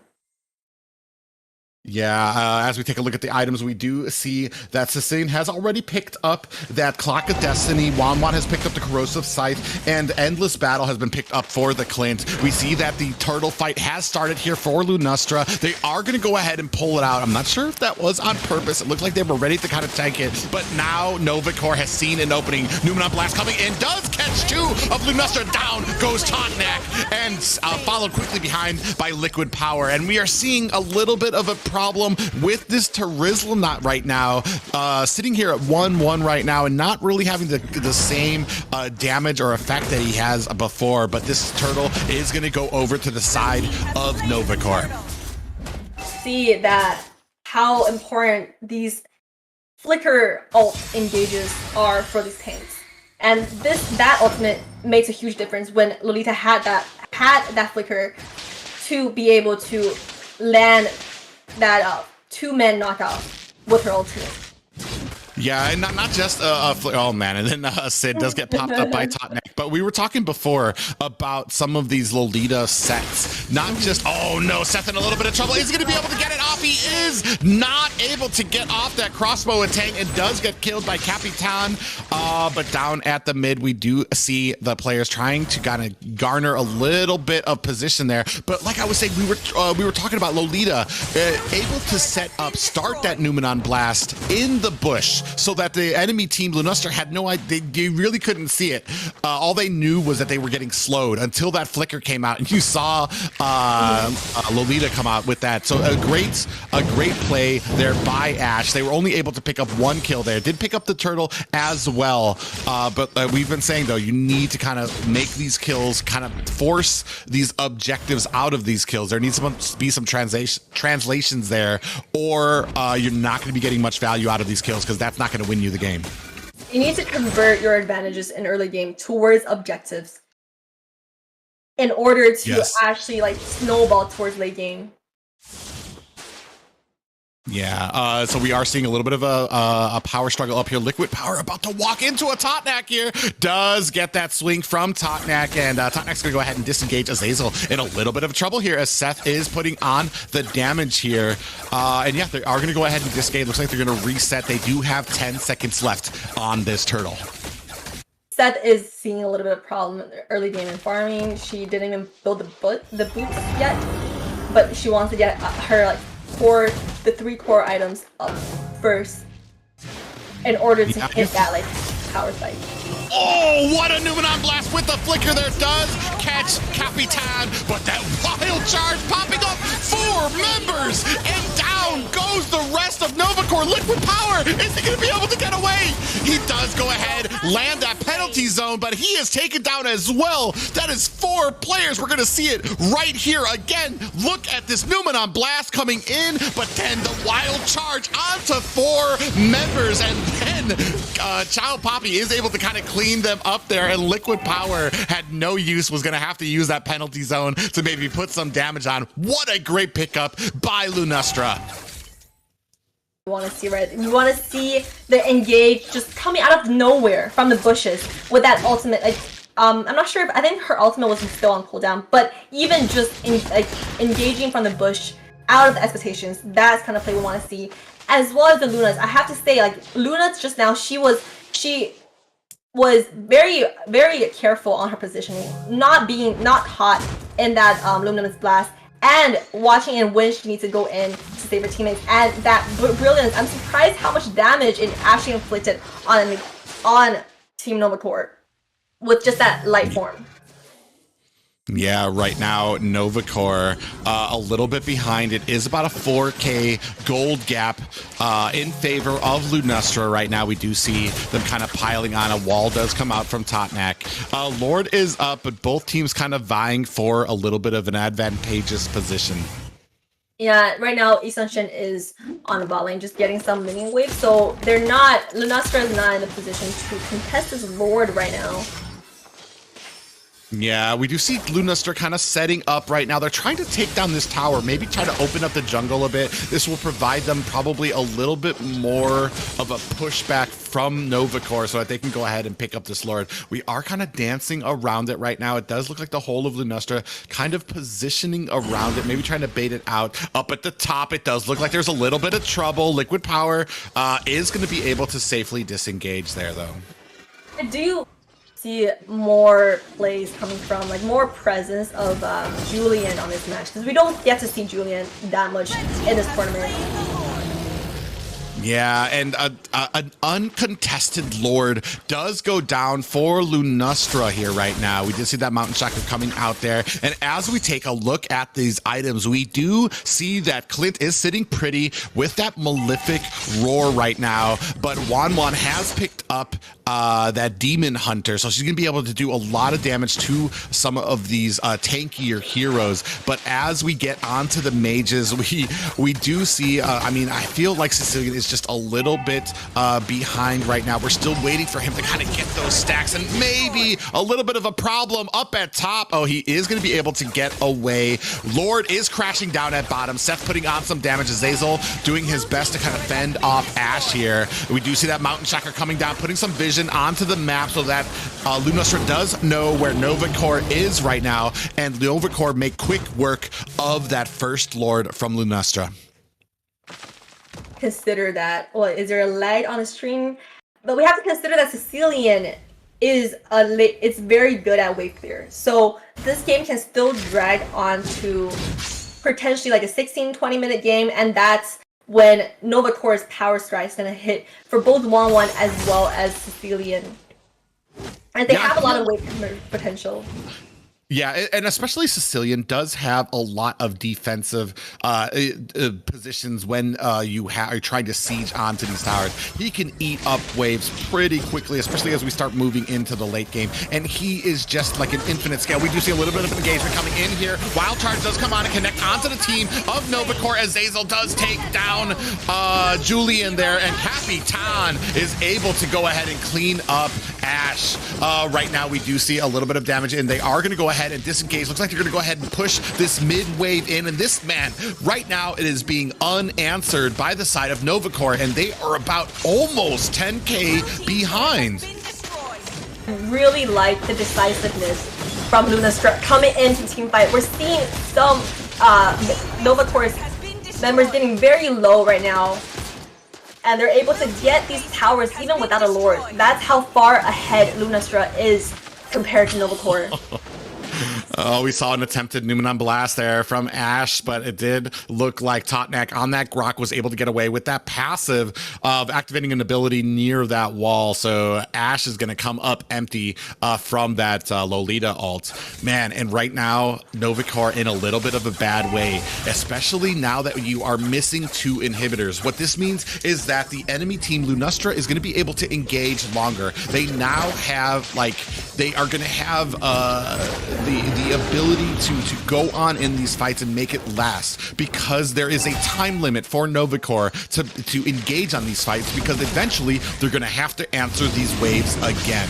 And right now you see that they're not even trying. Azazel doing his best to go ahead and drag these people out, and Chow Poppy going to go ahead and pick up that Lord for Lunastra.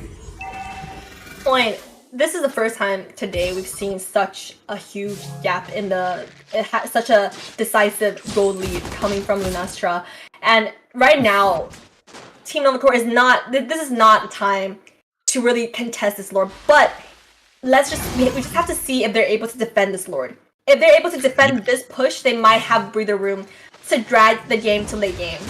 Yeah, we do see all of the lanes synced up here. What a beautiful presentation by Lunastra as this Luminous Lord crashing in there. Seth able to take down Capitan. No, Numenon Blast coming down. Man, 2 kills by Seth here. Savior is going to go ahead and take down Liquid Power here. And a great engagement there for NovaCore right now. Sid in a little bit of trouble, does get taken down by Savior. Chow Poppy and Savior, the only 2 left, along with Azazel there. So it is basically a 2v3 right now. Not a lot of value gotten out of that Lord for Lunastra. They weren't even able to pick up this top tower yet.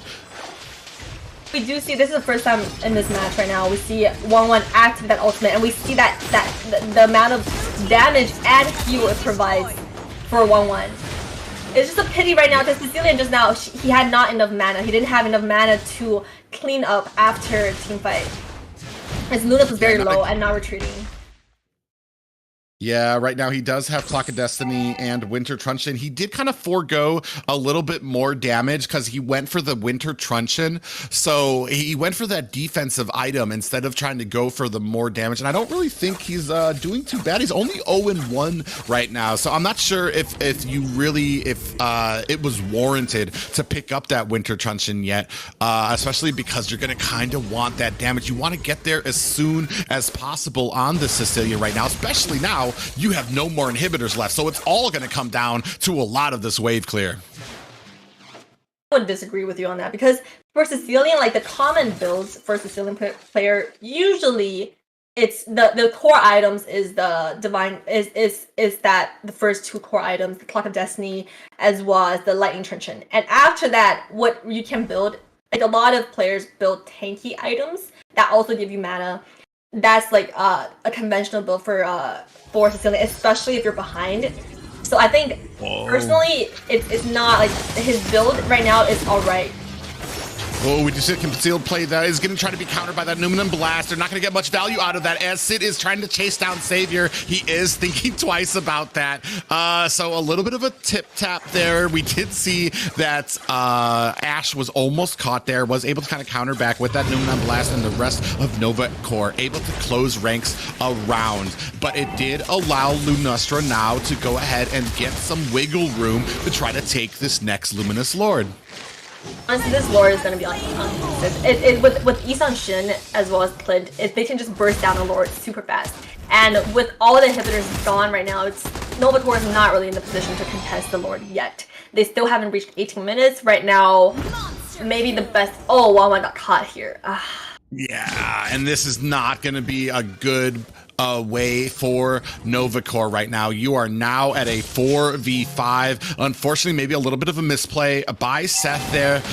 We do have the minions starting to crash in here. Luminous Lord is going to be coming down to the mid, but it looks like Lunastra here is ready for a fight. NovaCore doing their best to kind of clear out these lanes. We are going to see the Luminous Lord coming in here. Ash doing her best. I set the shield up. Wild Charge does miss there, so they are in a little bit of a better position here. A lot of damage coming down now. Cloak is able to take down Chow Poppy, and look at that. As I said, I didn't like that item, and he is able to use it to kind of get out of there, but Liquid Power is going to go down there, and the rest of the rest of Lunastra is going to be able to pick up that core. So game one going over to Lunastra there. Like, Lunastra is just, overall as a team, they played a lot better in terms of communication as well as like engages, and their team is very balanced with the hero with the draft as well. I feel like the YSS and Clint together, they take objectives very fast, and then the Grok and Esme as well as the Lunas is able to zone out NovaCore within the early game objective contesting, and then that kind of snowballed into a decisive advantage. And this is the first time today we've seen such a huge gap, but in terms of like gold and like early game snowballing so far. Yeah, today. Interestingly enough, this was the first time that we saw Grok today, and I feel like he had a great presence in this match.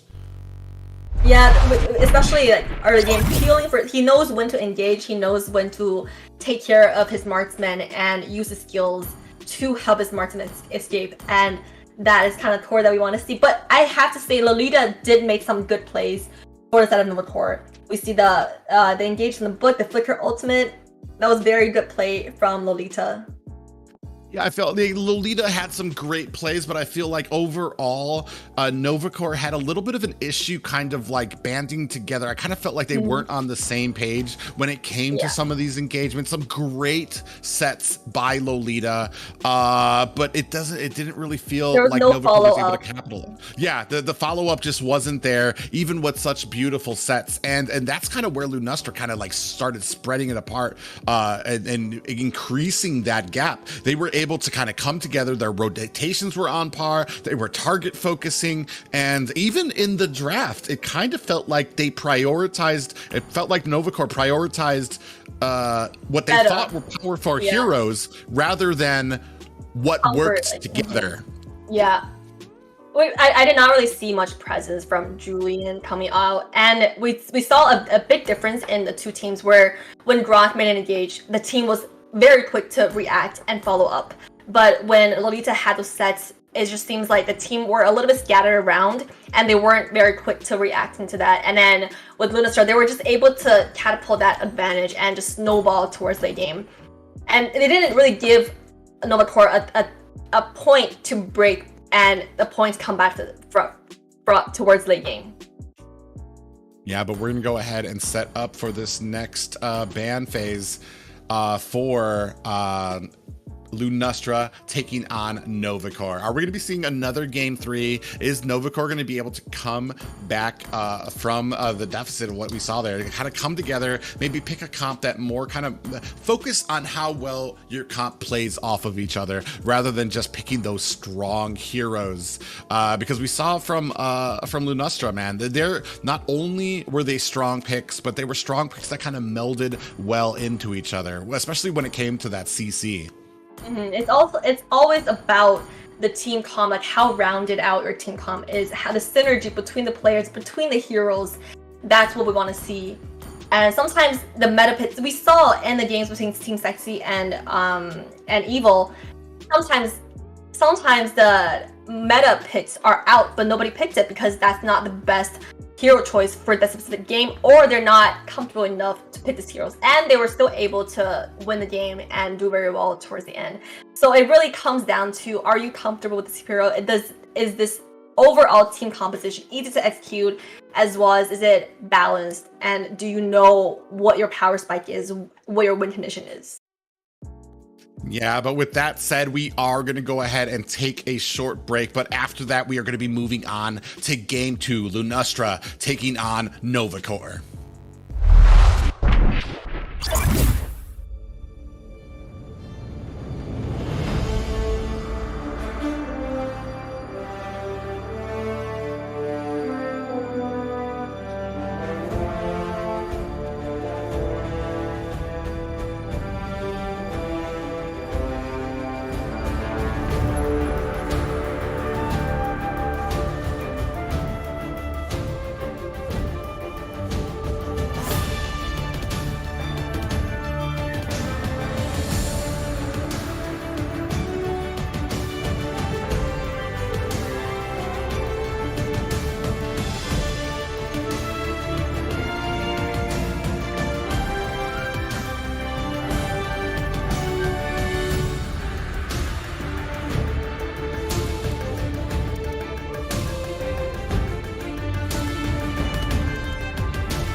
Welcome back, guys. We are on the last series of the night. We are 1-up on Lunastra here, taking on NovaCore, but we are going to go ahead and jump right into the banning phase here to see what these teams have in store for us. Yeah, I'm looking to see what how NovaCore is going to kind of come back on the first game. Maybe consider either banning out Julian or maybe not use it, because I feel like with these new heroes that come out, not every team is the most comfortable with these meta heroes. So if you don't know how to execute it enough, maybe it's better to just leave it out and have a more comfort pick and drafting more like a rounded composition, something you're comfortable with, you know how to execute well.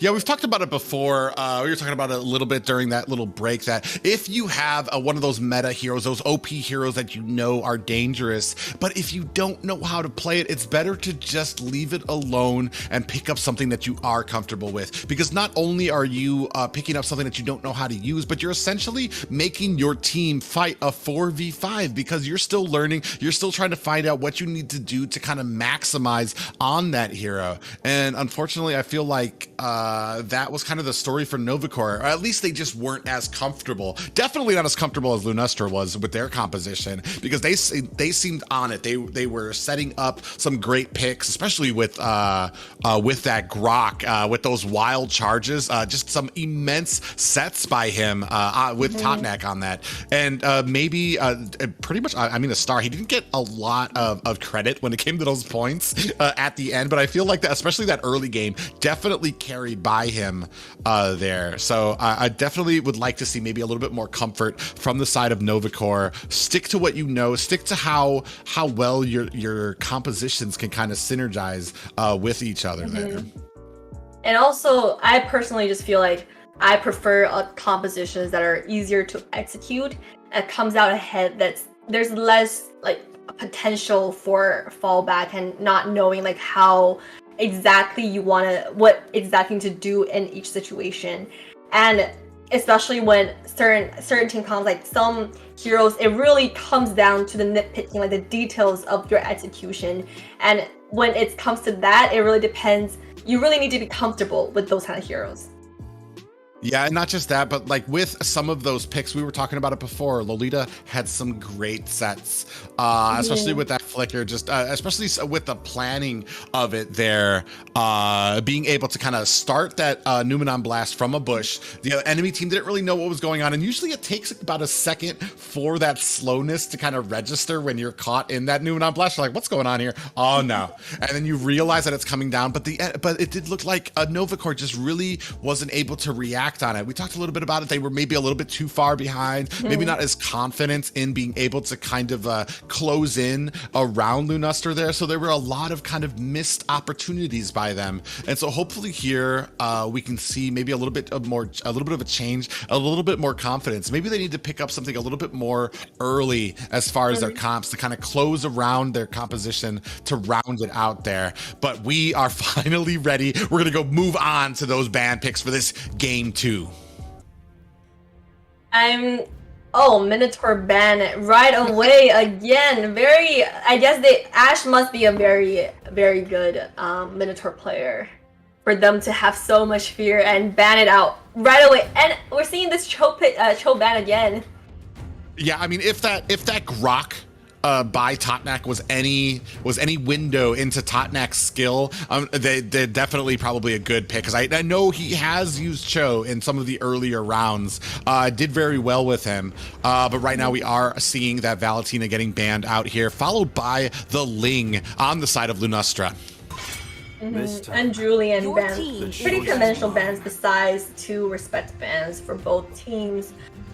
Now, do you think Julian would be banned here, or because I'm not very familiar if Lunastra really know like if they would prioritize picking out a Julian for this game? But I feel like Julian should be banned if you cannot play him. We do still have some other picks open as well, but I mean, I think I feel like NovaCore is trying to decide. This is Franco's like open. that little there's that decision right now. There's all these people open. Like, who is the worst of the worst? Who do we need to take out of here right now? And who do we not want to see Lunastra play? And they are going to go ahead and take out that Lunux. So a lot of strong picks open right now. But on the other side of that, Lunastra only gets one pick. So whatever you pick, you're giving NovaCore too, and they're going to go ahead and elect for that Esmeralda.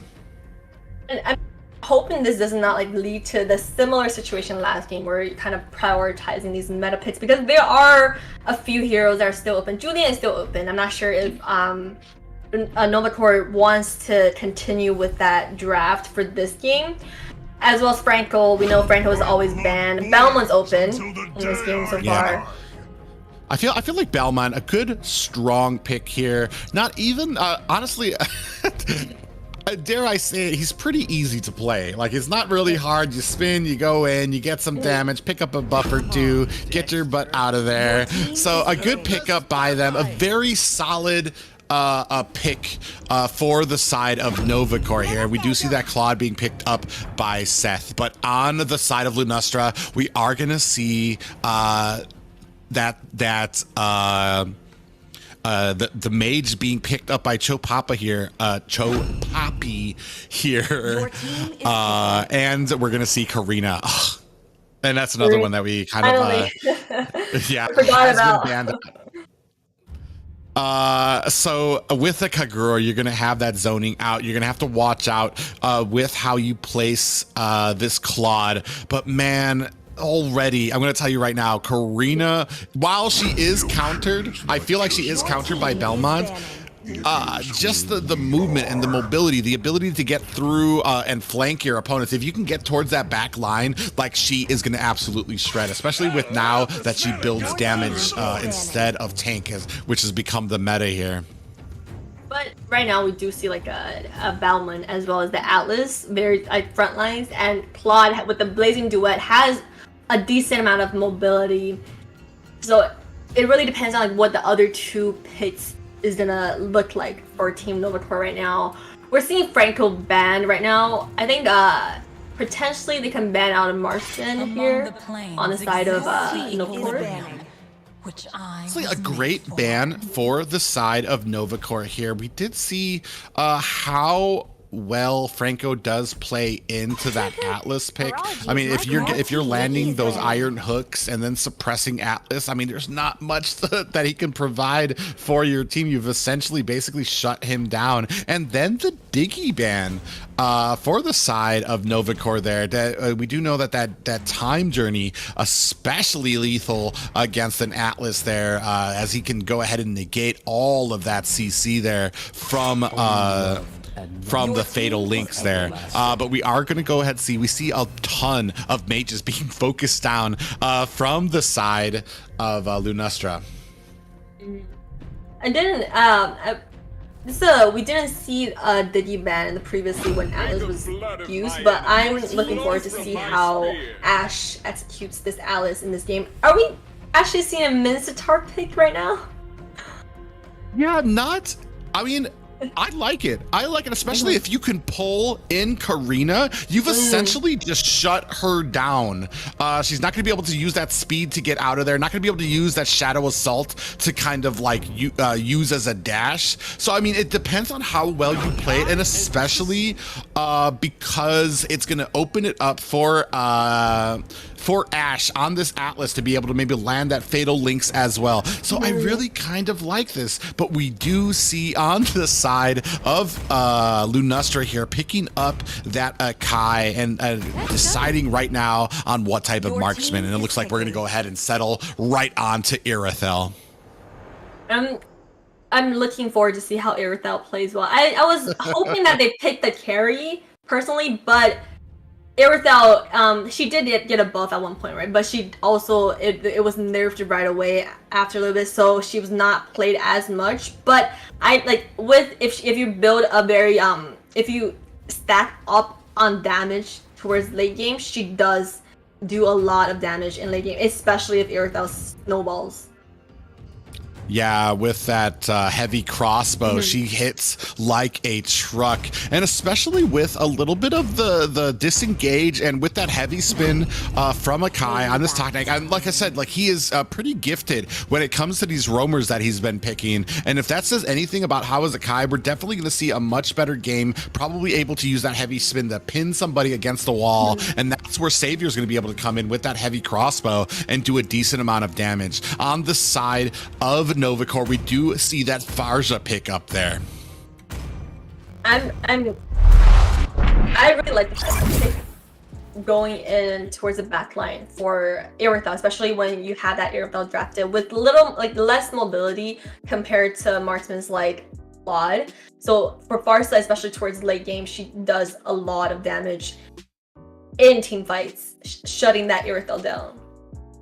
I'm not gonna lie, I really like NovaCore's draft here as far as it comes into engagements. But we are gonna go ahead, start this off. This is gonna be game 2. Does NovaCore survive to start another match? For the XP lane matchup, with the amount of crowd control and just like stuns that Mizzitar has with the pull, it might be a little bit hard for Esmeralda in the laning phase.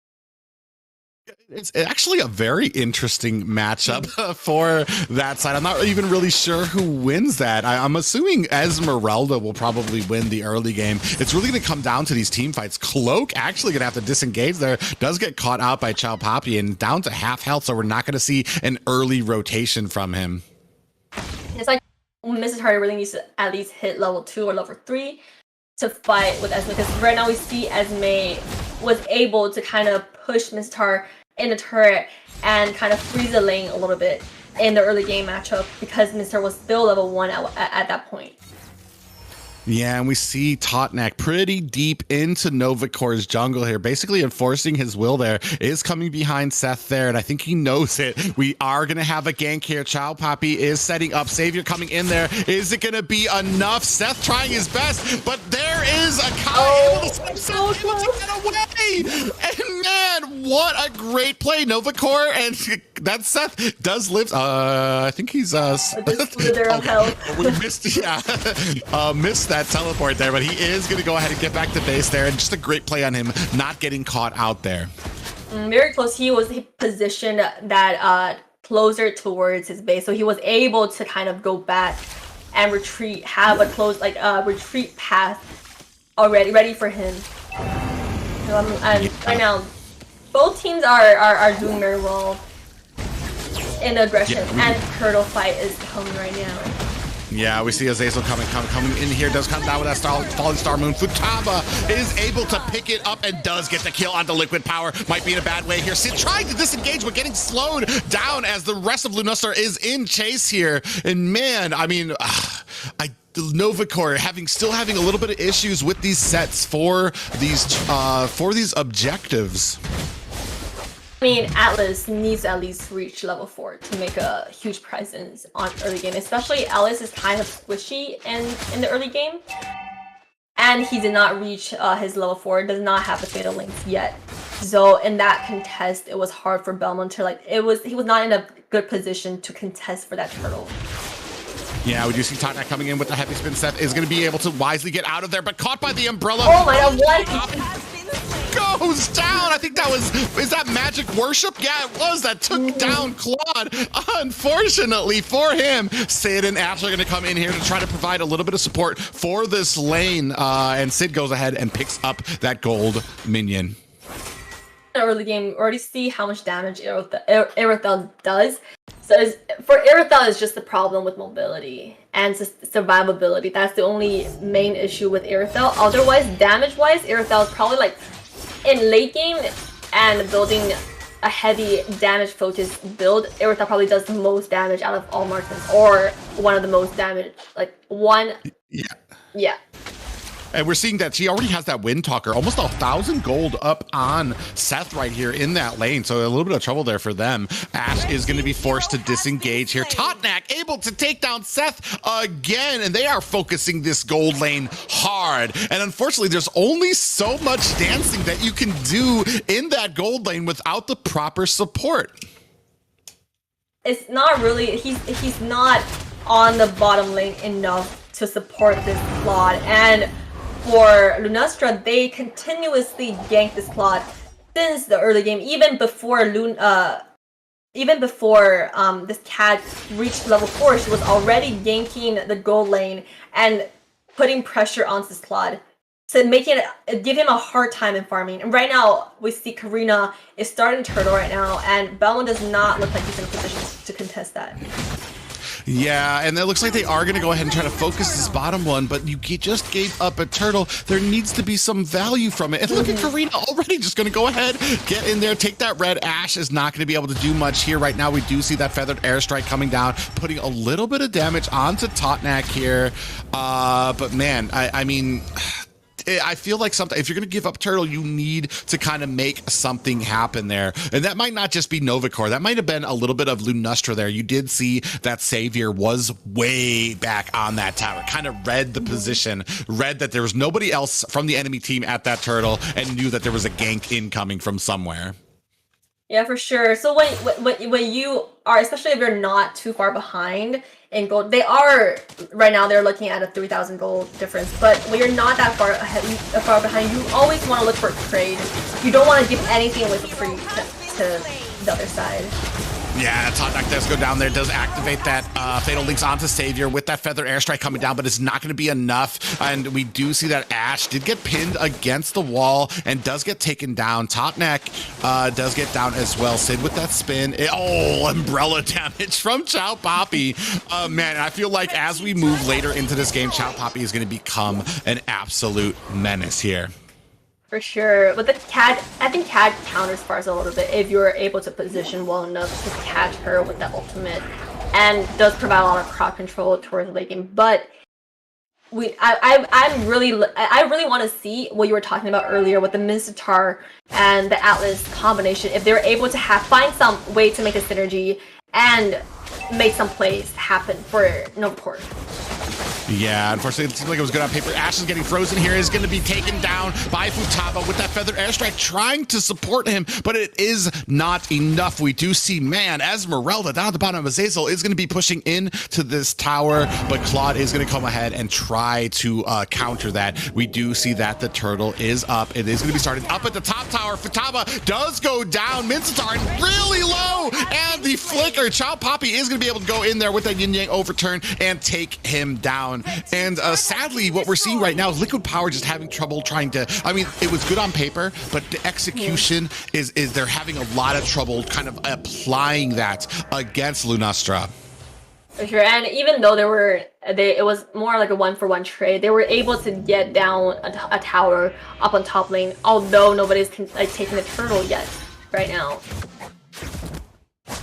Yeah, and I have to say, that turtle is being started on here by Sid, and a lot of damage coming in here onto Totnak, who's just basically running through the entire team. Heavy spin is taken down onto Ashe, taken down quickly. Futaba is latched onto Seth, able to take him down with that Shadow Assault, and right now it does look like Futaba's gonna have to disengage here, but that is 2 kills picked up for Futaba on that Karina. Looking scary for NovaCore right now. If you're letting this Earthal pretty much farm freely, taking out, just pushing down the objectives and gaining that gold towards late game, is going to be very scary for NovaCore to react to towards late game. Yeah, and we do see from the items right now that Windtalker and Scarlet Phantom has already been picked up by the Irithel. Claude has only gotten his Demon Hunter sword right now, so he is a little bit behind. But right now the story is going to be about Futaba, who is already picking, he's already just going for damage. He's not even really trying to go for a little bit more, or he's already got enough damage, so he's going to be going for defense. Has picked up that Dreadnought armor, so he is super tanky right now, even at this point in the game when we've seen that tanky Karina's not as favored, but I think they're far enough ahead that Futaba is feeling a little bit more comfortable on this, as we do have minions crashing down at the bottom tower.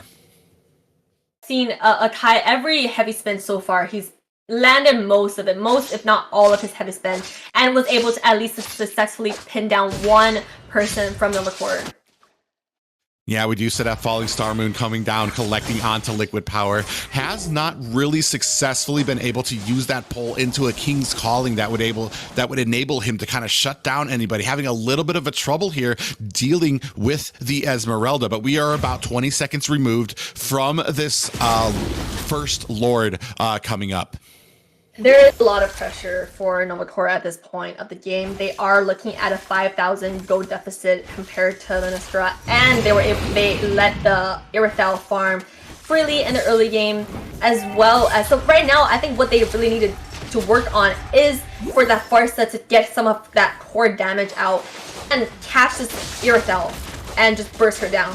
That's something that they need to do, because right now, the main damage dealer right now for Lunastra is the Irithel, but Teamfight doesn't go up top lane. What an engagement coming down. Totnak with that heavy spin coming down. Oh, look at that damage from that umbrella there. You wouldn't know it to look at Savior right now, but Savior is about 3k gold ahead of every single player on the side of NovaCore right now. So once she starts coming in with that damage, look at that 7k gold on here. Okay, so only about 2k gold. Still a major lead for a single player. We're not talking about team stats. We're talking about a single player has 2k gold on every player of NovaCore right now. Even I just feel like it's hard for Atlas to fatal link that Irithel. So what I think the only hero that can really reach Irithel right now is if Farsa is able to burst her down or Mistart pulls her in. Yeah, we're definitely looking for some type of pickup, some type of connection here from NovaCore to be able to kind of counter this. We do see Lord crashing down to bottom, and Lunastra is going to go ahead, put some damage onto this mid tower right now, splitting up their priorities. Not a lot of value gotten out of that, but right now still Lunastra in a very dominant position. And we see that Holy Crystal going into Karina. Karina doing very well in securing objectives and just doing her job as a jungler. So far, there's not much mistakes at all coming from Lunastra's side. Yeah, and with that Holy Crystal, I don't even know a single player on the side of NovaCore that's going to be able to withstand a one hit from there. We just see Totnak. Look at all the tankiness from him. Is going to be able to get out of the way of that lethal counter there. Maybe a little bit early, probably a little bit of frustration coming out of Sid there. They're not able to pick up too many kills here. It's still 8-2 game here right now, and I feel like we've had as for the last 8 minutes, NovaCore has been pretty silent when it comes to like picking up these kills. Yeah, so now the map is very open for Lunastra. They have so much more map control compared to NovaCore, and I think they are trying to freeze the lane. Maybe trying to freeze the lane a little bit, and we see that we see had building some of her late game items already, so it's still like it's 9k gold lead again for the side of Lunastra. Yeah, they are fairly behind right now. Chop Hoppy is going to get zoned out a little bit, but we do see Totnak coming in with that heavy spin. They are going to lock onto Cloak with that Shadow Assault. Sid goes down second as well. Liquid Power trying to get out of the way with that King's Calling into the Fatal Links. Futaba does latch onto Liquid Power. Is he going to be able to get away? He is, and he does kind of save it a little bit and give them a little bit of breathing room, but they have lost 2 players to the one from Lunastra, and that is going to give Lunastra the space they need to pick up this Luminous Lord. And I'm not expecting NovaCore to even think about consistently right now. Maybe all they need to do is kind of try to clear up the waves and do their best to defend as much as possible and catch Mothgar. But we do see a Kai going in. Yeah, he does go in onto Liquid Power, who's trying to disengage. The King Calling does come down there, and the purple buff does get taken by Futaba as well. But right now, we have the Luminous Lord barreling down through the mid lane, and NovaCore needs to bring it together, needs to make something happen if they don't want this to be the final push. Look at these lanes, too. So synced, so together, and right up at the top, they're using this to go ahead and finish off the rest rest of these towers right now. And we do see Luminous Lord crashing into the mid tower. That one is going to go down. Oh, a little bit, just a tiny bit of health left up there with that Fatal Links coming down. And we do see Seth with that Claude and that Blazing Duet coming down. Azazel does go down, followed quickly behind by Liquid Power. So right now it is a 1-for-2 trade. Futaba coming in after Ash. Sin goes down next. Seth is down. This might be it for NovaCore. We have our top 16 teams for the North American Challenger Tournament. And Lunastra is one of them. They've actually shown a lot of discipline coming from Lunastra. I feel like each player they're very good at working together as a team, and they're very comfortable with the heroes that they picked. And with this Irithyll draft, I feel like Irithyll is the way that she was able to freely farm in the early game, getting basically 2,000 gold ahead of any member of NovaCore. At that point, it was already kind of set in stone the way that the game is going to go. Well, it did come down to the execution of their plan. They had a plan going in there, put harassment onto the gold lane, make sure that we can farm up Savior, and until we started getting to that late game. Not only were they able to be successful for that, but the amount of damage, and when it came to the cohesion, able to get out objectives from a Balmond of all characters to be able to get it out on. I mean, I saw the plan for the side of NovaCore. It just came down to the execution and the support you were able to give. And Atlas, sadly, is one of those heroes, has one of the highest pick rates, but one of the lowest win rates right now. So it does take a very special kind of mechanical ability to play that well, to not put yourself into harm's way when you're trying to execute those fatal links, and then kind of putting your team in a bad way when you miss that. In the early game, Atlas does need to level up and get his defensive stats on towards the early game, and his ultimate does have a pretty high cooldown. So the player really needs to know how to position himself, when to engage, when to back off, when to give vision, and how he's able to execute the fatal links and make a game-changing play for his team. But I have to say, for Akai, pretty much every heavy spin he did this game landed perfectly and was able to help his team take down one member one by one on the enemy side. Yeah, and that's very hard to play on Akai, especially when that heavy spin can usually throw out any type of engagement that you have, because it starts spreading out characters. But a very good play by Totnek there, and with H heavy spin, able to pin somebody down, not just spreading out the enemy to disengage or throwing them in every which direction, but there was actually a target, and he was able to lock them down, which helped Lunastra to kind of get that focus, especially in the early game there. But great game by both teams here. Fortunately, Lunastra will be moving on to the top 16, but that will do it for me, Private Dancer, and Bethz for tonight. Hope you guys enjoyed it, but we're gonna go ahead and toss it off to Assassin Dave. Good night, guys. All right, big shout out to our incredible casters, Private Dancer as well as Beth. Make sure to follow them on the social medias, ladies and gentlemen. And what an incredible night. We have our one and only full best out of 3 series for the entire first phase of the knockout stage in the North America Challenger Tournament. And ladies and gentlemen, tomorrow we're gonna start our second phase. Yes, that's right. The top 16 is gonna start to decide who will proceed to top 8. The next important phase of this entire knockout stage. And we have one of the most popular teams playing, BTK, Bloodthirsty King, going against Meta, as well as Hikaru Esports going against Black Bulls. It all starts tomorrow at the exact same time as today, 6:30 p.m. Eastern Standard Time. So make sure to put that on your calendar. Do not miss tomorrow's live stream, because it is going to be one of the most exciting match, and then obviously another stage for the North America Challenger Tournament. With that being said, that's going to be it for us tonight. I hope all of you guys had a wonderful, wonderful evening. Make sure to like, subscribe, and turn the bell on to all notification bells so you will get the buzz when we go live again in the North America Challenger Tournament channel. With that, that's going to be it for all of us. Have a wonderful night. Have a wonderful day. We'll see you all tomorrow. Bye for now. Mwah.